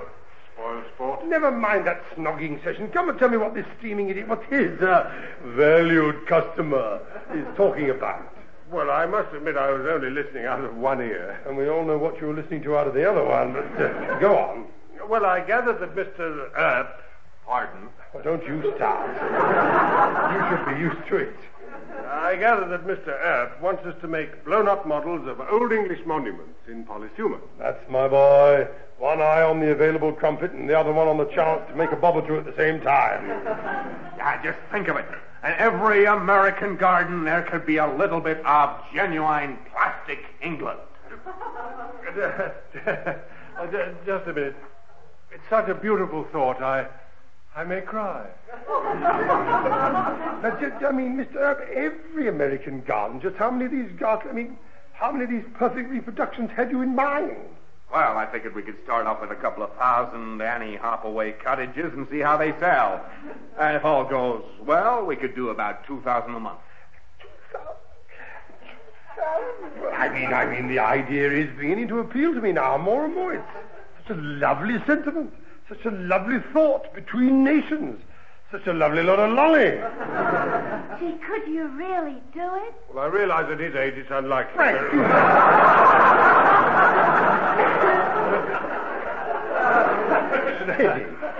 Nevertheless, Father can still get his own way in this company. Oh, yes. If he says we can make these reproductions, then somehow or other we will. He has a lot of influential friends, you know. Sure. I heard he plays polo and everything. yes, well, I don't know about the everything, but I do play polo. It has been known for me to have the odd wallop about on a horse, you know. Well, tell me now, in the strictest confidence, you understand, have you ever spoken to him? Oh, that him. Oh, you mean him that's married to her? Oh, yes. Well, not really, actually. I would have chatted him up, but unfortunately he was riding the other way at the time. Gosh, weren't you excited? Well, not really. I was the one who was facing the wrong way, as well as I thought the game was going down when he whizzed past me and scored a goal. Down at Cardry, he's known in polo circles as the Royal Mint with a goal in it. Oh, well, bang goes me OBE, I suppose.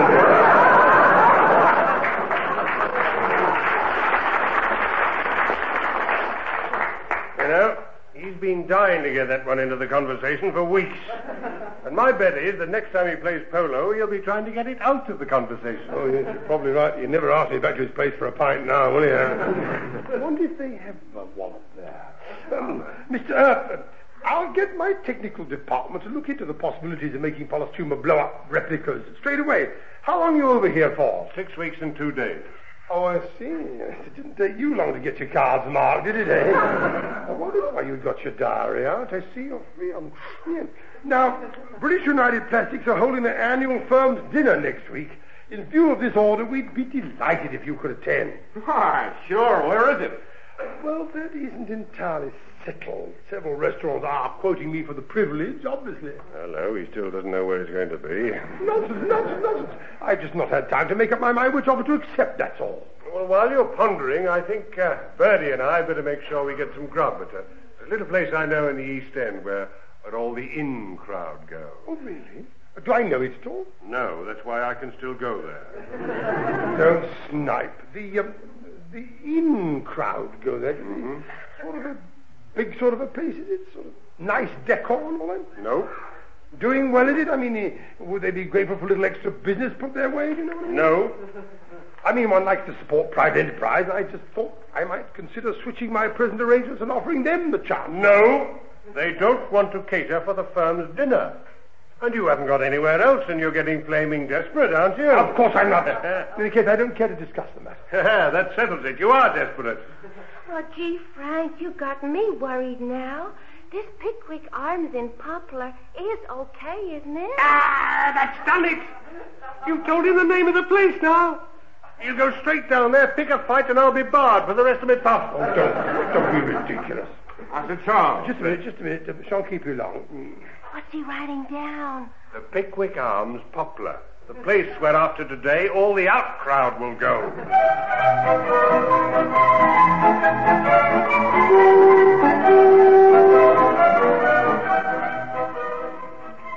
Good evening. Is mine host about at all?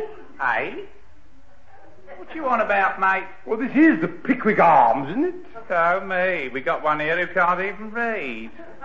Says so big enough letters outside, doesn't it? I believe it does, but the way the lights kept flashing on and off made it a little difficult to decipher. In any case, the most it ever said was Pickwick R. And then it glowed a bit bright before it went and packed it in. Oh, blimey. Said there's another ruddy fuse gone. Fix it right or I'll fix you. Permanent. Oh, that's nice. Delightfully Dickensian, that was. Now then, my good man, do you cater for parties? Yes, of course. How many in the coach? Well, not quite what I meant, actually. Oh, just a few of you having a gulp at the old river, is it? Here, what size table do you want? 4? 6? Dozen? What I had in mind was a 5-course meal for 350 persons. Yes, Ed. I got a rat nutter here. Come and have a giggle. He's getting better all the time. I am perfectly serious, and I'm not a nutter. I am trying to arrange my firm's annual dinner. Oh, get away. I've only just got here. Oh, I see. Incidentally, do you mind me asking this? What is this building's association with Charles Dickens? I mean, with a name like the Pickwick Arms, there must be some direct link. Oh, yeah, of course. Well, Harry Seacombe once stopped for an eel pie. To think that I could have driven past and never known that fascinating piece of London's history. Yeah, well, it goes on all the time, doesn't it? Now then, for this do of yours, how do you want your winkles? Well, well, frankly, I should hardly have thought it was any of your... I'm quite happy with them the way they... nobody else has ever... Did I hear you correctly? What you want done with your ankles? Boiled or au naturel on the end of a pin? Well, put that way, I think I'd just as soon skip the first course. What else had you got in there? Hey, mate. What? That's him, isn't it? What? It is, you know, he's the one what hit me. Hit you? I've never seen you before in all my life. Fred, hold him. What? Maze, give us your handbag. What? I'll belt him with it. Don't you dare, I'm allergic to pain. Get away, this is all some ghastly mistake. I'm a stranger here. Oh, that does it. I'll take my custom elsewhere. I've had plenty of other offers, you know. Oh, what have you got in that thing? Driftwood or half of whopping old stairs?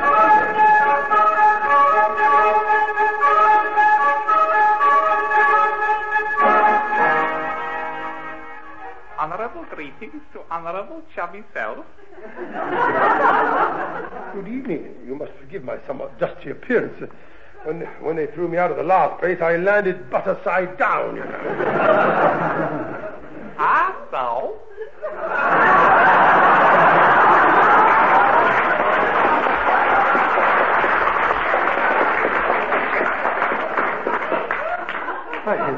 I beg your pardon.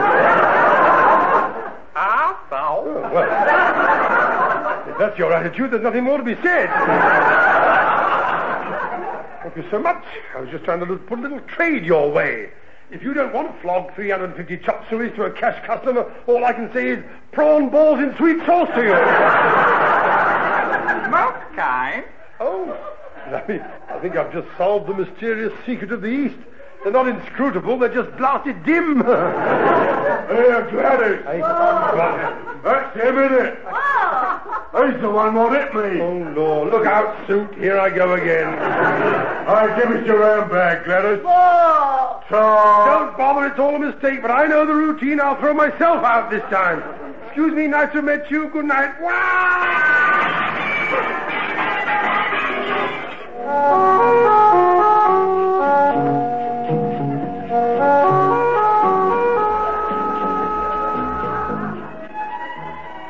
Good evening. It is still evening, isn't it? I don't know. Buonasera, signor. Don't confuse the issue. I said good evening and don't argue about it. I can't take much more. Neither can my suit. All I want to know is, can your calf make enough spaghetti for 350 people? Si, signor. To take away? Of course I want to take away. That's why I'm standing here with millions of carrier bags. I'm going to rush the whole lot up to Scarborough on my bike and feed it to low-flying penguins from the top of the cliff. One moment, signor. I will tell the chef. Oh, dear. They believe it all, don't they? You stupid, thick-headed foreign clot! I'm trying to arrange a firm's dinner at your terrible, filthy, foreign, stinking, lousy, nasty camp. Because it's the last one on my blasted list, and I can't take any more. Hey, a barrel. That's him, isn't it? Oh, no, it's not fair. Flesh and blood can only stand so much. It's him. That's the one what hit me. Give him your handbag. Good night, all. Nice to have met you.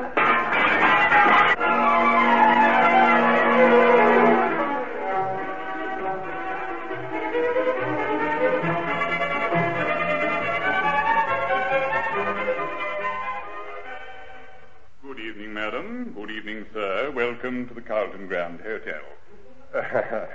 Good evening. This is where British United Plastics are holding their staff dinner, isn't it? Oh, yes. So glad you could come, sir. Please go in.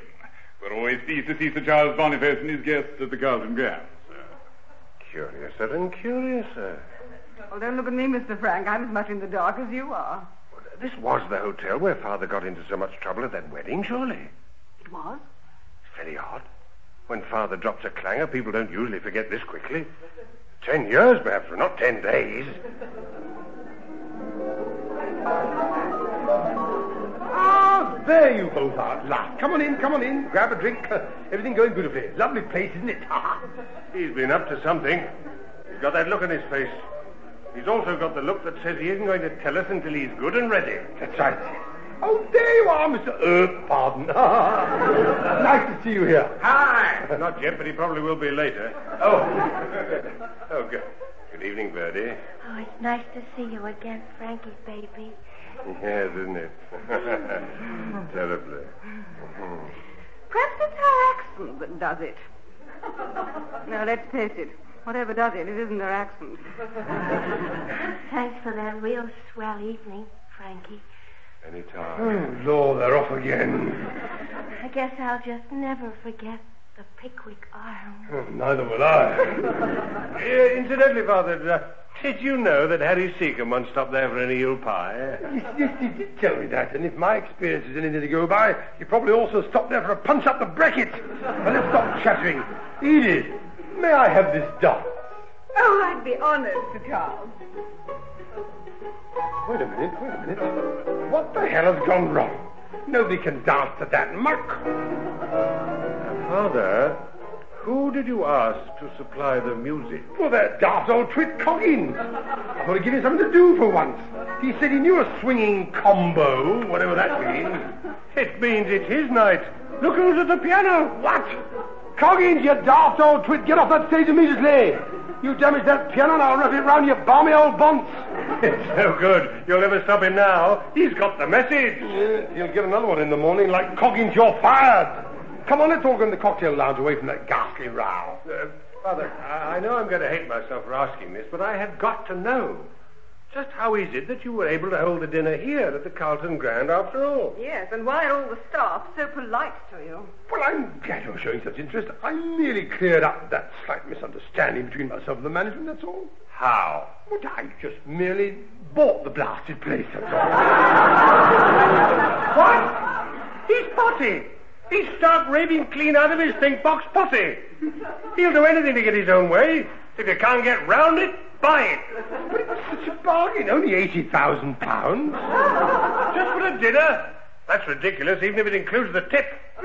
The firm can stand it, and I just didn't like any of the other places. And vice versa. Well, you could put it that way, I suppose. Anyway, it was well worth it. You see, I brought along this contract for Mr. Earp to sign for the Polystumer blow-up and Hathaway cottages. Think of the dollars we're going to earn, my boy. England and Harold will be proud of me. You have brought along the contract, and you are expecting Mr. Earp to sign it? Oh, how tiresomely slow you are at times. Yes. and you bought the hotel just to invite Mr. Earp to dinner? It's because you... I don't think I can bear it. Steady. Control yourself. What is all this about? Let me tell you, his daughter Birdie is a co-director of the firm. She signed a contract with me at the Pickwick Arms the other night.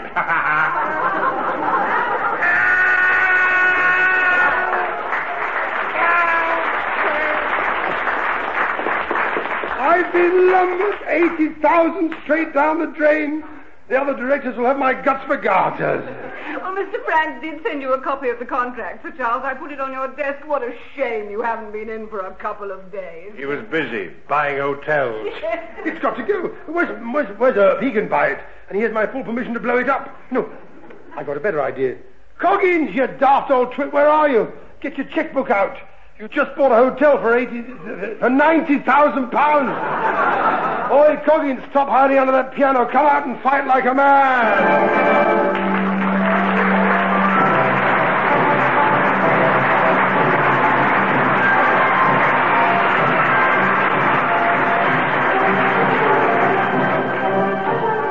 Jimmy Edwards, Frank Thornton, and Gwen Cheryl have been dining out on The Big Business Lark, written by Laurie Wyman. Jimmy Edwards was Sir Charles Boniface, Frank Thornton was Frank Boniface, Gwen Cheryl was Edith Chalmers, Mr. Earp was played by Nigel Graham, and his daughter Birdie was Elizabeth Morgan, and nearly everybody else was Alexander John. The show was produced by Alistair Scott Johnston.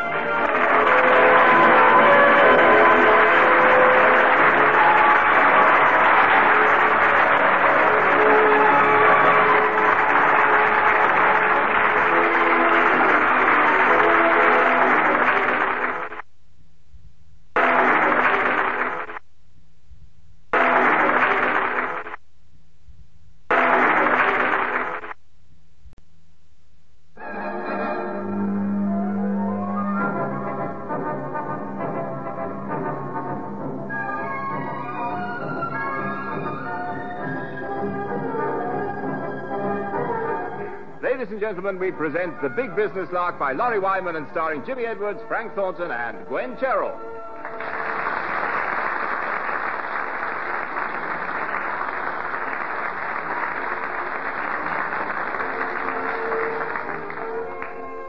When you're managing director and chairman of such a big company as British United Plastics, it's inevitable you'll be asked to join many organizations and support many charities. Well, for Sir Charles Boniface, charity begins and ends at Sir Charles, so that's no bother.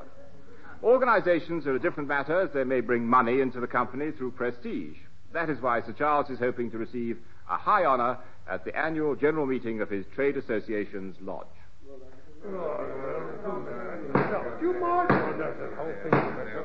Worshipful members of the Royal Society of Vendors of Plastic, as the retiring Grand Master, it is now my duty to call upon you to nominate my successor. Yes, by the look of the old fool, it's in the nick of time, too. Hush. Being a Grand Master's very exhausting work. Then he shouldn't have taken it on. However old is the doddering old twit? 47. He's had a lot of late nights, isn't he? Oh, sorry, I got that the wrong way around. It's 74. 74? That's more like it. May I have your proposals to the next Grand Master, please? Certainly. Sir Charles Boniface. I'm afraid you cannot propose yourself, Sir Charles. But that's ridiculous. Who else is likely to propose me? Well, I propose Mr. Ellington King. Seconded. Oh, come on. Oi, oi, oi, oi, oi. Some of you, wake up, wake up. What about me? What about me? Very well. As retiring Grand Master, I still have a vote. For the sake of peace and quiet, I propose Sir Charles Boniface. Seconded? Sir Charles. Sir Charles, you can't second yourself either. Just as well, who'd want two of him? That'll do, that'll do. Now, come on, somebody, let's be hearing from you. What about all the free nosh-ups you've had on my firm? They could stop, you know.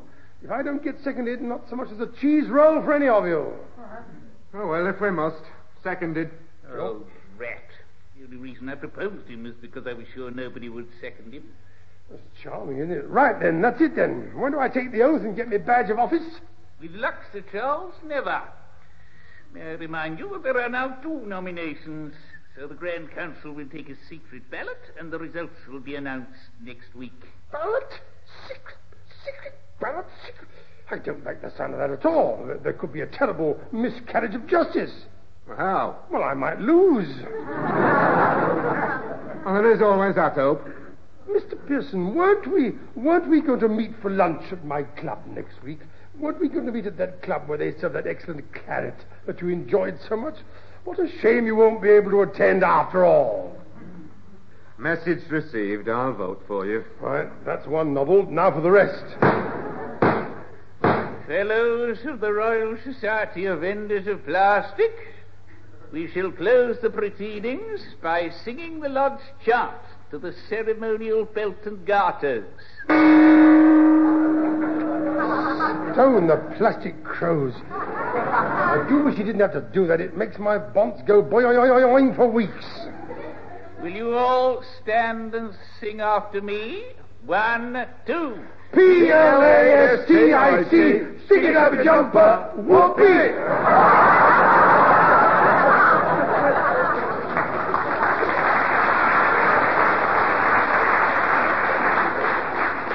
Such a lovely, noble sentiment.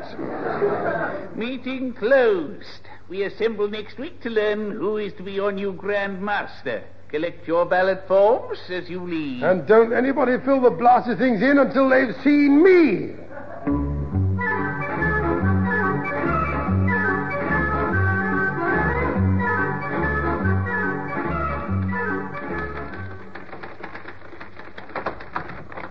Oh, good morning, Mr. Frank. Is it in? Yes, he is, actually.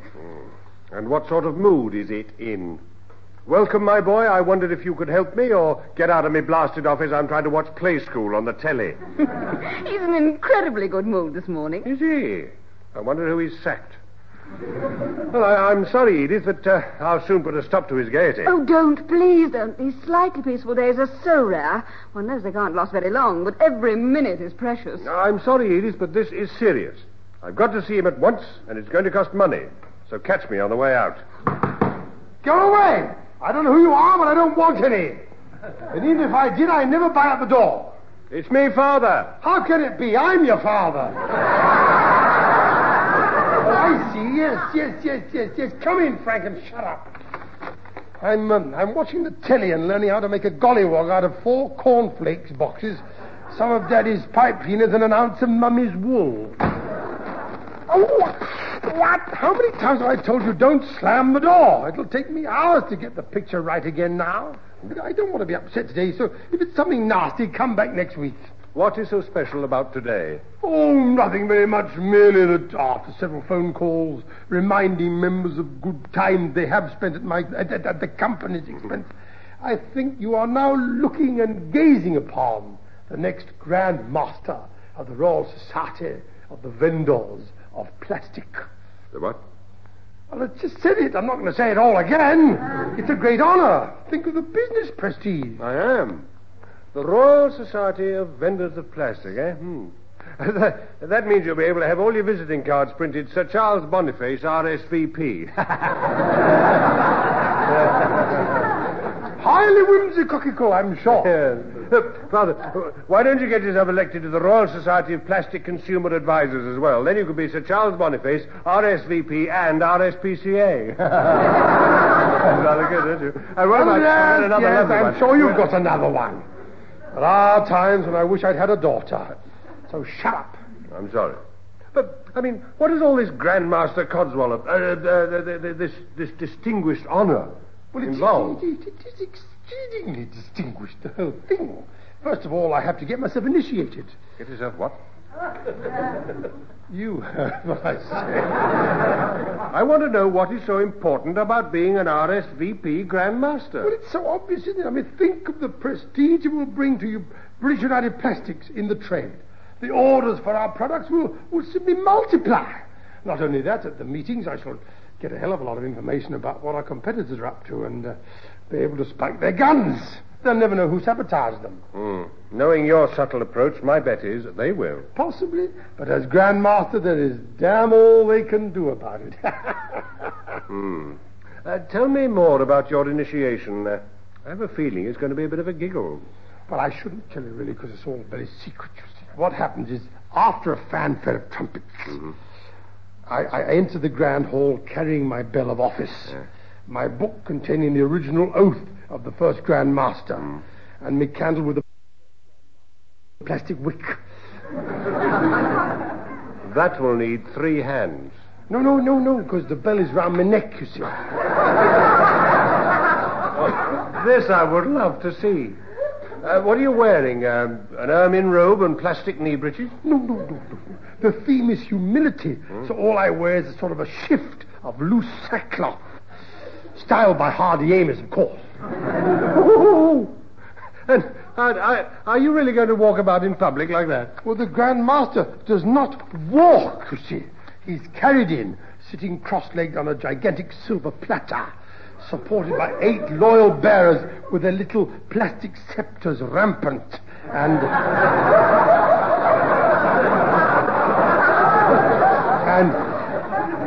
their orbs at the ready. It's just as well it's not a mixed society, isn't it? Father, I've just thought of something else. If you're going to be sitting on this platter in only a sackcloth shift, yes. I hope they remember to warm the silver platter first. Oh, shut. Well, now you mention it, I think I will have a word with the chief bearer. That could be very nasty, couldn't it? I suppose instead of sitting down, you could crouch. You refuse to take this seriously, don't you? But if I had to sit cross-legged on a cold tray, I'd take it seriously, all right? I'm allowed to keep me rompers on underneath. Rompers? Well, this is another part of the ceremonial regalia. That and my plastic dangler. Which, under the rules, has to be displayed at all times. And you volunteered for all this? Your posse. Well, now that we've discussed it, I think you could be right, as a matter of fact. Actually, I think I could be in a bit of trouble. Oh, you're not kidding. No, listen. Listen a minute. When you first become a fellow of the society, you're given a book containing the original Grand Master's oath. And if I'm elected, I have to read it out to the assembled company. Well, so you said, but what about it? Well, I've lost the flipping book. Never bothered with the beastly thing before. Then get another one. They don't grow on trees, you know. Then borrow one. How can I? The wretched thing is never supposed to leave your person. You're supposed to carry it with you or on you at all times. It's all part of the tradition. Which you just broke. Well, the beastly thing must be around somewhere. You haven't seen it, I suppose? No. It's Edith, you see. She will tidy me up. Well, if she found it, let's hope she didn't read it. Well, I shouldn't think she did, or she'd have given a notice in by now. Well, I expect it'll turn up. If it doesn't, I've had it. I doubt it. If you can't read out the original Grand Master's oath when you're sitting on that cold tray, I'm sure you'll be able to make up a few of your own. I shan't discuss the matter with you any further. Now, what have you come here for? What do you want? I don't want anything. I'm demanding something. Demanding? Have a care there, boy. You may be speaking to a future Grand Master. Now, what's it all about? My desk. Oh, yes, I saw your indent for a new one, but times are very hard, my boy. SET and all that, you know. Just can't be done. Have you seen my desk? Nobody could work on it. It was boxwood to start with. Now I have to hold it up with one hand while I try to sign a letter with the other. Oh, what a terrible effort. Why don't you try chucking your blotter on the carpet, then you can kneel down and sign your letters there? Father, how much is your annual subscription to the RSVP? 50 guineas. That would have bought me a new desk. Possibly, but being a Grand Master is an investment. A workman is entitled to the tools of his trade. Yes, and in your case, that's an address book and a credit card at several restaurants and hotels and a florist. I meant during working hours. And we all know when yours are. From dusk to dawn. Pot calling the kettle black. No, just jealousy. Now go away, you can't have a new desk, and that's final. Cheapskate.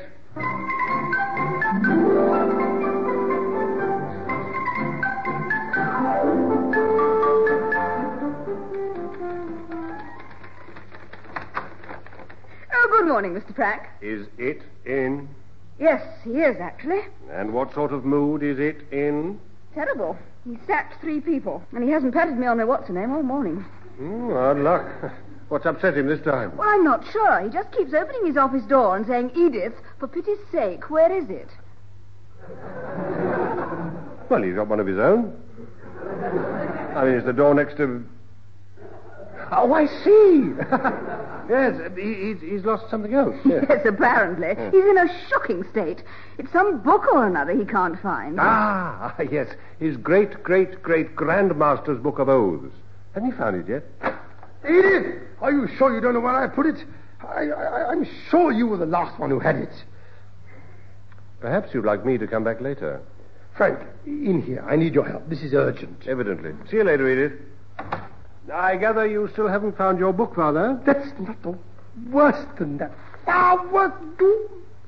Mick Clapper's fallen off. Not only that, the plastic wick of my candle won't glow anymore. Listen, on top of all that, which is disastrous enough, I've had this letter from some bird or another. What letter? This letter that I'm holding in my hand. Can't you see it? Listen to this. I'll just put me glass.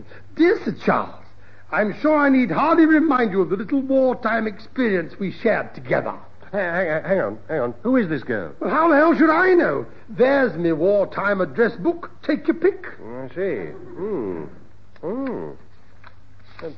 What are these ones marked with the asterisk? Officer, never mind. Never you mind, but she be amongst them for certain. Yeah, of course. What else does the letter say? Well, I'll remind you of the wartime experience we shared together. Even if you have forgotten, I shall always remember your assistance in what we called Operation Look Out, Here It Comes. Go on, if you dare. Oh, dear. I have no desire to be in the way again. Pardon? Well, I suppose it's merely an unfortunate turn of phrase. At least I hoped it. Then it goes on, such bad handwriting. Provided you look after our mutual interest, I shall stand back and make certain that you get it, if you still want it. Signed, a well-wisher. Well-wisher? Well, Frank, but this is serious. Try to remember that this was wartime. You lot didn't invent the permissive society, we did. Evidently. Look, you must have some idea who wrote that letter. Well, I've narrowed the field down to about 3 runners. But if any of this ever comes out, I'll never be the Grand Master. It serves you right for being an even grander one during the war. You're so smug at times. Just tell me what the hell I'm going to do. There's a P.S. I thought there might be. What does it say? It says P.S. Well, that's understandable. I'll be in touch with you again before next week to ensure you intend to do the right thing. Yeah, you really are in trouble, aren't you? That much I had managed to figure out for myself. The point is, what can I do to get myself out of it? You could just sit back and wait to see what happens. No, thank you. Well, then you'll just have to go through your little wartime address book and visit the likely ladies who might have written that letter and who might have taken part in Operation Look Out, Here It Comes. But on my own? Not likely. You're coming with me. Yeah, I thought I might be.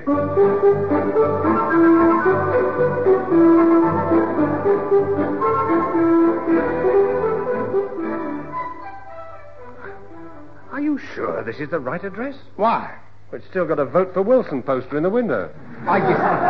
Well, of course, when I knew Maggie, we rarely discussed politics. It wasn't a meeting of the minds, you know. I have a feeling that once we get over the preliminaries, you'd better let me do the talking. Delighted. Hi. What do you want? Now, go and get the light, will you? My fog's gone out.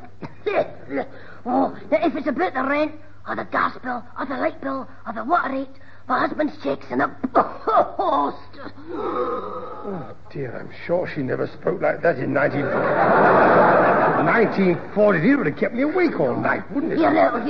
Could you wait a tick? I can smell something burning. Oh, I must have left something in it. Oh, no, it's all right. It's just my filter. Oh, they don't make them the way they used to, do they? If it wasn't for the coupons, I'd give them up. I'm halfway to a set of garden furniture and 12 place settings of genuine spode China. May I suggest, madam, that you settle for 6 place settings whilst there's still time? That way you might be around long enough to cook something to put on the blasted plates. We are sorry to trouble you, madam, but I believe you may have met my father during the war. Have you attempted to contact him again since? No. Oh, him. 40 years. Bang goes my image. Madam, my name is Boniface, and I was in the RAF. Boniface. Oh, yes, I remember now. Aye, you was the hot hands behind the Narfy in Cardington. That would be him. Proper caution he was. No wife would go out with him unless he was handcuffed and had his boots nailed to the floor. Madam, really, not in front of the boy. Remember his youth. Never mind mine. She's too busy remembering yours. Oh, I'm not, son. He's one better service life I prefer to forget. Oh, shouldn't you go and see Dr. Finley and get something for that? Then may we take it that you have not written to Sir Charles recently? Oh, of course not. I'm a respectable married woman. Besides, if my husband Angus caught me writing to old boyfriends, he'd clobber me one with his claymore. He should be home soon if you'd like to meet him. Oh, no. I think I'd prefer to forego being clobbered with his claymore. Nice to have renewed acquaintance with you again after all these years. They were great times. Nah, I was just thinking you were the one who sneaked up behind the girls and give them a quick... Bullseye! This way, Father. If Angus turns up before you go, the war may not be over after all.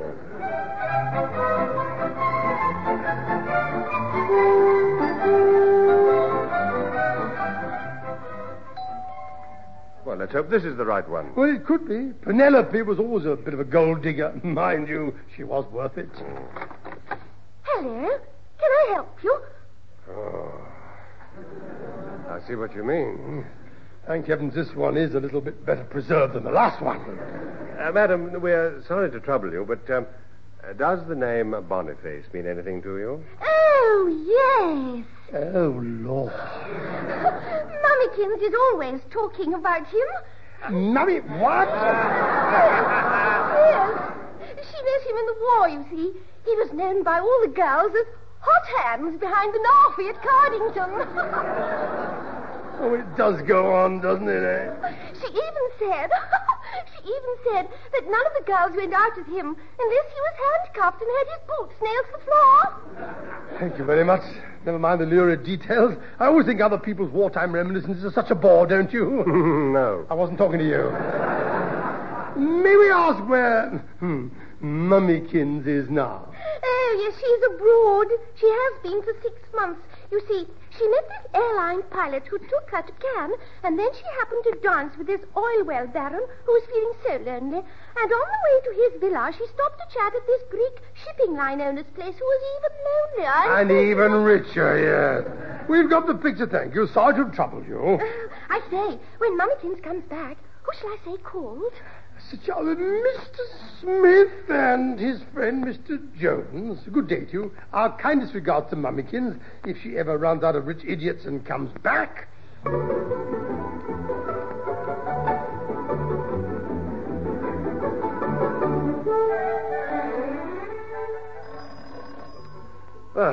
This is the last on the list.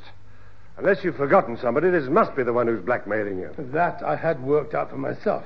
I shall just propose to her and hope she believes in incredibly long engagements. Like 50 years? Yes, quite. Oh, they've sent you, have they? I knew it wouldn't be long before they turned out the heavy gang. I resent that. He fits the description, but I don't. You bloodsuckers! Can't you leave me alone? Haven't I paid you enough already? Madam, there seems to be some mistake. Scum! Scum of the earth, are you never satisfied? How much more do you want from me? Madam, there seems to be some Fiends mistake. in human shape, that's what you are. Relentlessly grinding your victims into the ground, never caring that in your wake you leave a trail of broken, twisted souls who are mere empty shells of what they used to be. Madam, there seems to be... Horsewhipped! That's what you should be, horsewhipped. No, that's not good enough for you. Boiling in oil is more fitting for blackguards and monsters and fiends and scourges of the human race and workers of iniquity like you. Madam, there seems to... All right, I've got what you've come for, and you can have it. Madam, Money, it's all here. Every rotten penny you've demanded from me. Every rotten penny of you here, take it. What do you care if I starve? Take it. Vampires and blackmailers and hellhounds, that's what you are. Is nothing too despicable for you to stoop to? Oh, I'm not through yet. When you get back to your headquarters and you see your Mr. Big, you can tell him. You can tell him I've paid. And you can tell him. You tell him. Please bring back my television set.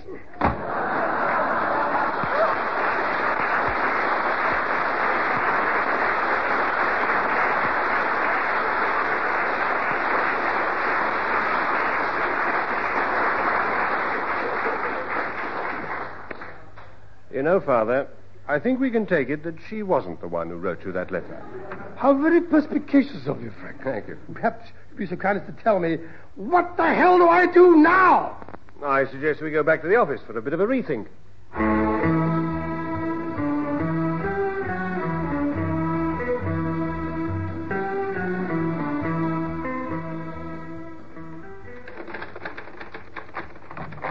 Good morning, Edith. And what is the mood of our tycoon friend this morning? Oh, gloomier and gloomier, Mr. Frank. I just don't know what's upset him. Well, that's just as well. For once, it's not me who's put his little trotter in it. Come in. I'll pay. Relax, Father. It's only me. Oh, thank goodness for that. Being here on my own is like sitting on a time bomb. Nobody's telling me what time it's due to go off. Any further letters? Yes, there has been another effulgence. This one here just says, I'll be at the meeting to make sure you do the right thing. Signed, Well-Wisher? Naturally. The misnomer of all time. Incidentally, Frank, as you have stood by your dear old dad in his hour of need, I decided to let you have a new desk after all. You're a broken man. Very nearly. Very nearly. If this blasted lot blows up in my face, I've had it with British United Plastics as well. So I thought the least I could do was a last gesture. See, you got a new desk. It hasn't arrived yet. How much? Of course it hasn't arrived. I'm still sitting behind it. I'm giving you mine, you clut. Good gracious. Knowing you, I thought the reason it hadn't arrived was because I haven't signed the hire purchase agreement. Even at a time like this, he snipes. I've arranged for Stanley, the liftman, to bring your old desk in here and put mine in your office. I'll work at your rotting heap for the little time that is left to me with the old firm. After that, it's pottering about the garden and perhaps a little fishing with an old friend. And chasing every blonde bird you see into the woods. Frank, have you no respect for an old man whose brilliant career has come to such an unfortunate end? I might, if I thought for one moment that it had. I know you. Somehow you'll dodge this and come bouncing back like a great big overblown up ball. And you'll want your desk back. You take it. Yeah, right. Sir Charles Boniface's office? Who? Oh, one moment, please. I'll see if he's in. It's a Mr. Ellington King for you. Ellington King? No, that's the other candidate for Grand Master. Give me the phone. I'd better congratulate him. You haven't had the result of the ballot yet. I shall reluctantly stand down owing to pressure of work when we have the meeting tonight. Hello! Sir Charles Boniface here. Hello. Ellington King here, old man. All set for this evening? Well, not exactly. I've decided to stand down for personal reasons. Oh, but you can't. I've already stood down for you. Surely you got my notes. Your notes? I beg your pardon? Operation Look Out, Here It Comes and all that. Those were the days, weren't they? You know, you saved my platoon's life when you flew over and dropped those crates of wallop for us. We were down to our last half pint. Of course! That was the little wartime experience we shared together. You were the one who told my CO about it and damn nearly got me cashiered. You're frightfully sorry, old man. That's why I said I didn't want to be in the way again. At least I could do. Why the blazes did you have to sign those blasted letters, well-wisher? You've had me doing me nut. Oh, but come off it, old man. You know the rules of the society. They're all in the book. As rivals for the chair for Grand Master, we weren't supposed to contact each other until after the ballot. However, as I was standing down, I didn't think it'd matter. Just thought I'd put your mind at rest. Oh, did you? And take it from me, you failed miserably. Oh, dear, pooped again, have I? Oh, never mind. See you at the meeting for your initiation tonight. This time I'll provide you with the wallop, eh?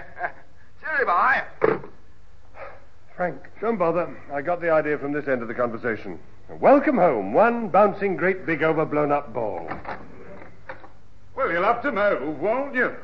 I can't shift it with you stuck behind it, can I? I beg your pardon. Stanley has come to move your desk to my office. Oh, no, he hasn't. I knew it'd never happen. Forget the whole thing, Stanley. Put Mr. Frank's old desk back. He wants to keep it for sentimental reasons. But it's all wobbly, isn't it? I mean, I'll have to find something else to keep it steady, won't I? I mean, I've thrown away the tatty old book he had under one of the legs, haven't I? Tatty... That'll be it. That'll be it. The book with the oath of the first Grand Master. Oh, Frank, you've been using it to prop up your beastly desk, you awful thing. Well, I didn't know what it was. And if you hadn't stopped me having a new desk, it wouldn't have been necessary. Never mind that. Stanley, for pity's sake, where did you throw that book? We went down the rubbish chute, didn't it? I mean, it'll be on its way to the destructor, won't it? It chews things up in seconds, doesn't it? Quick, stop the destructor, somebody. I've got to get that book back for my initiation. It could have been worse. It could have been your ceremonial rompers that went. And think of sitting on that tray without it. It might have been me clanger, or whatever it... me clapper. I mean... Out of my way, I'll have everybody carried around on ice trays for a month. Stanley, lead the way to the destructor. Say that book, and I'll buy you a lift of your own. Move, man, move!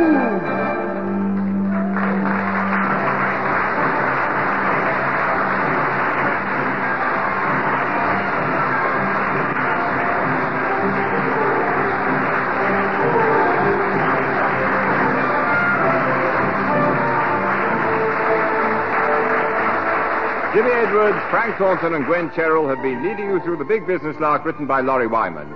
Jimmy Edwards was Sir Charles Boniface, Frank Thornton was Frank Boniface, Gwen Cherrill was Edith Chalmers, Ellington King was played by Nigel Graham, Stanley the liftman was Alexander John, and Maggie, Sir Charles's ex-girlfriend, was Elizabeth Morgan. The show was produced by Alistair Scott Johnston.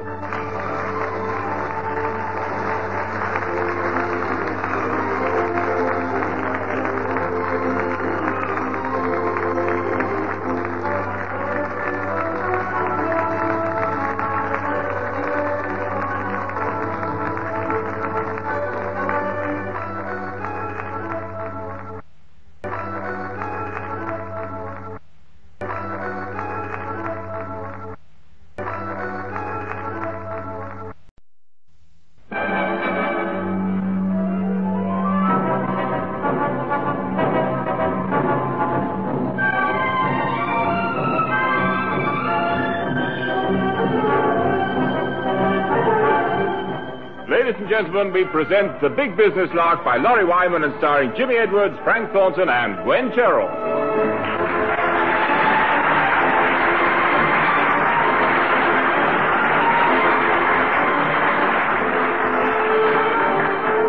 There's one thing that strikes terror into the hearts of the directors of British United Plastics. It's the memo from the managing director and chairman, Sir Charles Boniface, summoning them to an extraordinary meeting. It usually means one of two things. Either he's dropped the clangor of a lifetime, or it's going to cost them a bomb. He's called one of these meetings of the board this morning, so they're all waiting to hear what it is this time and have their letters of resignation and checkbooks at the ready. All right. Settle down now. Fags out. Come along. Sir Charles is about to chat you up, so let's have a bit of decorum. That's a bit more like it. I hate to have to raise my voice. Now I have heard everything. That'll do. No muttering in the ranks. Now then, gentlemen, I have called you together this morning to discuss an urgent matter. How much? Oh, how unkind, Mr. Bennett, how unkind. When was the last time I asked the board for that sordid stuff that the hoi polloi call money? Tuesday. 50 quid for polo pony fodder. Oh, what an accurate memory you have, Mr. Benson. A mind like a ledger. Very commendable. An asset to the company. Just what England needs in these times. Now shut your directorial cakehole, will you? Gentlemen. Oh, Lord, here we go. I'll try again. Edith and gentlemen. Thank you. May I continue? Please do. How kind. Daft old bat. Gentlemen, I've asked you all here this morning to discuss the display stand that we're taking at the New York Home Hobbies exhibition. Now, we need a motif. We need a what? Motif. And it's a French word meaning motif. It's got an F on it. Only one, though. It's motif. Means an emblem.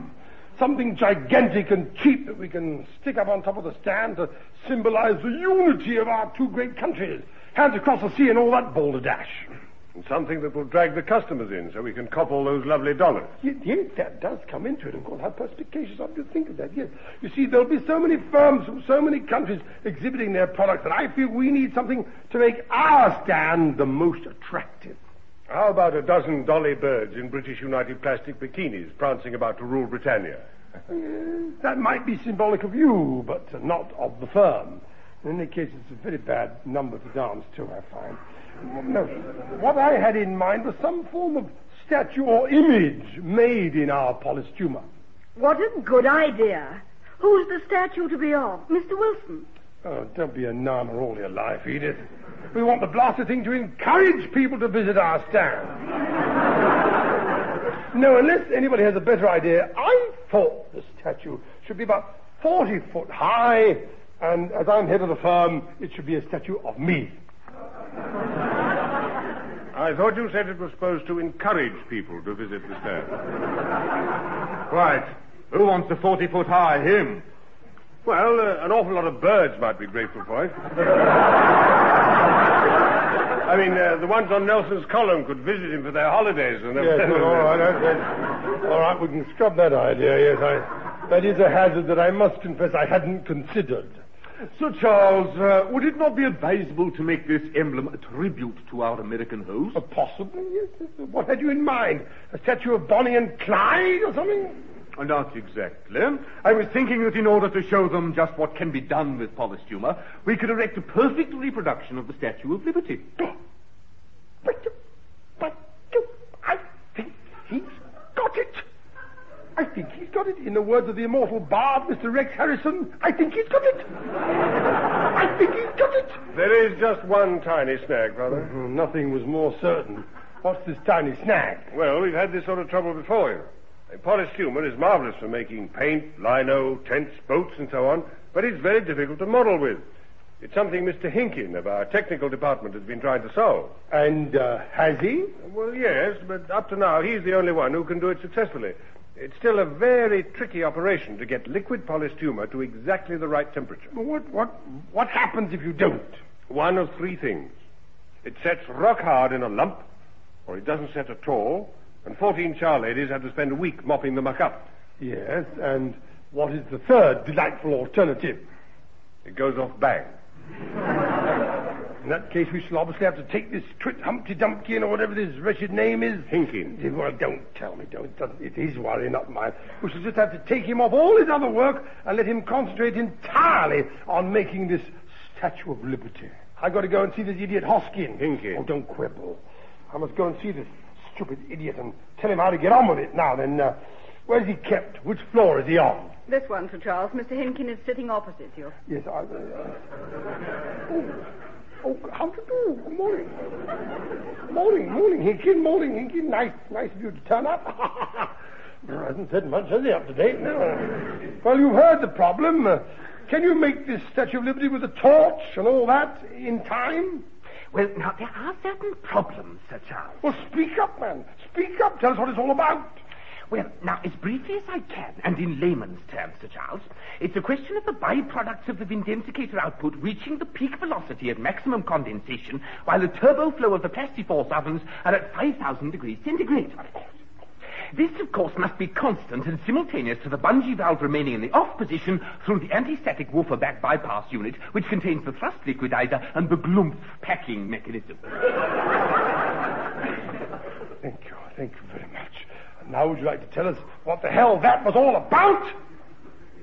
I think it can be done. Well, by the base did you say so in the first place? When the anti-glump mechanism, I think... Well, that's it. Meeting closed. Hopkin, Nipkin, Napkin, or whatever you are. Get on with it. I want a 40-foot-high polystumer Statue of Liberty in New York in a month's time. So stop messing about here, chatting me up with a load of old scientific garbage. Certainly, Sir Charles. Frank, order a table at Marco's. I'm taking you to lunch. No, thanks. I can't afford it. Of course you can. You've got your credit card, haven't you? If you haven't, borrow somebody else's. I'm hungry.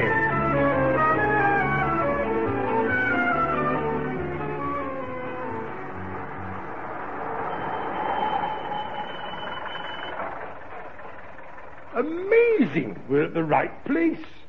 Normally, when I tell taxi drivers to take me to Marco's in Spencer Street, I end up at the nearest branch of a chain store full of cardigans and cakes.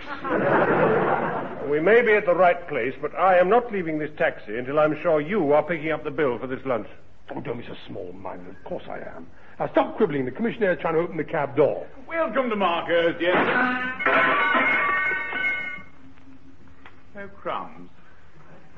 Handle seems to have come off. Frank, what's going on? He broke the taxi. The handle has come off. That's very nice. What are they going to do about it? Serve us lunch through the window or something? No, it's all right. He's gone round to let us out the other side. Sorry about that, little boo-boo. Welcome to Marco's. Don't get out for a second. I'll just stop the traffic so you're safe.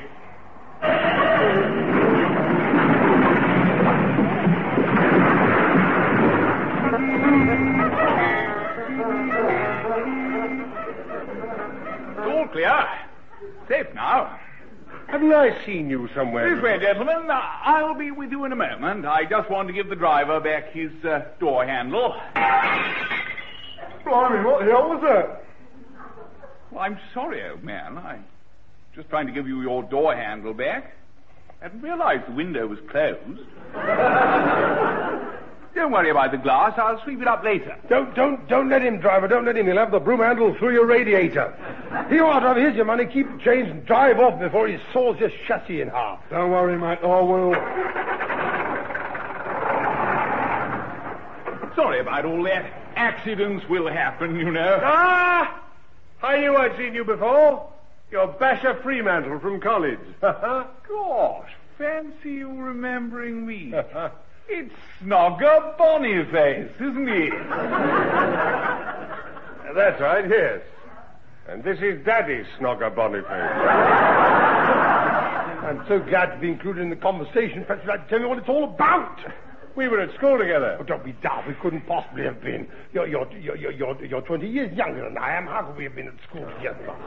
Oh, I see. You two idiots were... Oh, you failed your 11 plus together, did you? Yeah. Well, no, not exactly that, but we failed everything else. We were at Cambridge together. Or was it Oxford? Well, there is a difference, you know. I mean, right one here. What on earth are you doing with a job like this? You were supposed to be a brilliant technician. Well, as I said, I just can't pass exams. So I ended up in the old catering trade. As a commissionaire? No, not to start with. I was manager here originally. Then 1 or 2 accidents started to happen. I sort of started at the top and worked my way down. Yesterday I was in charge of the foyer, actually. Well, then why have markers shoved you out here on the pavement? Do you know anybody who's managed to break a revolving door? Well, not offhand, no. You do now. You always were accident-prone, weren't you? He was the one who dropped, spilled, or broke so many things at college that nobody ever really noticed Rag Day. Yeah. I'm afraid you're right. Things just seem to happen when I'm around. Either that or they stop dead just because I'm around. This is ludicrous. I mean, this isn't it. It's ludicrous. I mean, Frank said that you were supposed to be a brilliant technician. You can't waste your life doing a job like this. The country needs people with knowledge like all that you've got. Well, I've no degrees, you see. When I sat for the exam, I answered all the questions correctly, of course. Well, then why didn't you pass? Well, just as I was about to hand my papers in, there was this bottle of ink on the desk, you see. I think I'm losing my appetite. No, just a minute, Father. I've just had a thought. You haven't. Good gracious, what do you want, applause? No, I was thinking, look, old Basher Fremantle here was one of the best students of my year. He was the one we all used to crib from. It doesn't seem right that all that knowledge should be wasted. Couldn't we give him a job with British United Plastics? Oh, what had you in mind? Supervisor of our destructor unit? No. I thought with his technical know-how, we could give him a job better than being a doorman. Well, I suppose we do need a man of initiative. I mean, let's face it, anyone who can break a revolving door has got initiative. Gosh, I can't tell you how terribly grateful I am. Well, don't bother. Let me shake you by the hand, because it's not often that...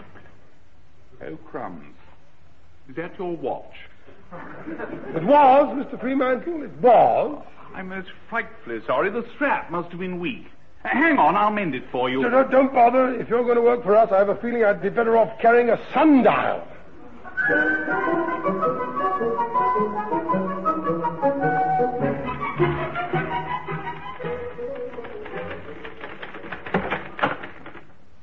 Good morning, it is. Nice to see you again. Oh, Lord, obviously Mr. Fremantle has been to see me. How did you know? Quite simple, really. The door to my office appears to be off its hinges. He only just turned the handle. Yeah, with him, that's all it needs. Not that I was surprised to learn that he's been up here. Why? Well, on my way up, I could see electricians and plumbers working on every floor. Every floor?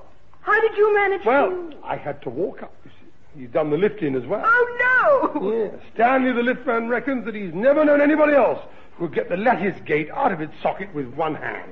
Well, I presume he was just trying to shut it. Who can tell? All we know is that it's now 25 feet long and 3 feet wide.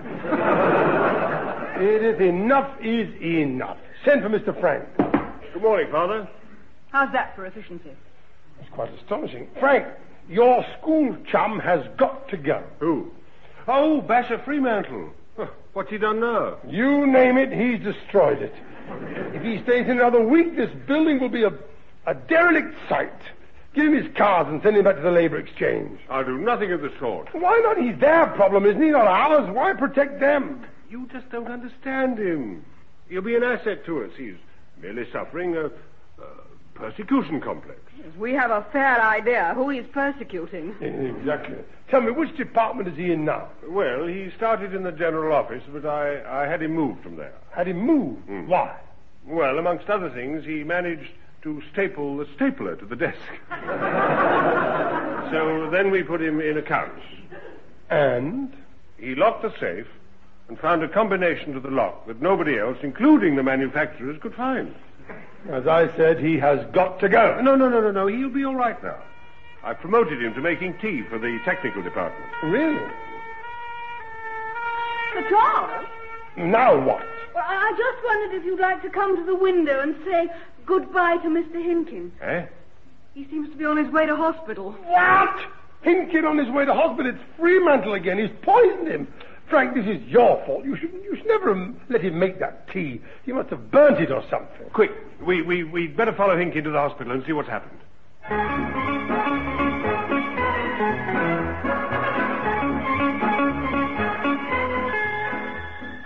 Ah, well, how do you do? I suppose with that funny hat and those legs, you're a nurse, are you? How do you do, nurse? My name is Sir Charles Boniface. Is it? Well, stripped to the waist.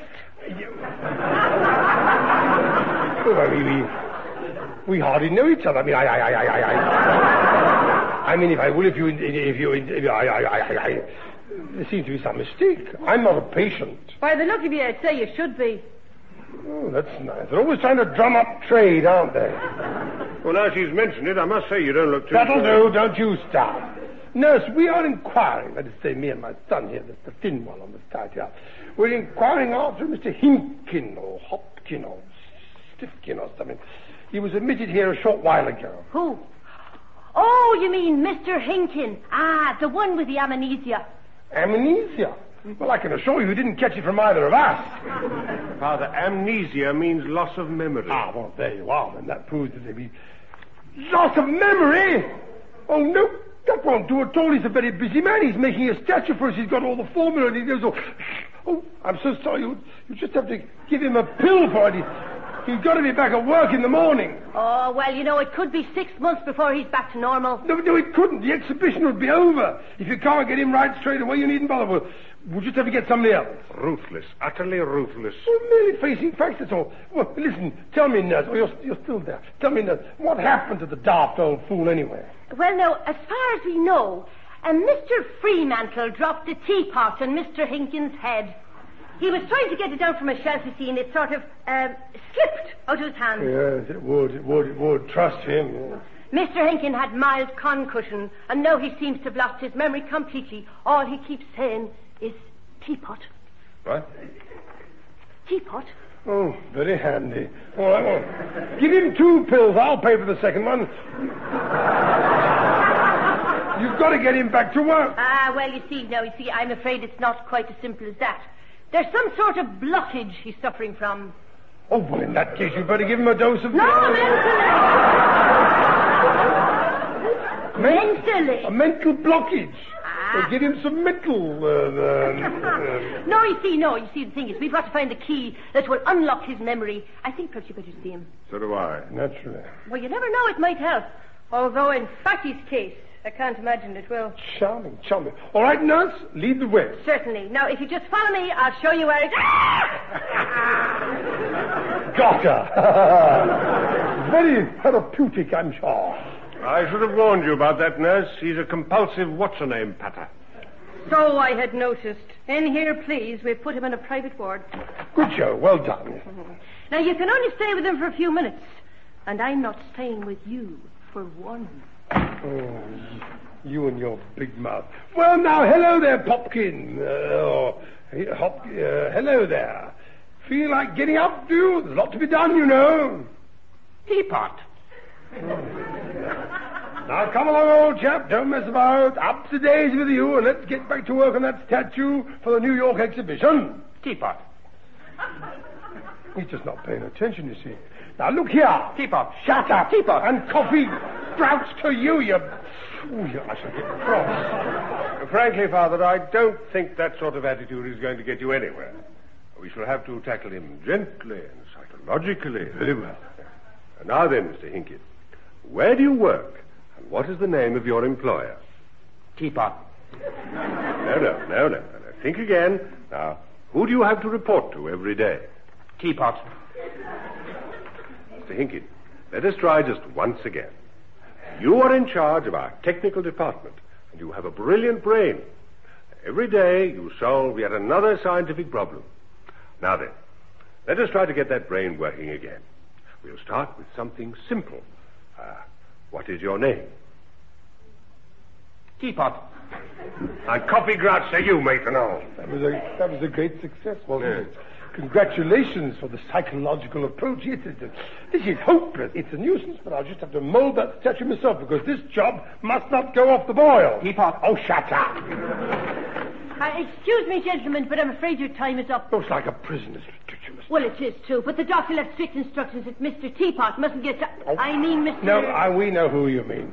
When I get back to the office, I'm going to send for Mr. Fremantle. And even if it takes me the entire afternoon, I'm going to break him into tiny, tiny little pieces and stuff him into that blasted teapot through the spout! This way, please. After you, Sir Charles. Got her! And don't say I didn't warn you.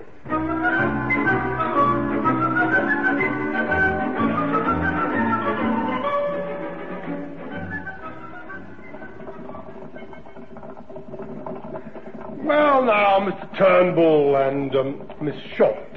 Although, having looked at you, I'm blurred if I can see what you're short of. The situation is that I have got to take over in the laboratory until Mr. Hippie-Copperkin, Popper-Kickikin, whatever he's called, recovers. I'm only too pleased to give you any assistance I can, Sir Charles. Likewise, I'm sure. Yes, well, I doubt if I shall need you, Mr. Turnbull, but I'm damn certain that Miss Short will have to put in a heck of a lot of overtime. Starting tonight. It will be a pleasure. I was rather banking on that, actually. Now, what point in the manufacture had Heskins got to in the matter of this posthumous Statue of Liberty? Well, he mixed all his ingredients and they're half-baked. Yes. Having just seen him, I think that is a fair description, yes. He's got his ingredients mixed and he's half-baked, yes. Now, what do we have to do now? Well, as his chief personal assistant, Sir Charles... some people have all the luck. Putting it as briefly as I can, and in lay terms, it is now a question of the byproducts of the vindensicator output reaching peak velocity at the maximum condensation, whilst the turbo flow of the plastic flows out. Even from you, I don't want to hear another load of that scientific codswallop. Well, naturally, as our senior technician, the crucial stage is in the hands of Miss Short. And so much depends on her accuracy whilst attending to her woofer back bypass unit, which contains her glump packing mechanism. Yes, I bet it does, yeah. Oh, honestly, I think we've got everything under control, Sir Charles. You speak for yourself. Obviously, Sir Charles, as this is an emergency, I'm prepared to assist in any way I can. Oh, jolly good. Then you can start by going home for a week and leaving Miss Short and me to get on with things. Oh, well, if you're sure you don't want me here... Oh, stay right where you are, Mr. Turnbull. I may need your help if things get too hot. Goodness, I am enjoying this scientific approach, you know. Actually, I was referring to the polystyrene statue we have in the infrared oven. Oh, what a pity. It's first things first, Sir Charles, you know. We must see how the lady develops. My sentiments exactly. I couldn't have put it better myself. Right. Let's open up the oven and see if she's cooked.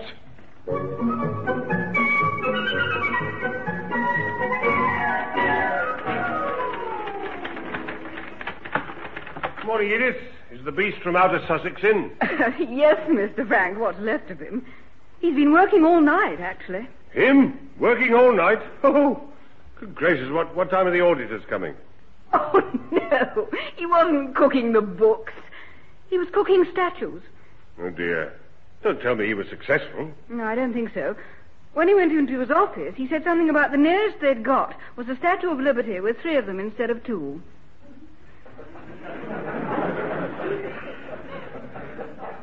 3 what? Well, that he didn't say.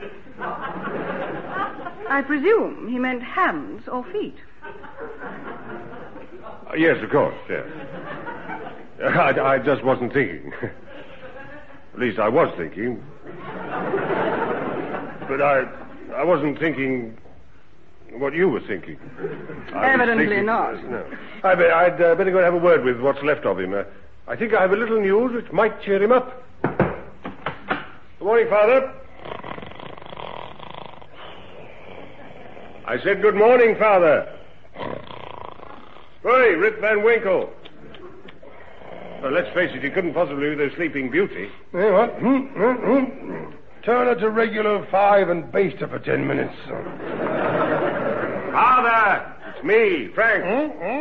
Oh, so it is. Oh, congratulations. Good night. Hey, sit up, sit up. You've got what's left of your hair in the inkwell. Red or black? Black. Oh, well, it could do with a brunette rinse, yes. Good night, good night. Oh, come on. Hinkin is back. Hinkin's back. He's fine and he's at work. Hinkin's back? Well, what the hell happened? I spent hours with him at the hospital. I tried the old psychology bit. You know, what do you remember about your childhood and all that? And that did it? No, he just kept saying teapot in a higher voice. Oh, I see. Well, then what the blazes got the fool back to normal? Well, it was quite simple, really. I thought it might work if I got him to do some work with his hands instead of his brain. Well, like what? I asked him to make me a cup of tea. Yes, he was right as rain after that. Oh, gosh, it all happens to me, doesn't it? I mean, I half destroy myself slaving over a hot stove all night, making funny-looking Statue of Liberty puddings and rock cakes, shatter my eardrums with the ones that went whoosh-bang on me, only to find that the chef is back at work. Did you have any success at all? Well, the last one we made wasn't bad, as a matter of fact. In fact, it was perfect, except that the torch she holds above her head broke off. You know that's Liberty. Yes, I know. Just torch, stand up like that with the torch in her hand. Yes. Well, it looks ridiculous because the torch broke off. I mean, she looks as if she's hailing a bus. Never mind. Look, as time is getting short, I expect Mr. Hinkin will cast a fresh torch and attach it to the hand somehow. The wretched thing is supposed to be on the 8 o'clock flight this evening. You don't have to remind me. That's why I worked all night. Thank goodness we didn't decide to make the statue of me, because, I mean, I hate to think which bit might have fallen off.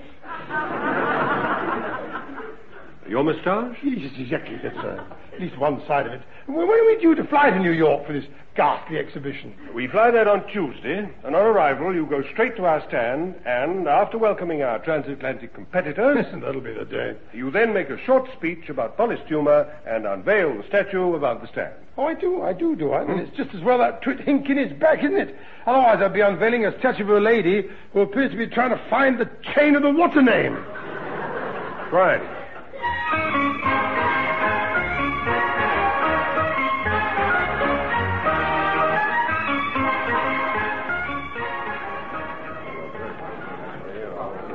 It's a very, very, very good exhibition, really. Do I make my speech now, do I, or what? If you think sufficient of our American cousins have gathered round the stand, yes. If not, yes. Eh? I don't think anybody else is going to turn up to listen to you. Never mind, all the really important people are here. The really important people is the president. No. Our plane passes in mid-Atlantic. He's on a worldwide fact-finding mission. Again. Oh, really? I wonder if he'll have time to lean out and shout one word to Harold as he flies over Downing Street this time. If he does, I have a feeling I know what the one word will be. Yes, well, I suppose I'd better get on with it. Right now, let's be having you then. Quiet, you American clot, thank you. Thumbs in line with the seams of your Madison Avenue trousers. Come along, you awful idiot, that's better. Stand up straight, because I'm going to talk to you. Hey, stop chewing you. How can you listen with all that champing going on? Get rid of it. Oh, blimey, you swallowed it. Now, you all know while you're here to listen to me. So make sure you do. I haven't phoned 3,000 miles of people nodding off. Is that understood? And on the expense account, this is classified as a goodwill mission. Yeah, that'll do. Now, you all know what polished humor is. It's the sort of stuff that you can do things with. Any questions? Well, now, as a gesture to our American hosts, British United Plastics felt that we could demonstrate not only the properties of polished humor, but also the bonds that bind our two great nations by the motif which I shall now have great pleasure in unveiling, if only some twit would tell me where the blasted string is. It's in your left paw. Is it? Oh, that's just a bit of string. Oh, I wonder what it was. Ladies and gentlemen, I now have great pleasure in declaring the British United Plastics stand open, and I trust you will appreciate this gesture to your great country.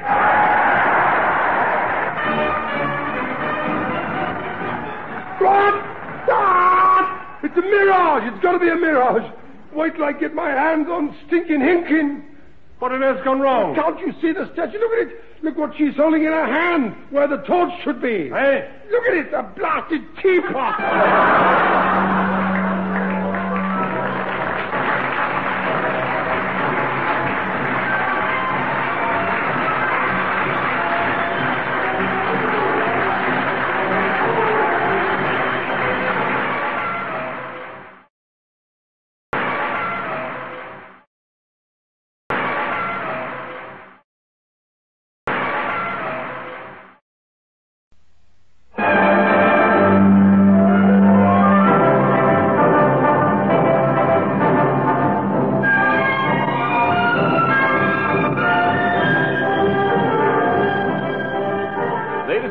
we present The Big Business Lark by Laurie Wyman and starring Jimmy Edwards, Frank Thornton, and Gwen Sherrill.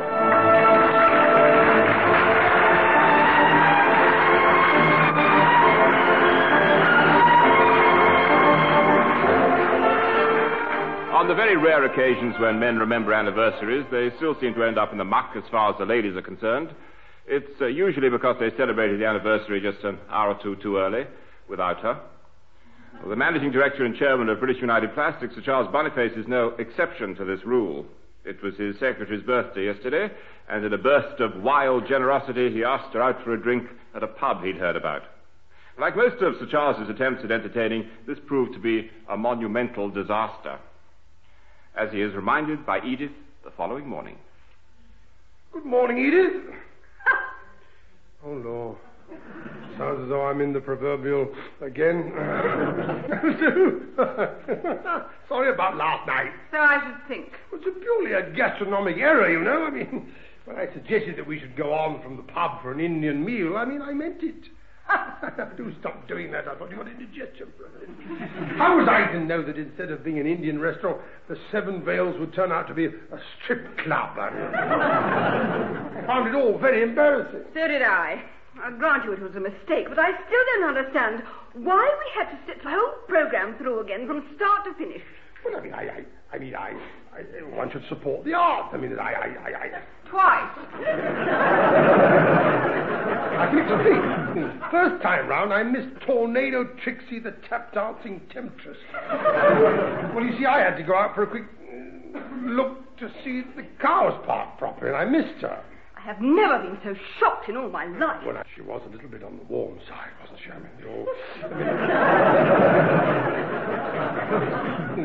It was a ghastly mistake, you know. I'd rather not be reminded, if you don't mind, Sir Charles.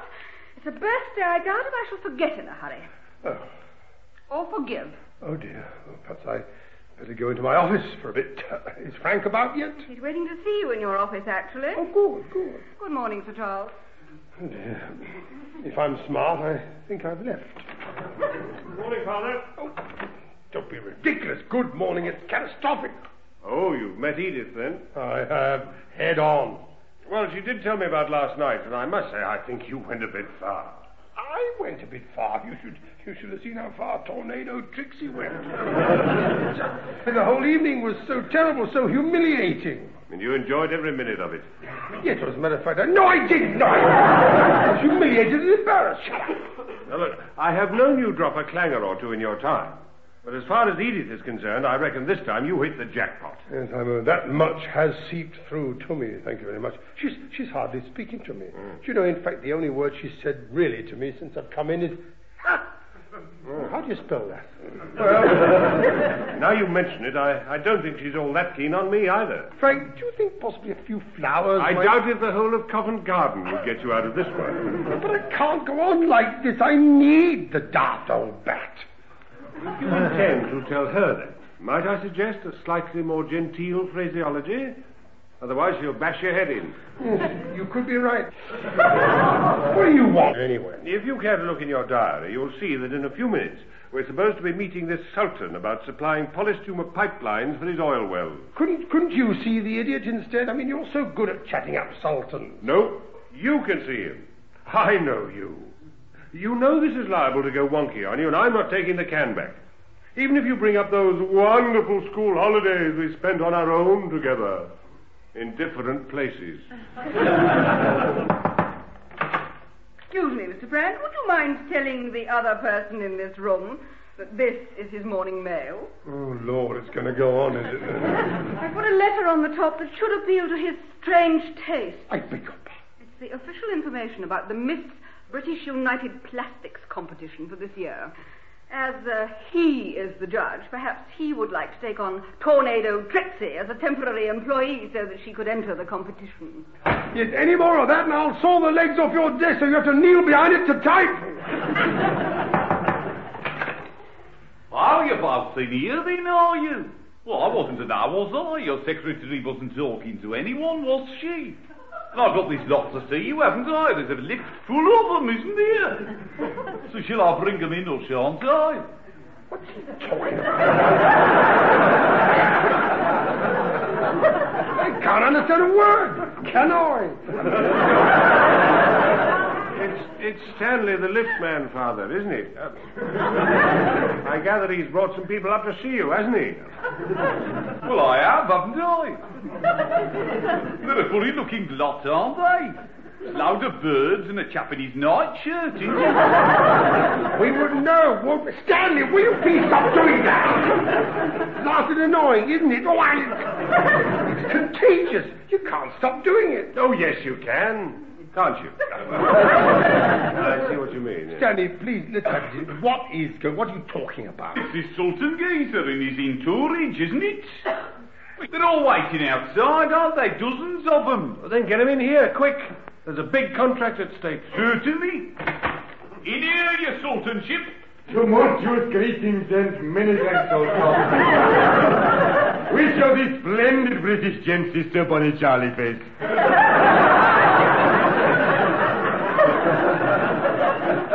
Well, roughly, he is. How have you done?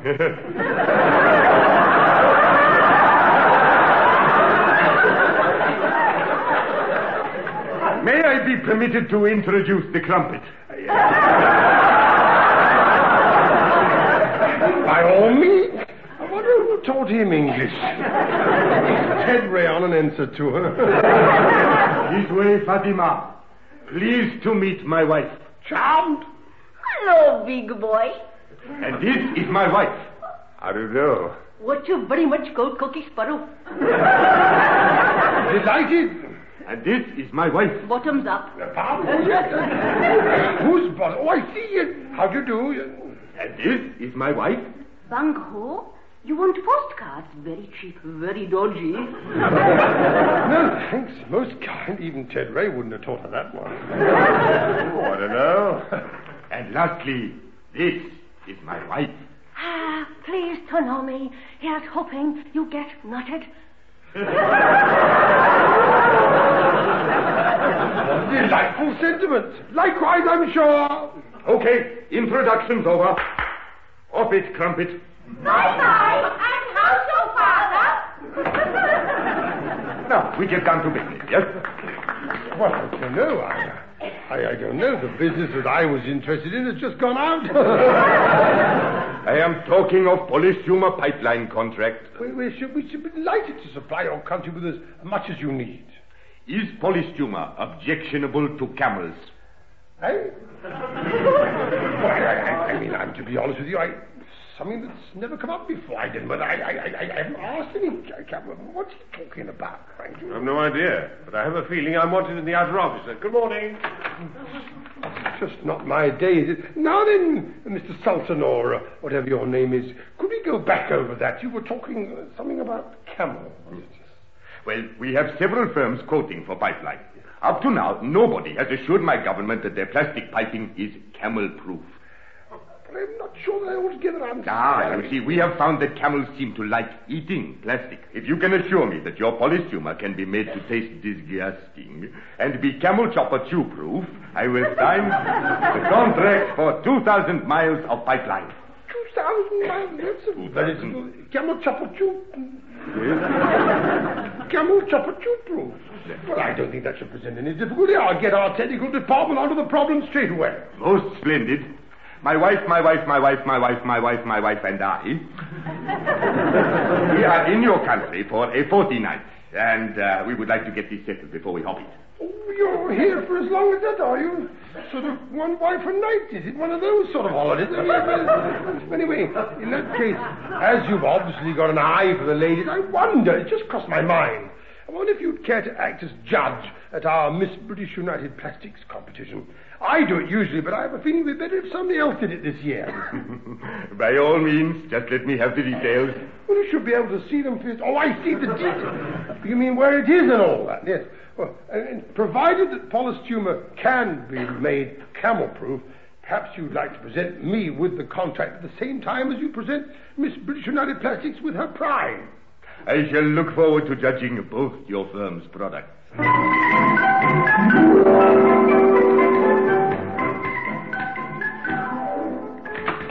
Oh, Gladys, I want you to get this off straight. Oh. I say, you're not Gladys. No, Mr. Frank. I'm Myrtle. You a temporary relief.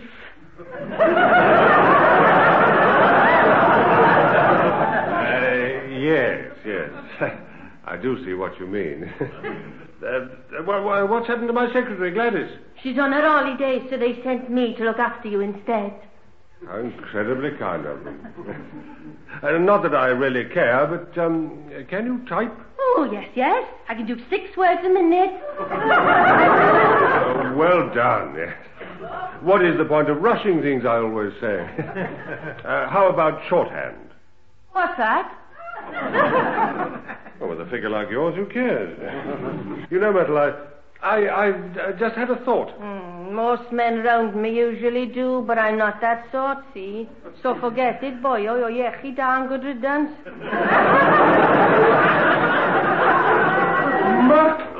Myrtle, nothing was further from my thoughts. Liar. Now, terribly right you are. No. What I was thinking about was the Miss British United Plastics contest. How do you feel about entering it? What's the prize? You do get your priorities right, don't you? It's a cheque for £200, and you represent the firm at all exhibitions. I like the idea of the cheque, but what do I have to exhibit? Our products. Doesn't sound all that feminine, does it, Bach? I mean, I'm not sure I like the idea of being Miss Painting or Miss Drainhole.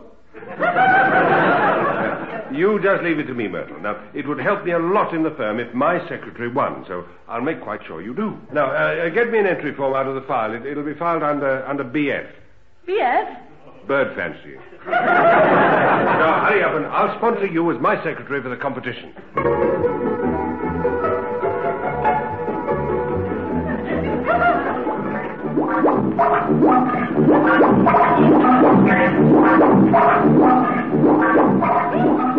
Sample of anti-camel polystumer number 6. Almost ready, Sir Charles.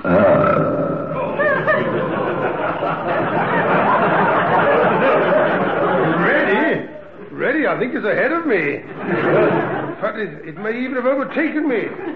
But it might even have been me by the time. Are you sure this sample is not edible, at least not by camels? Well, you know what they say, Sir Charles. The proof of the baking is in the eating. Oh, I haven't got to go back to the zoo again, have I? The keeper damn nearly caught me trying to feed the last lot to one of his blasted great overbearing cud-chewing camels. Yes, I understand it ate the last sample too. Ate it? I bunged it in his mush, you see. Straightened his cake off.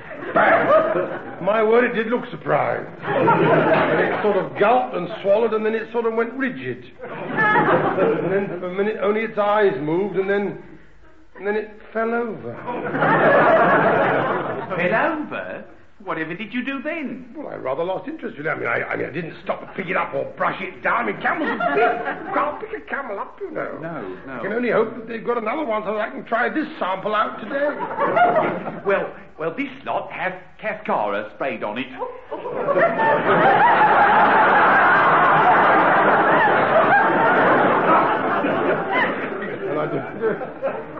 I must remember not to lick it absent-mindedly in the taxi. I mean the sample, not the camel. The camel won't be in the taxi with me, you know. But wait a minute, don't you go in your own car, Sir John? I'm going down to the zoo in my own car. Somebody might recognize the number plate. I don't want a bill for replacing polystumer stuffed camels. Well, I think this sample should do the trick.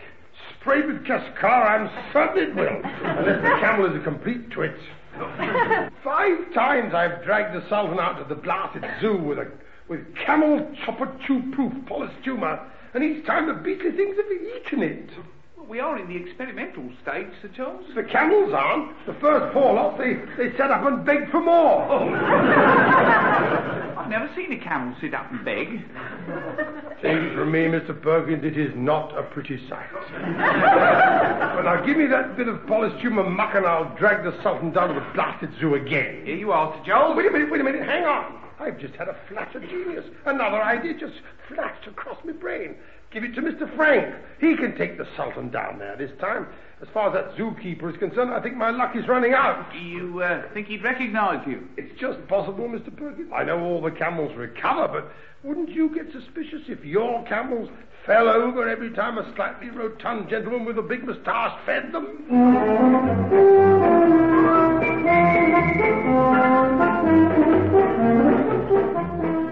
As far as I can understand it from my father, Your Majesty. As far as I can understand it, sir, the camels are kept over here. If there are any left. That's the point, yes. Oh, yes, there are some, yes. Either the original ones have got better, or they've had a fresh delivery. Incidentally, Your Sultanship, I'd like you to meet my secretary.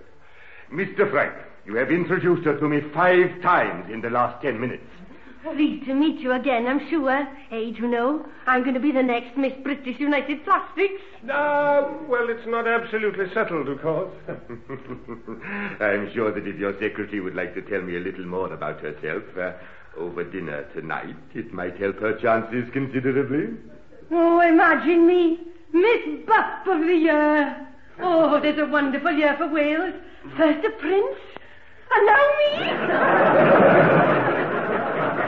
Well, I don't know that I'd put the honours in quite the same category, but I suppose every little helps. In any suitcase, Sir Charles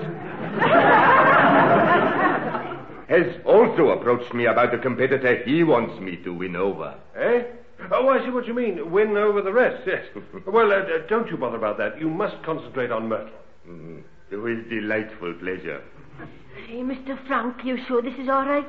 I've got a feeling I've seen this picture before. I end up in a tent in the middle of the desert, dressed in bangles, baubles, beads, and embarrassment. No. Just relax and admire the camels. I'll feed one this piece of polished humour, and I'm sure we'll find that this time, sir, it won't eat it.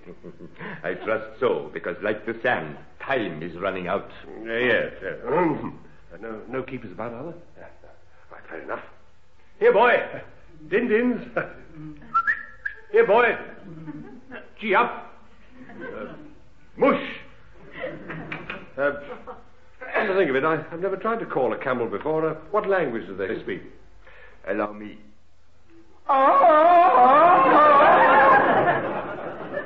Over here. Stormy, I said, what it was?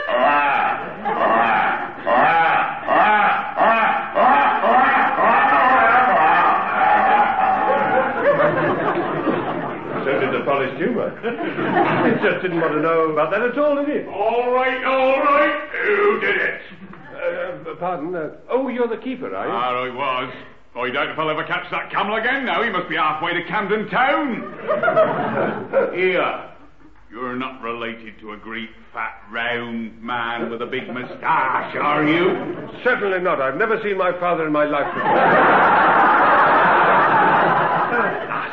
I knew it. It's an anti-camel campaign, that's what it is. You lot will protest against anything these days. Well, you stay right here till I get the coppers. Your Sultanship, Myrtle. Yes. Run for it.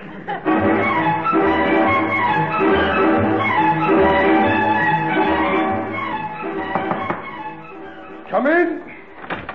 Good morning, Edith. Lovely day, isn't it? I hope. If you say so, Sir Charles. Oh, you're still not all shirty and beastly about your birthday treat, are you? A lady doesn't forget something like Tornado Trixie in a hurry. Nor does a gentleman. How she can tap dance while those tassels are going Sir round. Charles, perhaps you'd care to read this. Who's it from? Me. It's my resignation. Oh, well, if that's all it is, it's what? I'm giving you a month's notice. Nonsense. You can't leave. You came with my desk and my filing cabinets. You're part of the set. That just about does it. That's all I mean to you, isn't it? It's just another piece of furniture. Of course you're not a piece of furniture. Well, for a start, you're not on casters, are you? Very, very funny. Well, I'm not taking any more. Ever since that ghastly evening out, I've wrestled with my conscience. It was all a mistake. It certainly was, and you made it. I just wish I'd stayed at home in my bed sitting with my frozen tilly dinner and my instant pudding. Oh, you Edith, I instant what? Pudding? I never heard of that. I'm not going to accept this resignation of yours. It's out of the question. I'm far too busy. Self. That's all you think of, isn't it? Somebody has to, don't they? Now, look here, Edith. I didn't really want to tell you yet, but I've arranged a little bit of a surprise for you. What's that? Another evening at the Seven Veils? No, I've arranged for you to be this year's Miss British United Plastics. You have what? Yeah, I knew you'd be pleased. I am not going to be photographed in a bikini, thank you. No, nobody's asking that. The board has decided to cut all that out, you see, this year. They've turned it into personality, poise, and charm, and all that sort of contest, you know. That's why I entered you for it. So that's it. You think I look a disaster in a bikini. Oh, they get you always, don't they? Of course I don't think you look a disaster in a bikini. You can come to work in one every day if you're glad to like. That would just suit you, wouldn't it? Well, I'd look ridiculous wearing a bikini. We're both getting so excited. Now, calm down. I've done my nut to make sure you win, and all you do is blow my head off. Just how can you be so sure I win? Never you mind, but I think you'll agree that I usually get my way. Oh, I agree on that, all right. It's a £200 check, you know. Very well, Sir Charles. I withdraw my letter of resignation. There's a good Edith. But you'll get it back the day after I've cashed the check. Good morning.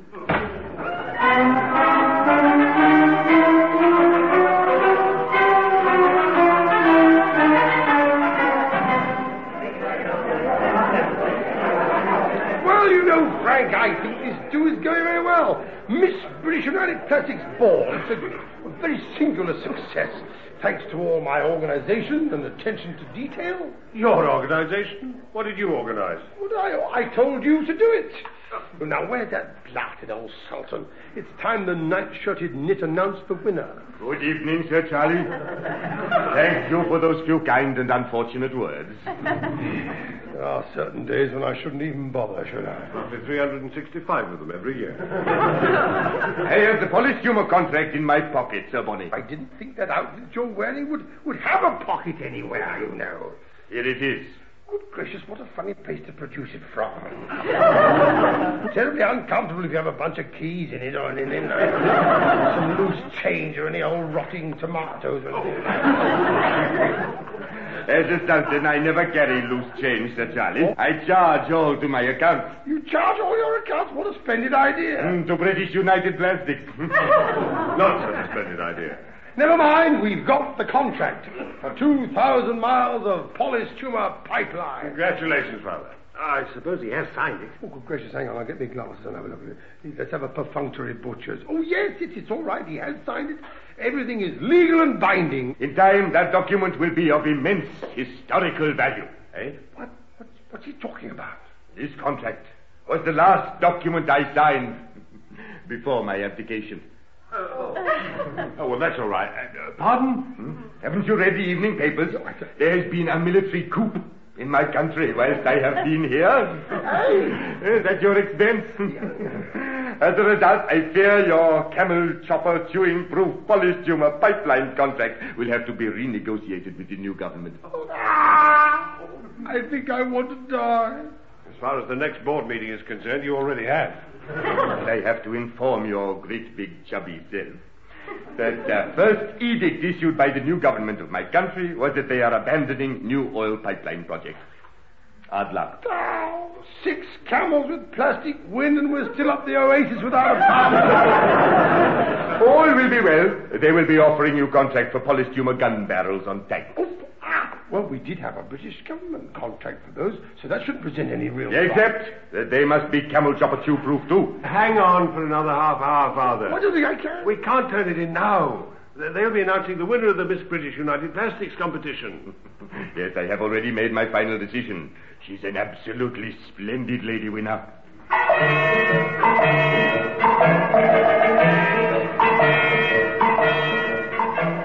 And now, as the oldest employee of British United Plastics, it gives me great pleasure These days, I should think anything would. How much longer is the daft old twit going to carry on? He's been introducing me for 3 hours already. I think he's nearly there. Nearly there? The old fool was past it years ago. So now we'll all be upstanding with the exception of myself, because I have a slight inclination to fall down. And greet our chairman, Sir Sidney. Oh, the silly old nana doesn't even know who he's working for. Sir Charles Boniface. Now go and sit down, you stupid old twit. Calculate your pension or something. Ladies and gentlemen, are you all listening? It stands to me, as your managing director and chairman, to ask the Sultan of wherever the hell he comes from, tell us the name of Miss British United Plastics for this year. Greetings. The decision has not been an easy one. I'll bet it hasn't. He's been out with each competitor every night for a fortnight. Quiet. This is where I get myself out of the muck with Edith. How? She's going to win. Edith is? Oh, no, you've had that. My secretary is the winner. Your secretary? She can't be. I've arranged it all with the Sultan. Oh, so have I. Myrtle is going to be the winner. She'd better not be. I now have great pleasure in handing this sealed envelope to Sir Bonnie Charlieface. Oh, he's never going to get it right. The envelope which contains the name of the bird who is going to be Miss British United Plastics. Bird? You know, I think you're right. It was Ted Ray who taught him English. Never mind who taught him English. Hey, give us that envelope. I'm getting thirsty, so let's get this nonsense over. Frank, tell Edith to be at the ready. Pardon? Well, to receive her check, I mean. Oh. Right, sit up straight, everybody. Sir Charles is about to blast your eardrums. Ladies and gentlemen, from this grubby bit of Sultan-engrimed paper here, I'm delighted to tell you that Miss British United Plastics for this year is Myrtle Burton. Stop that! Something has gone hideously wrong. Oh, you deposed old Sultan. What happened to Edith? She got deposed as well. When making my final choice, Sir Charles, I felt that family must come first. Family? What's he talking about? Myrtle Burton became my 11th Sultana yesterday. I'll have it annulled. Can you have one Sultana's annulled? Don't bother. If she's married, she's not eligible to be Miss Bop. In any case, as a Sultana, she won't be working for us. I'm proud of you. I'm proud of you. Ladies and gentlemen, it gives me great pleasure to announce that the Miss British United Plastics of this year is Edith Chalmer. Here you are, sexy. Here's your checksy, sexy. Really? I mean, this is... Well, I mean, I'm completely... I never thought for one moment... You knew jolly well you were going to win. Fixed it all days ago. Go and get changed. Get into your gear. The press are waiting. What? Yeah. Charles, what are you talking about? Didn't I tell you? I changed it all. I reversed the board's decision. Off you go. Get your plastic bikini on. No. Yes, the photographers are waiting. No, you look sexy. You look gorgeous. No, hurry up.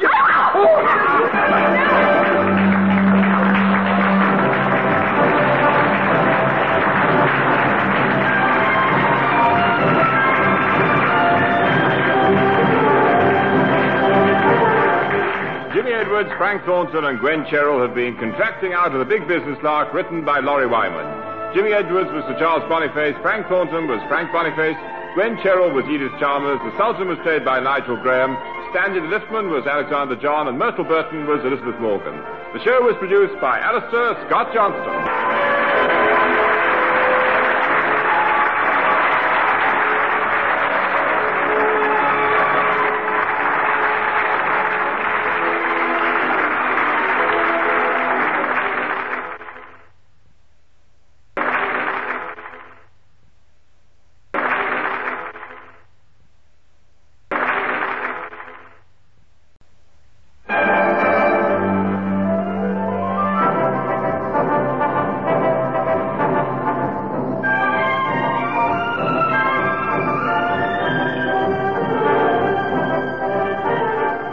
Gentlemen, we present The Big Business Lark by Laurie Wyman and starring Jimmy Edwards, Frank Thornton, and Gwen Cheryl.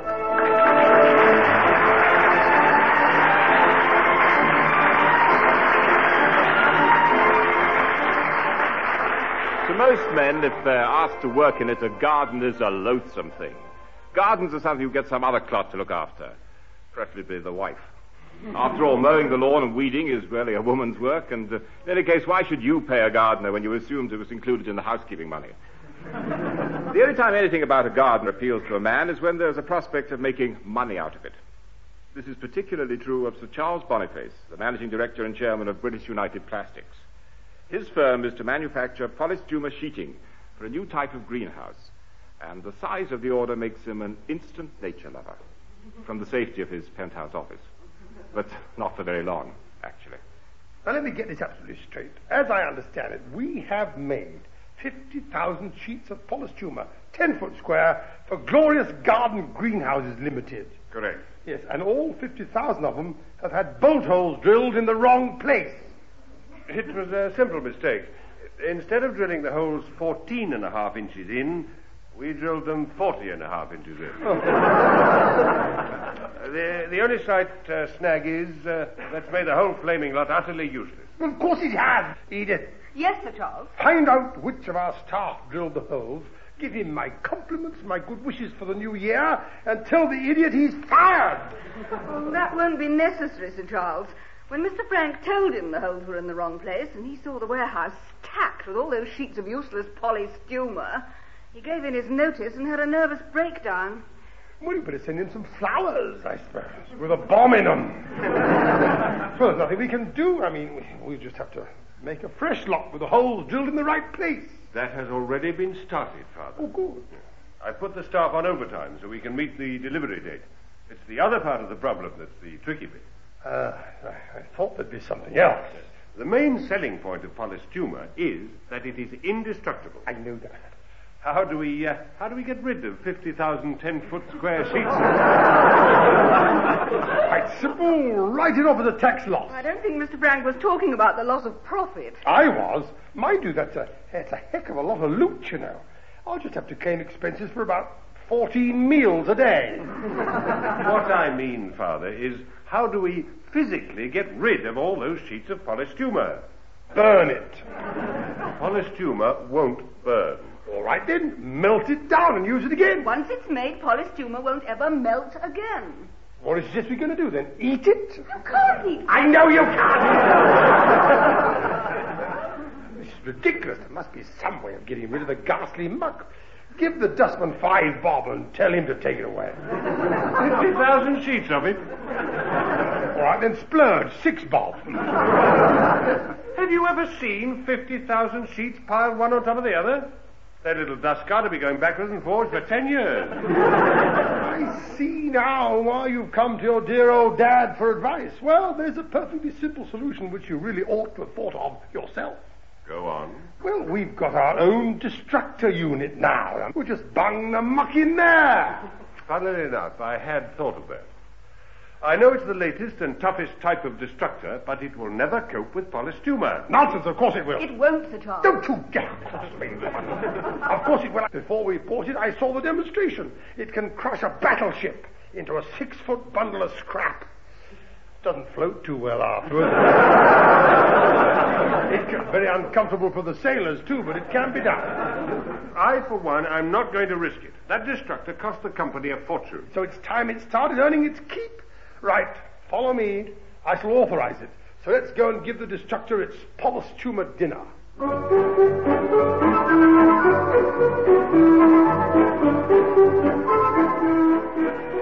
And that is the destructor unit, Father. And this is Miss Short of our technical department, whom I believe you've met before. Yes, I have indeed, yes. All 36, 22, 35 of her. The first one is 37, actually, Sir Charles. Bragging again. Well, I think she's been on a course. Have we got the sample of the polystumer sheeting here? We have. And when you bung it in the destructor, I want to be behind a concrete wall in a tin hat and about 5 miles away. If I could be so bold, Sir Charles. Of course you can, my dear. Any time you like, but let's get the work over first. What I meant, Sir Charles. Got her. Well, now we all know what Sir Charles meant. I was was about to say that as chief technician, I must warn you that even with the power it has, it just won't destruct polystuma. Oh, of course it won't. I've never heard such a fuss about nothing. If you're all in such a panic, I shall personally sign the authorization for the destructor to be used for this purpose. Sign here. Very well. There you are. There you are, you pair of worry guts. Now switch the infernal thing on, somebody. Certainly, Sir Charles. With that around, I'd have thought it had been switched on all the time. We don't any more remarks like that. Give me a hand with this sheet of polystuma. I want to chuck it in as soon as the beastly thing gets going.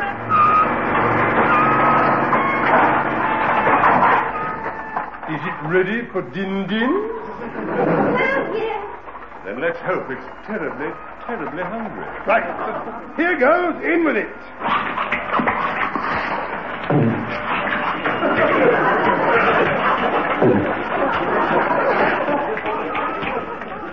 There you are. I told you it'd be all right.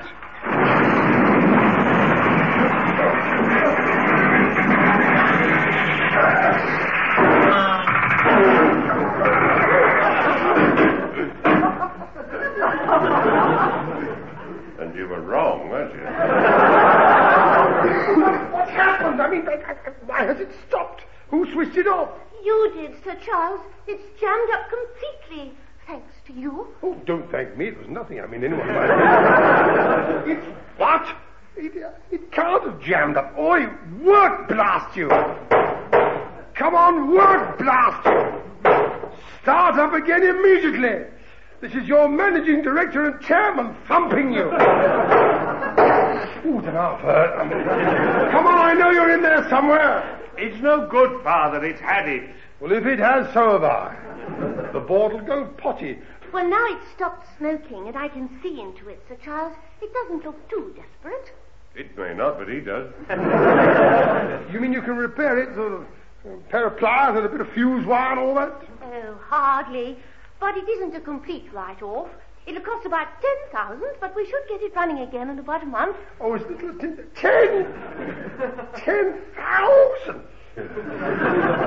Why don't you write it off as a tax loss?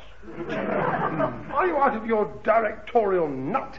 I'm already down for 14 meals a day. If I try to swing this as well, I'll have to eat at least 36 meals a day on the company, and 5 course at that. Once we've had the destructor repaired, Sir Charles, do you want us to try another sheet of polystuma in it? No, thank you all the same, Miss Short.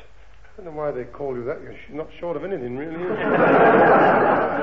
I have a feeling that it might be as well if I tried to find some other way of getting rid of the rotten, beastly, nasty, horrible, filthy, disgusting, messy, stinking stuff.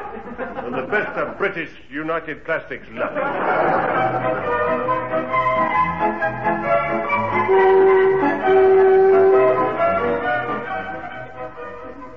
Oh, it's ridiculous, Edith. There's got to be a way. Other people can get rid of their rubbish. Why can't I? If you're really desperate, I did have one idea of how to get rid of it. Oh, no. Edith, I love you. Speak up, and if it does work, I'll buy you a new blotter. Very generous. Well, I merely thought we sold the Ministry of Defence all that polystuma armor plating for their tanks. So they might like to buy these sheets for replacements. Edith, I was wrong. I don't love you, I adore you. You shall have 2 new blotters. Nay, nay, caution to the wind, 3. Why didn't I think of it? Quick, who do we know at the Ministry of Defence? Well, there's that nice Mr. Stokes. He negotiated the original deal with us. Get him on the phone, quick. Certainly, Sir Charles. Oh, little does he know it, but one of Harold's heroes is about to go shopping. It'll be one of those rare occasions when government war surplus are about to buy government war surplus. Ministry of Defence, Mr. Stokes, Secretary speaking. Oh, is Mr. Stokes there? I have a call for him from Sir Charles Boniface. Oh, just one moment. It's 11 o'clock and he did have an urgent appointment. I'll just see if he's back. Thank you. Come along, Edith. Where is the twit? He had an urgent appointment. His secretary's just seeing if he's back. Oh, with my luck, he's probably been promoted to some other ministry that can't help. Hello, sorry to keep you. Mr. Stokes has just returned from his appointment. Putting you through. Thank you. Hello? Stokes here. Sorry to keep you. The tea trolley lady's gone off the boil. I beg your pardon? I had to wait for a fresh brew up. Now, what's the jolly old problem? Sir Charles Boniface would like a word with you. Oh, crumbs. Don't tell me I've stopped my cup of char all over my bicky for him. We're putting him on the line now, Mr. Stokes. At last. Hello, Sir Charles Boniface here. Keeping well, are you? I was, till about 3 minutes ago. Splendid. I'm about to do your department an enormous favour. You're resigning? No. At least not yet. You remember those polystyrene sheets you ordered for the tanks, remember? Oh, yes, yes. You do remember. Oh, tanks, yes. For the memory.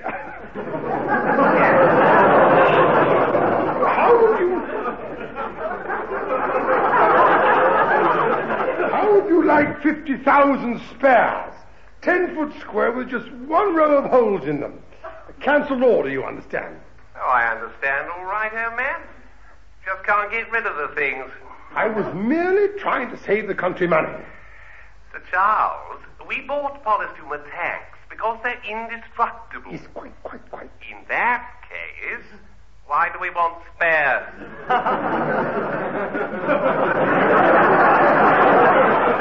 Yes,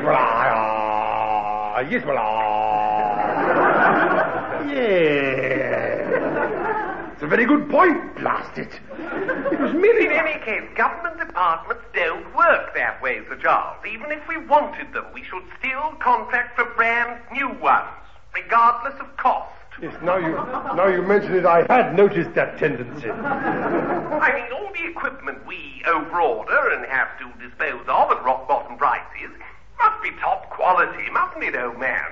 After all, we are British. Thank you so much for telling me. No, not at all. I'd keep you in the picture. Thank you so much. I say, tell you what, I've just had a spiffing thought. Oh, congratulations. Nurture it.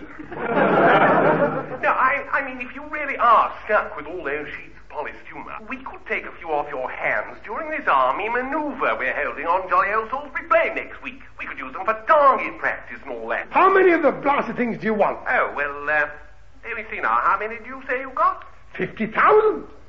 Oh, well, in that case, perhaps you let us have a couple of dozen.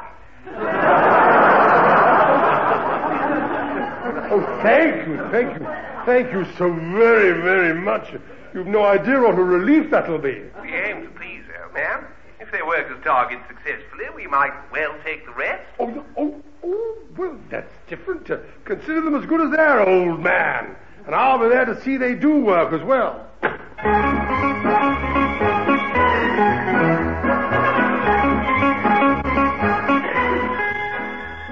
Frightfully kind of you to come down to the old plane to see this jolly old exercise and all that. Drafty, isn't it? I just thought I'd say drafty there.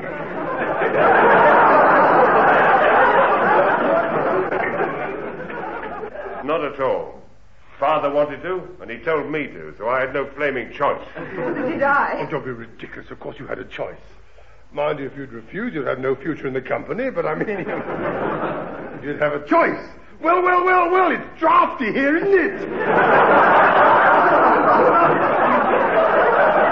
So much like it out here in the open air on Salisbury Plain. When's this nasty, noisy, blasted lot going to start, then? Oh, it already has started, old man. We've set up your samples of polystyrene as targets, and we've already discovered that small arms and cannon fire won't penetrate. We knew that. You'll have to use bigger stuff than that to destroy our product. Yeah, well, that's where our interest lies. Obviously, in time, a potential enemy will develop similar armor-plating polystyrene, so we want our tanks equipped with something that can destroy it. Well, that sounds logical. It also seems logical that a potential enemy, as you say, will then develop a similar something that will destroy our tanks. But, go on. Oh, right you are, old man. Still, that's progress. You could have fooled me. And me. Draft, isn't it? Well, what happens now? Well, we get a draft up your whatnot here.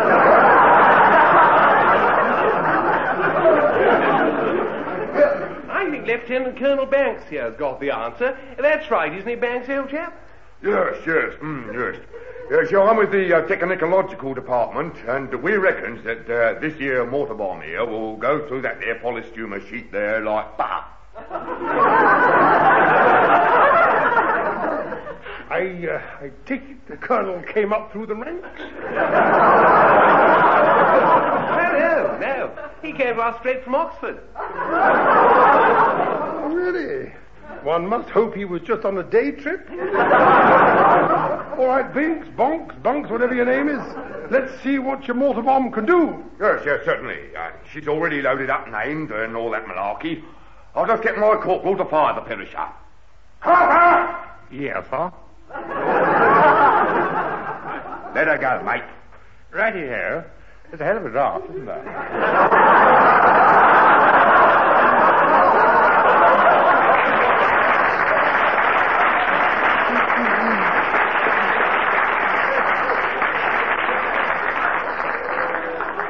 My word, the modern army has changed, hasn't it?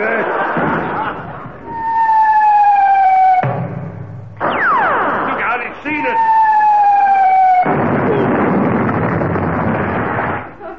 Right, that was a bit close. It sort of bounced, and I don't think I want to stay for the next trial. You're not the only one. The Colonel's left already. Here, I say. What's the idea? You bent our bomb.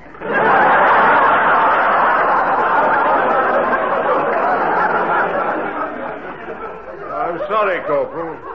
Father will pay for it. Father flaming well won't.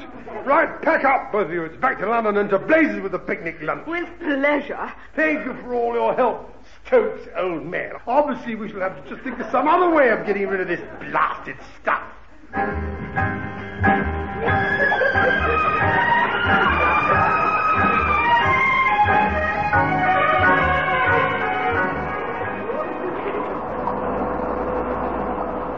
Well, I say this much for you, Father. You certainly think big. Huh? Who else would have had us miles out in the Atlantic on a tug just to get rid of a few sheets of polystyrene? The whole thing has become a sort of challenge now. There's just got to be a way of getting rid of the wretched muck. I will not be beaten. Even if it means hiding this lot so that we can sink the stuff. My word, she's pitching a bit, isn't she? It's the principle, the draft.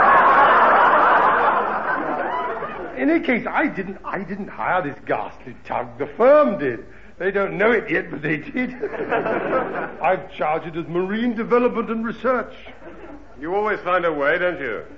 Well, in most things, yes. But this will only work if we manage to sink the beastly stuff. You see, if we get rid of the couple of dozen sheets we've got on board today, I'll send the rest out on a dirty great tanker, dump them, and then claim on Lloyd's for loss of cargo.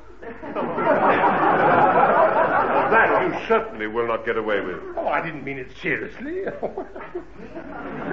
Although it's quite an idea, isn't it?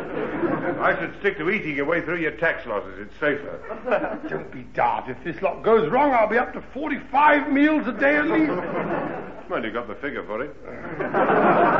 If you've quite finished sending me up, I'd be obliged if you'd find the captain of this lousy boat. I mean, I want to know how much further he intends to lurch me up and down. Certainly. Good deal of milk and a prawn of that. Well, that came out of a hole in the deck. Who is this extraordinary idiot?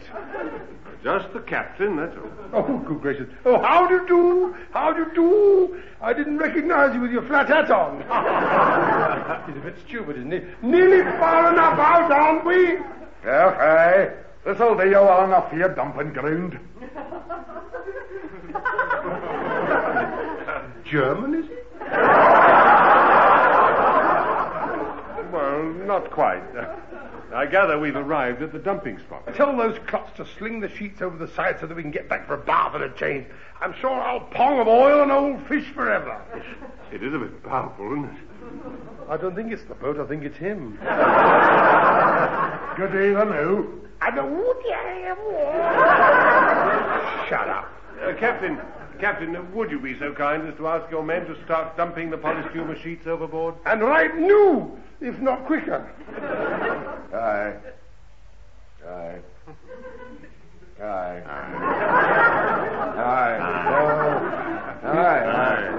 Well, we see eye to eye on that. We mean now, you thick-headed, porridge-filled, caber-bunging clot. Aye. Anders! Waller! Will you make the Narble up the creek and Brandel make the Clannock Braes the new with the cargo? What the hell did that not mean? Well, I've no idea, but they seem to have got the message. The first sheet of polished humor is going over the side of the new. Don't you start. I named this ship HMS Polished Humor. Oh, and Frank, will you please take this mess we're in seriously? I'd like to. Oh, I really would. I don't think I can anymore. What's the matter? Look. Look for yourself. They're all floating. Sink, you fool, sink! I command you! This is the managing director and chairman of the factory that made you. Sink! And that's an order!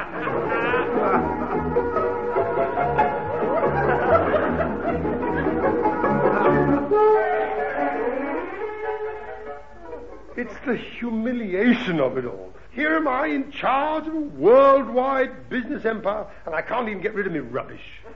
Couldn't you offer it to the Red Cross or the Boy Scouts or something? I tried that.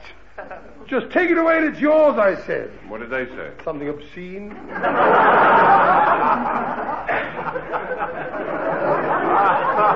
Then they giggled at the quantity and said it again.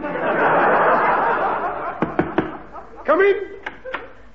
Excuse me, Sir Charles. Miss Short of the technical department's here to see you. Shall I show her in? I think you'd better, Edith, and tell her to be kind to him. I don't think his blood pressure can stand much more. Yes, he is a bit tulip-coloured, isn't he? It is not my blood pressure. It was the sea air on that dreadful tug. A nasty temper. I am not in a nasty temper. I am not in a nasty temper. I never am in a nasty temper. It's just that everybody else upsets me because they're all such complete morons and utter clots. They all ought to be shot or clamped in iron. So they stop sending me up the wall, and that includes you two. No, isn't it a nasty temper? I am not in a nasty temper. It's just my blood pressure. Send Miss Short in, please, Edith. Certainly, Mr. Frank. Well, I can't imagine that her figure will calm down his blood pressure. Possibly not, you daft old bat. At least my blood pressure will be rising for a good purpose. Send her in. This way, Miss Short. Thank you, Mrs. Chalmers. Come in. Oh, you're in. Thank you so much. Perhaps you'd like to sit down. No, thanks, Sir Charles. If it's all the same to you, I'd rather sit the other side of your desk. Oh, spoiled sport. Here, let me get a chair for you, Miss Short. Oh, Mr. Frank, thank you very... Well done, my boy. Every inch a Boniface. I couldn't have patted her what's-her-name better myself. Obviously, it runs in the family. Come on. I'm not going to be slung on the snog heap in my own office. Let's get down to business. I was trying to. Now then, Miss Short, what delightful little devastation do you want to talk to me about this morning? Well, I thought you'd like to know the destructor is working again. Already? Well, that makes a change. I thought you said it would take about a month to repair. Yes, well, of course, I was wrong. The experts came down to look at it after you'd fed that sheet of polystyrene into it. And the damage wasn't as bad as you thought?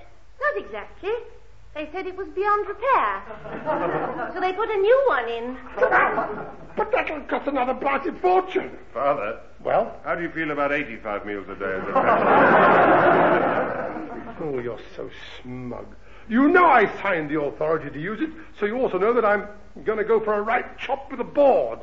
They'll have me rolls, me office, me fitted carpet, me shilling ballpoint pen for this.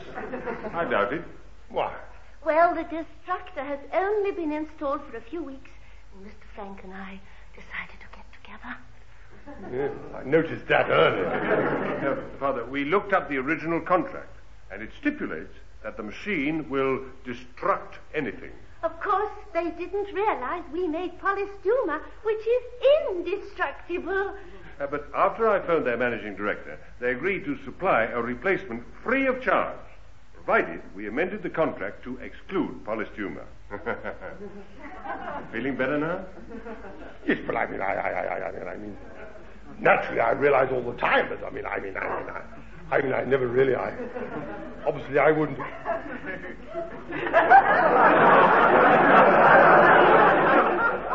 Thank you, my boy.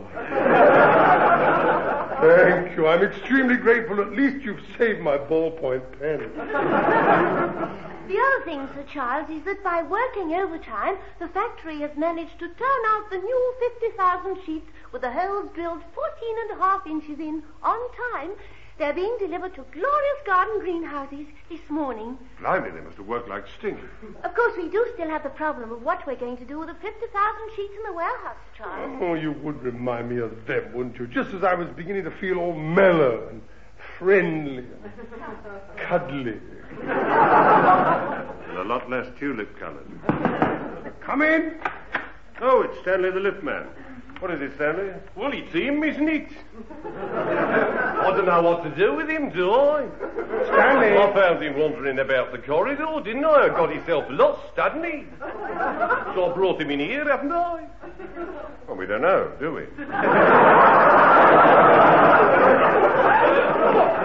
You said so, haven't I? You wasn't listening, was you? No, we weren't, was we? Stanley, I do wish you'd stop doing that. I don't know what you're talking about, do I? And the ghastly thing is he doesn't. Does he? Oh, one more of those and I'll lock him in his lift between floors 10 and 12 for a month. Won't you? You enjoy having a go at your dear old dad, don't you? I mean, just find out what the fool is talking about. It's him out there. He wants to see you urgent and that. So I brought him up here, didn't I? Oh, Stanley, just show the gentleman in, whoever he is. Oh, for you, missus. Anything. Anytime. Here, drafty, ain't it?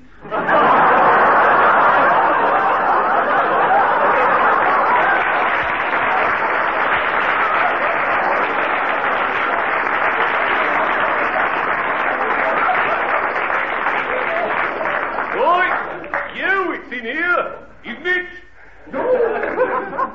So kind, this is Sir Charles Boniface's office, isn't it? Yes. I used to like to think it was. May we ask who you are? Oh, yes, of course. My name's Burke. Not a word from either of you two. Now, I'm the chief designer from Glorious Garden Greenhouses Limited, and we have a bit of a problem. It's all my fault, of course.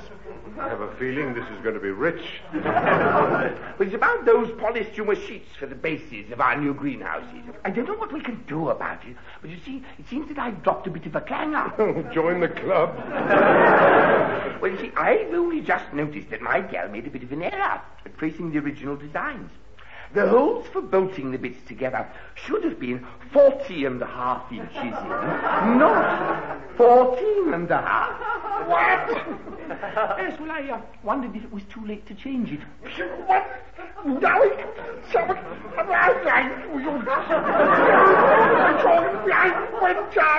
He's going tulip-coloured again. Naturally, my company will compensate you for my error. Mr. Burke. And that is no misnomer. We have just had our factory working all night to deliver to you polystuma sheets with holes 14.5 inches in. They should be on the way to your factory right now. Oh, crikey. But how long do you think it'll take to make a fresh lot with holes 40.5 inches in? Well, funnily enough, we can deliver those from stock. Splendid. There's just one other point. Here it comes. Well, if you've delivered the useless sheets to our factory, I wonder if you'd mind picking them up and getting rid of them for us? No! They're all yours. I never want to see another sheet of that muck again. With all those holes in them, it's too drafty anyway. So you get them. Get them out of here.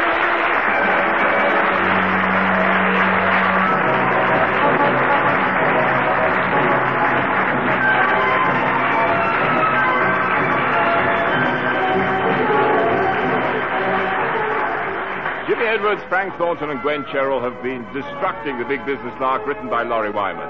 Jimmy Edwards was Sir Charles Boniface, Frank Thornton was Frank Boniface, Gwen Cherrill was Edith Chalmers, Mr. Stokes was played by Alexander John, Miss Short was Elizabeth Morgan, and Mr. Burke was Nigel Graham.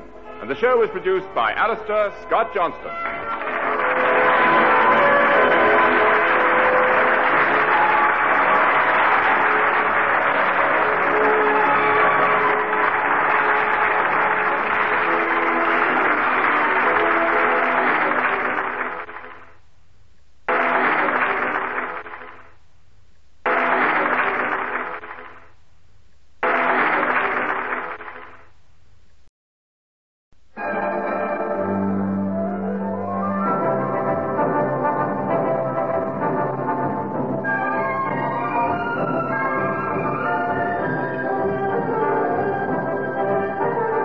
Ladies and gentlemen, we present The Big Business Lark by Laurie Wyman and starring Jimmy Edwards, Frank Thornton, and Gwen Cherrill.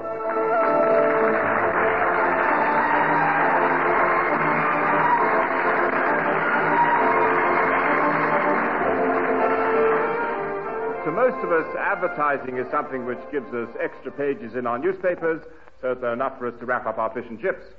Or it's a coupon through the letterbox which entitles us to strap us off for products we didn't want in the first place. It's also a splendid way of lighting up a television program every 15 minutes on a certain channel which will remain nameless if I want to keep my job. It's the TV commercial for British United Plastics that has its managing director and chairman, Sir Charles Boniface, blowing his sparsely covered top the morning after it was screened. Did you see it? It was awful, Edith. I'll never live it down. Sir Charles, what are you? Did you see it? On the ghastly goggle box last night. Oh, the British United Plastics advert on the telly. No, I'm terribly sorry, Sir Charles. I was out. Let us hope that the rest of the country was out as well. Oh, I promise you it was 1.5 minutes of undiluted purgatory. Suffice it to say that I emerged as a complete nana in charge of an empire of hippies. I gather you didn't like it. You're very sharp at times, very sharp. Of course I didn't, you silly old bat. It was a major disaster. Good morning, Father. Did you see our commercial on the television last... Yes, you did, didn't you? I can tell by... I don't know what steaming twit hired those advertising agents, but as soon as I find out, he's fired! Bye-bye, Father. Enjoy your retirement. It wasn't me, was it? Oh, look, I didn't, did I? You did. Frank, ring the idiots up and tell them their contract is cancelled. I suppose you wouldn't like to ring them up yourself. Don't quibble. Just sack the fools and make sure that that monstrosity is never shown to the public again. I didn't think it was as bad as that. I particularly enjoyed the shot of the front of the building when that fat man in the pinstripe suit and bowler hat staggered out of the door, lurched down the steps, dropped his briefcase, spilt all his papers, and had to go on his hands and knees to pick them up. That sounds terribly funny. Who was it? Him.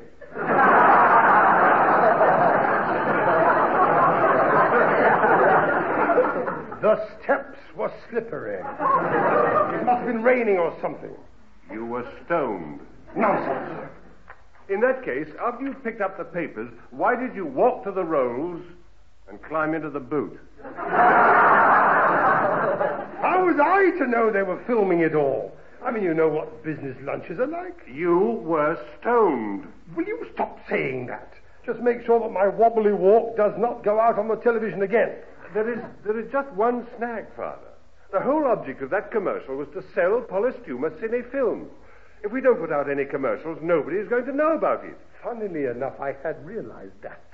All that bit about this commercial is made on Polystuma protected film and will be preserved forever. If we show it again in the year 3000, it will be just as sharp and clear as it is today. Doesn't mean much if we're going to burn it now.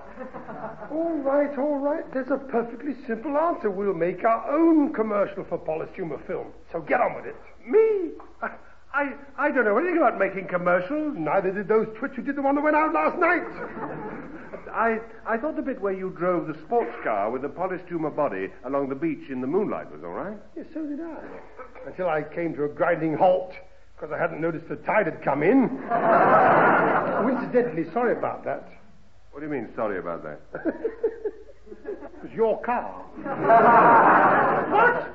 No wonder it wouldn't start the day after you did the filming. It was full of salt water. Well, not exactly full, but the soles of my shoes did get a trifle damp.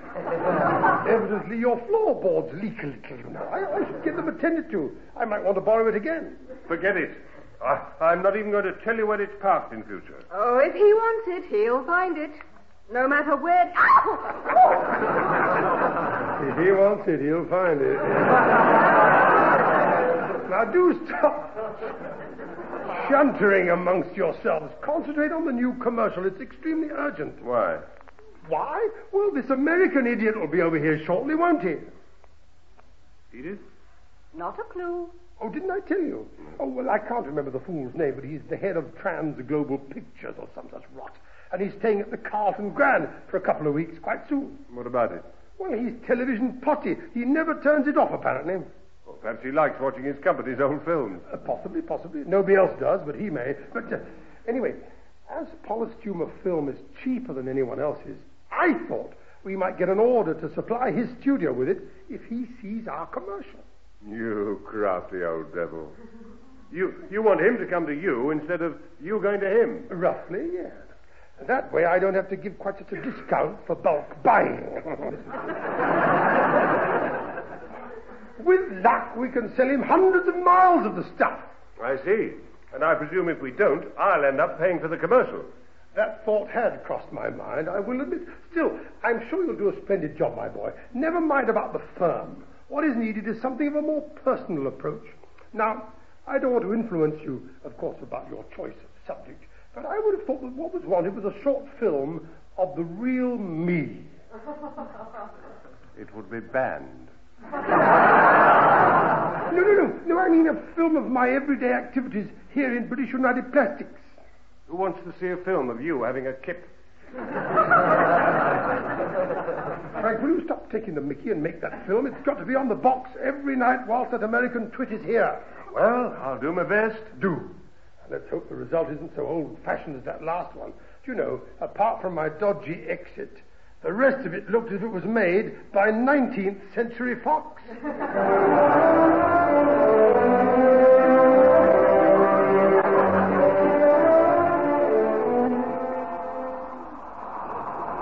How much further is this blasted place? We've been in this taxi for days. We're in Water Street now. The preview cinema is just up on the right-hand side. Preview? You can smell the diesel, can't you? Preview cinema? What the hell is that? Where you can see the new commercial I had made. You had made? I thought you were to make it yourself. How could I? I don't know the first thing about it.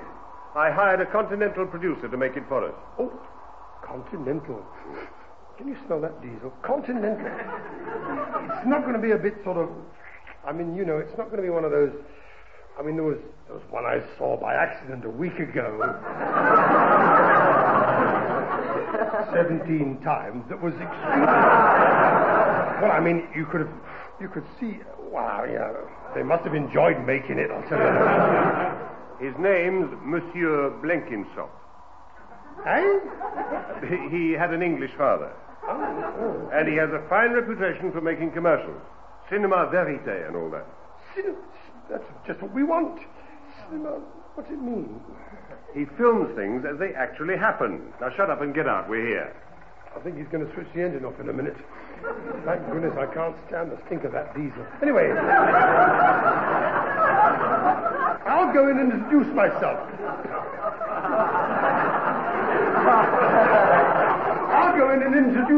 Pay the taxi off, Frank. I just knew that was going to happen. Well, I'm glad you weren't disappointed. Ah, good morning, my man. I am Sir Charles Boniface, sir. Where would you like me to go? Don't tempt him. This way, Sir Charles. The lady will take care of you. She's expecting you. The lady? She's expecting... Oh, is she? This establishment is a cinema, isn't it? Of course, sir. Well, I just thought that after that remark, and bearing in mind that we are in Soho, it would be just as well to check up. Through these plush doors, is it? Oh, yes, please, sir. Hello, good morning, Sir Charles. Oh, good morning, my dear. Of course, this is all new to me, you understand. Up to now, I like it. I definitely like it.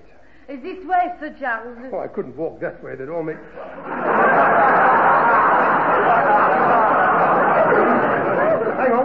Where's Frank? Right here. 15 and 6, plus the tip. What? Taxi fare. The driver reckoned your size was extra as excess luggage. Made that up. If we could get into the viewing room, gentlemen, they are ready to show your commercial. Now, there's one thing I should warn you about. Follow me, please. It is in... Got her! That is what I was trying to warn you about. Just sit down, please. The commercial will start in a moment. I've never been to the pictures at 10 in the morning before. Is the girl about with the ice creams, you know, and the chocolates and the gin and the scotch and anything like that? Shut up. It's going to start. Announcing British United Plastics' latest venture, Polystumer Film. Cheaper and longer lasting than any other. Cut your film costs by using Polystumer Film. In his penthouse office, Sir Charles Boniface, the managing director and chairman, received the latest production figures of Polystumer Film from his secretary. Oh, hello, Sir Charles. Here are the latest production figures for... I remember that. Where was the camera? I didn't know he was there. But Sir Charles is not always desk-bound. He believes in seeing how things are done on the factory floor. Here he is with Elsie Podmore of the Polystumer Film making section. How nice to see you down here on the factory floor, Sir Charles.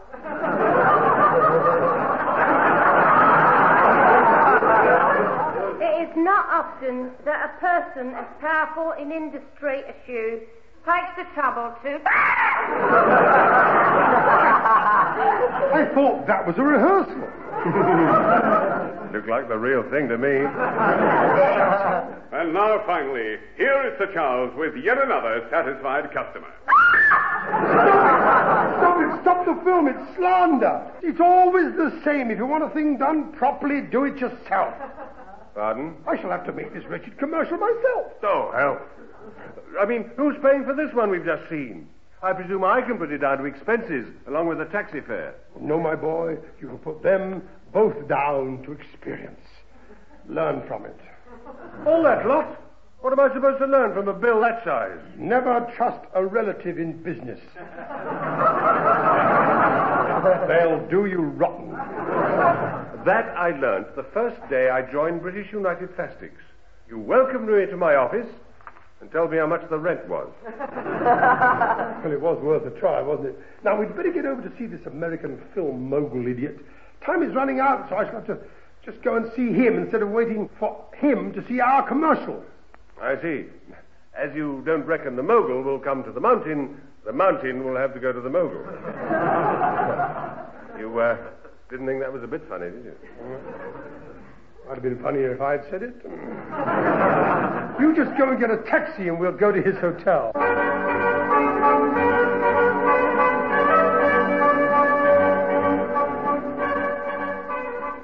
Room 604, room 605, broom cupboard, bathroom, the obvious neighbor, room 606. Here we are, room 607. This is the penthouse suite, isn't it? Why these Americans always have to live so high up beats me. Perhaps it's near the television aerial, and he gets better reception of his old films. Just a tick before we go in, I forgot. What's the fool's name? Samuel J. Packanacker.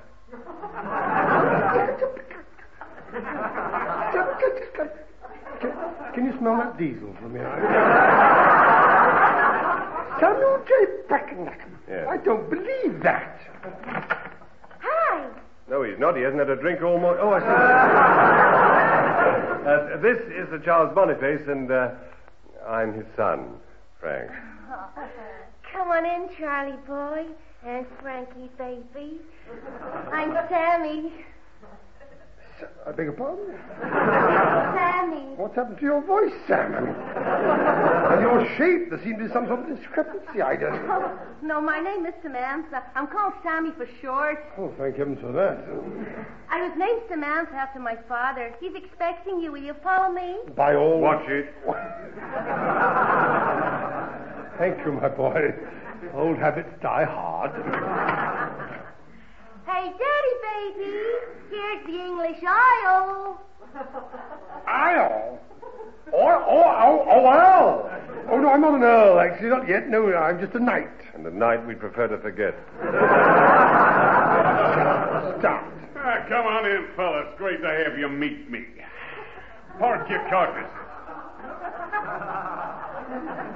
Would you care for a highball?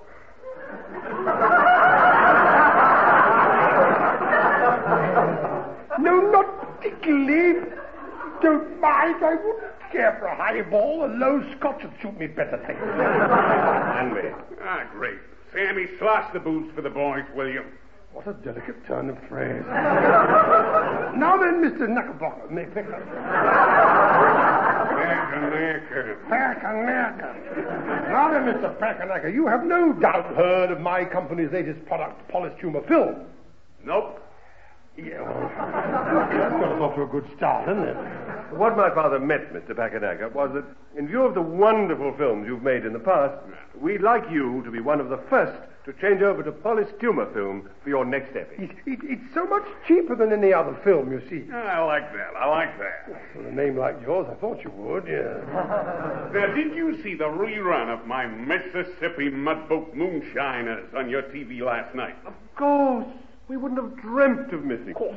One realized it was made a long time ago. I mean, the direction was pretty awful, but I'm sure I need hardly tell you about that. I was the director. I'm sure you did what you could with the cast available. I mean, that stupid twit who played Standish of the Mounties, he was amateurish, wasn't he? Pop also played Standish. Oh, did he really? Yeah. Well, of course, without the hair, I hadn't realized that it was him. I mean, a brilliant portrayal. The only character one really believed in. Must have been terribly difficult for you, my dear sir, trying to work with that ghastly woman who was supposed to be the Indian squaw. She just didn't have a clue what it was all about, did she? That was my wife.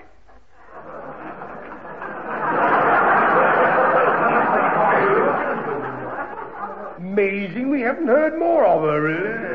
Sir Charles, you might be interested to know that I am over here to set up a deal to make an epic picture in Grandiscope for my company, in which money is to be no object. Oh, really? What's it going to be? The Life and Times of Harold? I'm not at liberty to divulge the subject at this stage. I would merely like to make it clear that in view of this conversation, I shall not be making it in polished humor film, nor will I ever make a film with your product as long as you are managing director and chairman. Goodbye, gentlemen. No, hang on, I haven't finished my scotch. On the contrary, Father, I think you have. This way.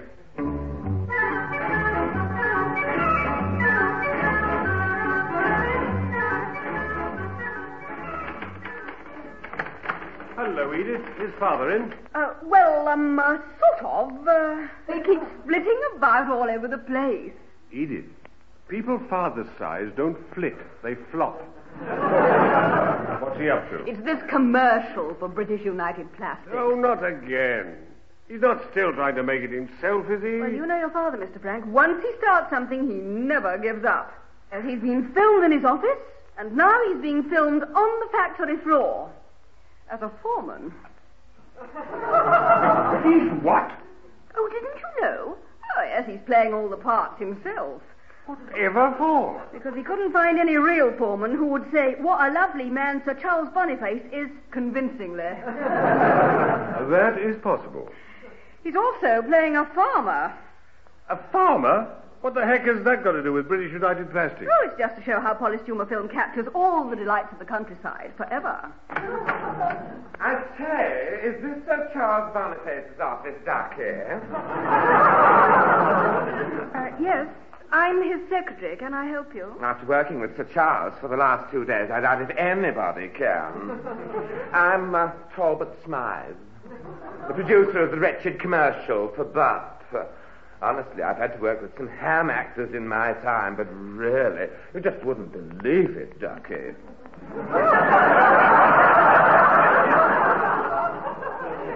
Knowing Father, we would, Ducky. Oh, calm down, Talbot Bach. Will you take another of your tablets? I've had 8 already today. Who is, Oh, this is Myrtle. I'm the continuous girl. Not continuous. Continuity, dear. Well, I'm not so sure she could be right. Have you been in films for long? Yes, all day. I'm hoping I'll be in them tomorrow as well. What can I do for you, Mr. Smythe? Nothing. I can assure you that just about the only nice thing Sir Charles ever said to me was that my cheque would be waiting in this office. Is it here? Oh, yes, of course. Here you are. So very kind. Now, he wants me to rush back to your laboratories and get this wretched polystumer film processed and edited so that it can be on the telly this evening. Oh, don't you worry about that, Talbot Bach. You go home, put your watches up for a bit. I'll take the film and get it sorted out for tonight.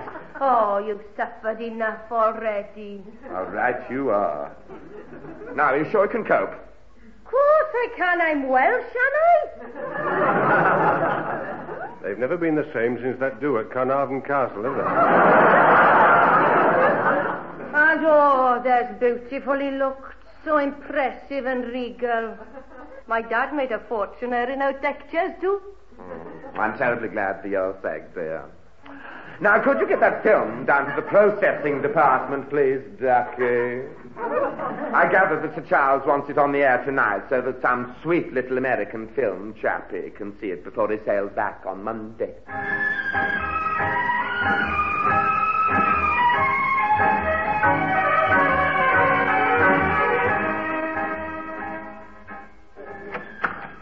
Hi, honey. Hi, Dad.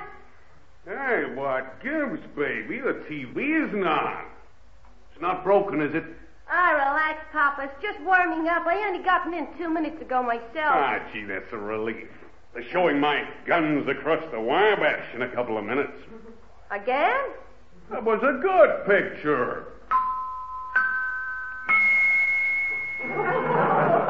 Now, give it a shade more contrast, Samantha, baby. Great. In just a moment, guns across the Wabash. Again. But it was a good picture, so stay tuned to this channel. No, really, I mean it, I do. I just couldn't tell the difference. Madam, I think there must have been some mistake. I was about to offer you 2 packets of another well-known washing powder for the one that you've just eaten.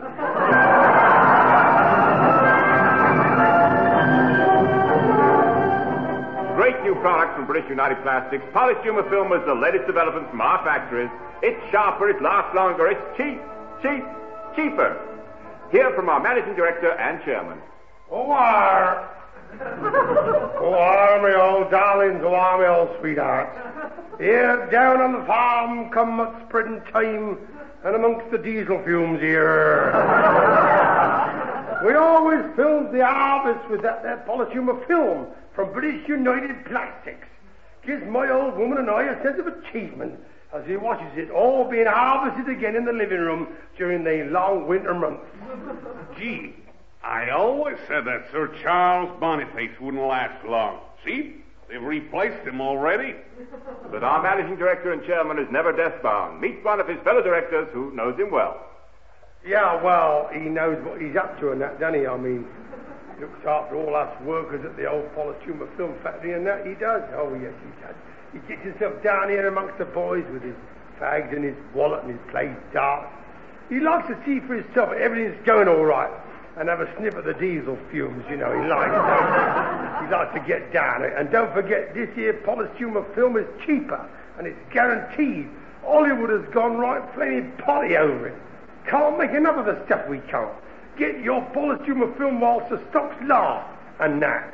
Sammy, baby, give me another highball. Remind me to call him up about this polystumer film tomorrow.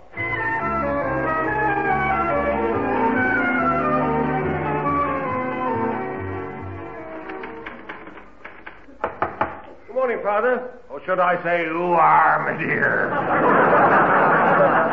Don't you start. The memory of it is all too clear.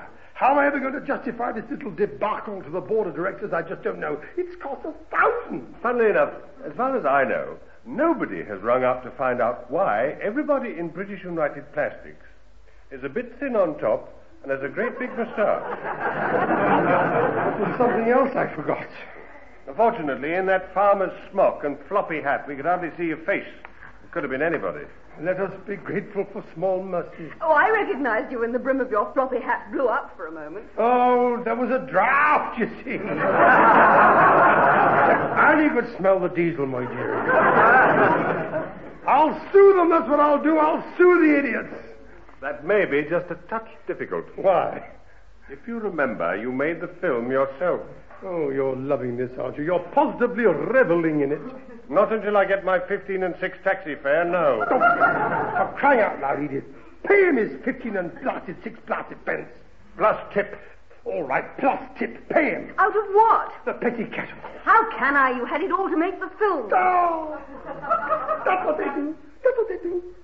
That's what they do. They get up at the crack of dawn. They get up at the crack of dawn and they phone each other up. I've got an idea, they say. Just for a giggle, let's all get together at 10 Sir Charles' party. I got an idea. And they're succeeding. I'll say. He's going tulip-coloured again. No, he's not. He's perfectly under control. I've never felt calmer in all my life. I'm perfectly under control. You're not, you know. You're all purple.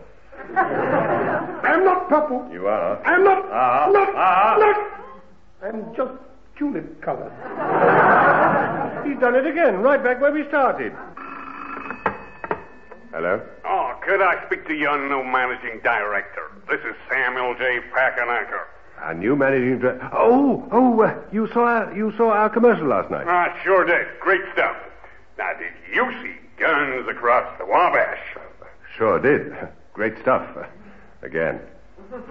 One moment, please. It's our American cousin. Who? Samuel J. Packernacker. Yeah. He wants to speak to our new managing director and chairman. New managing? What's the trick talking about? He saw our commercial last night. I think he wants to speak to, Armadillo. What he thought? This is going to be rich. Still. Armadillo.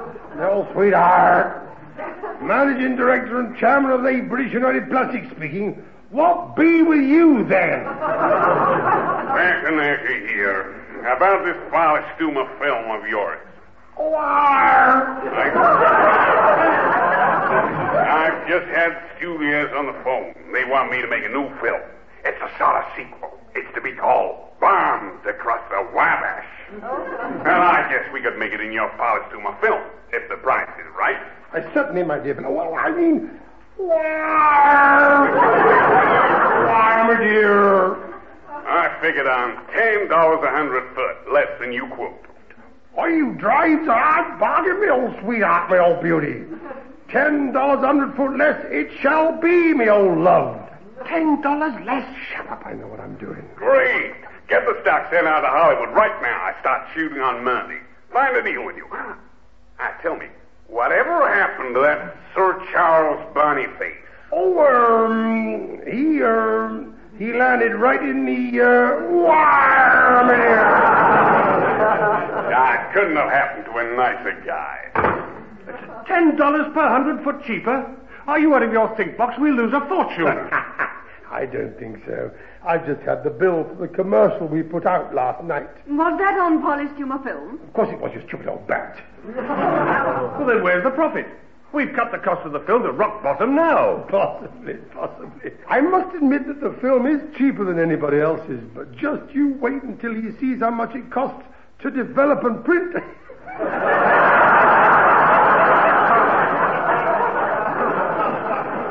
What? It'll cost him 4 times as much as anybody else's. And we're the only company who can do it. Doesn't cost putrid Packernacker a bomb. Father, you are a double-dealing, dyed-in-the-wool, two-faced, twisting old double-crosser. Oh, my dear. That's what I be right now. That's what I be.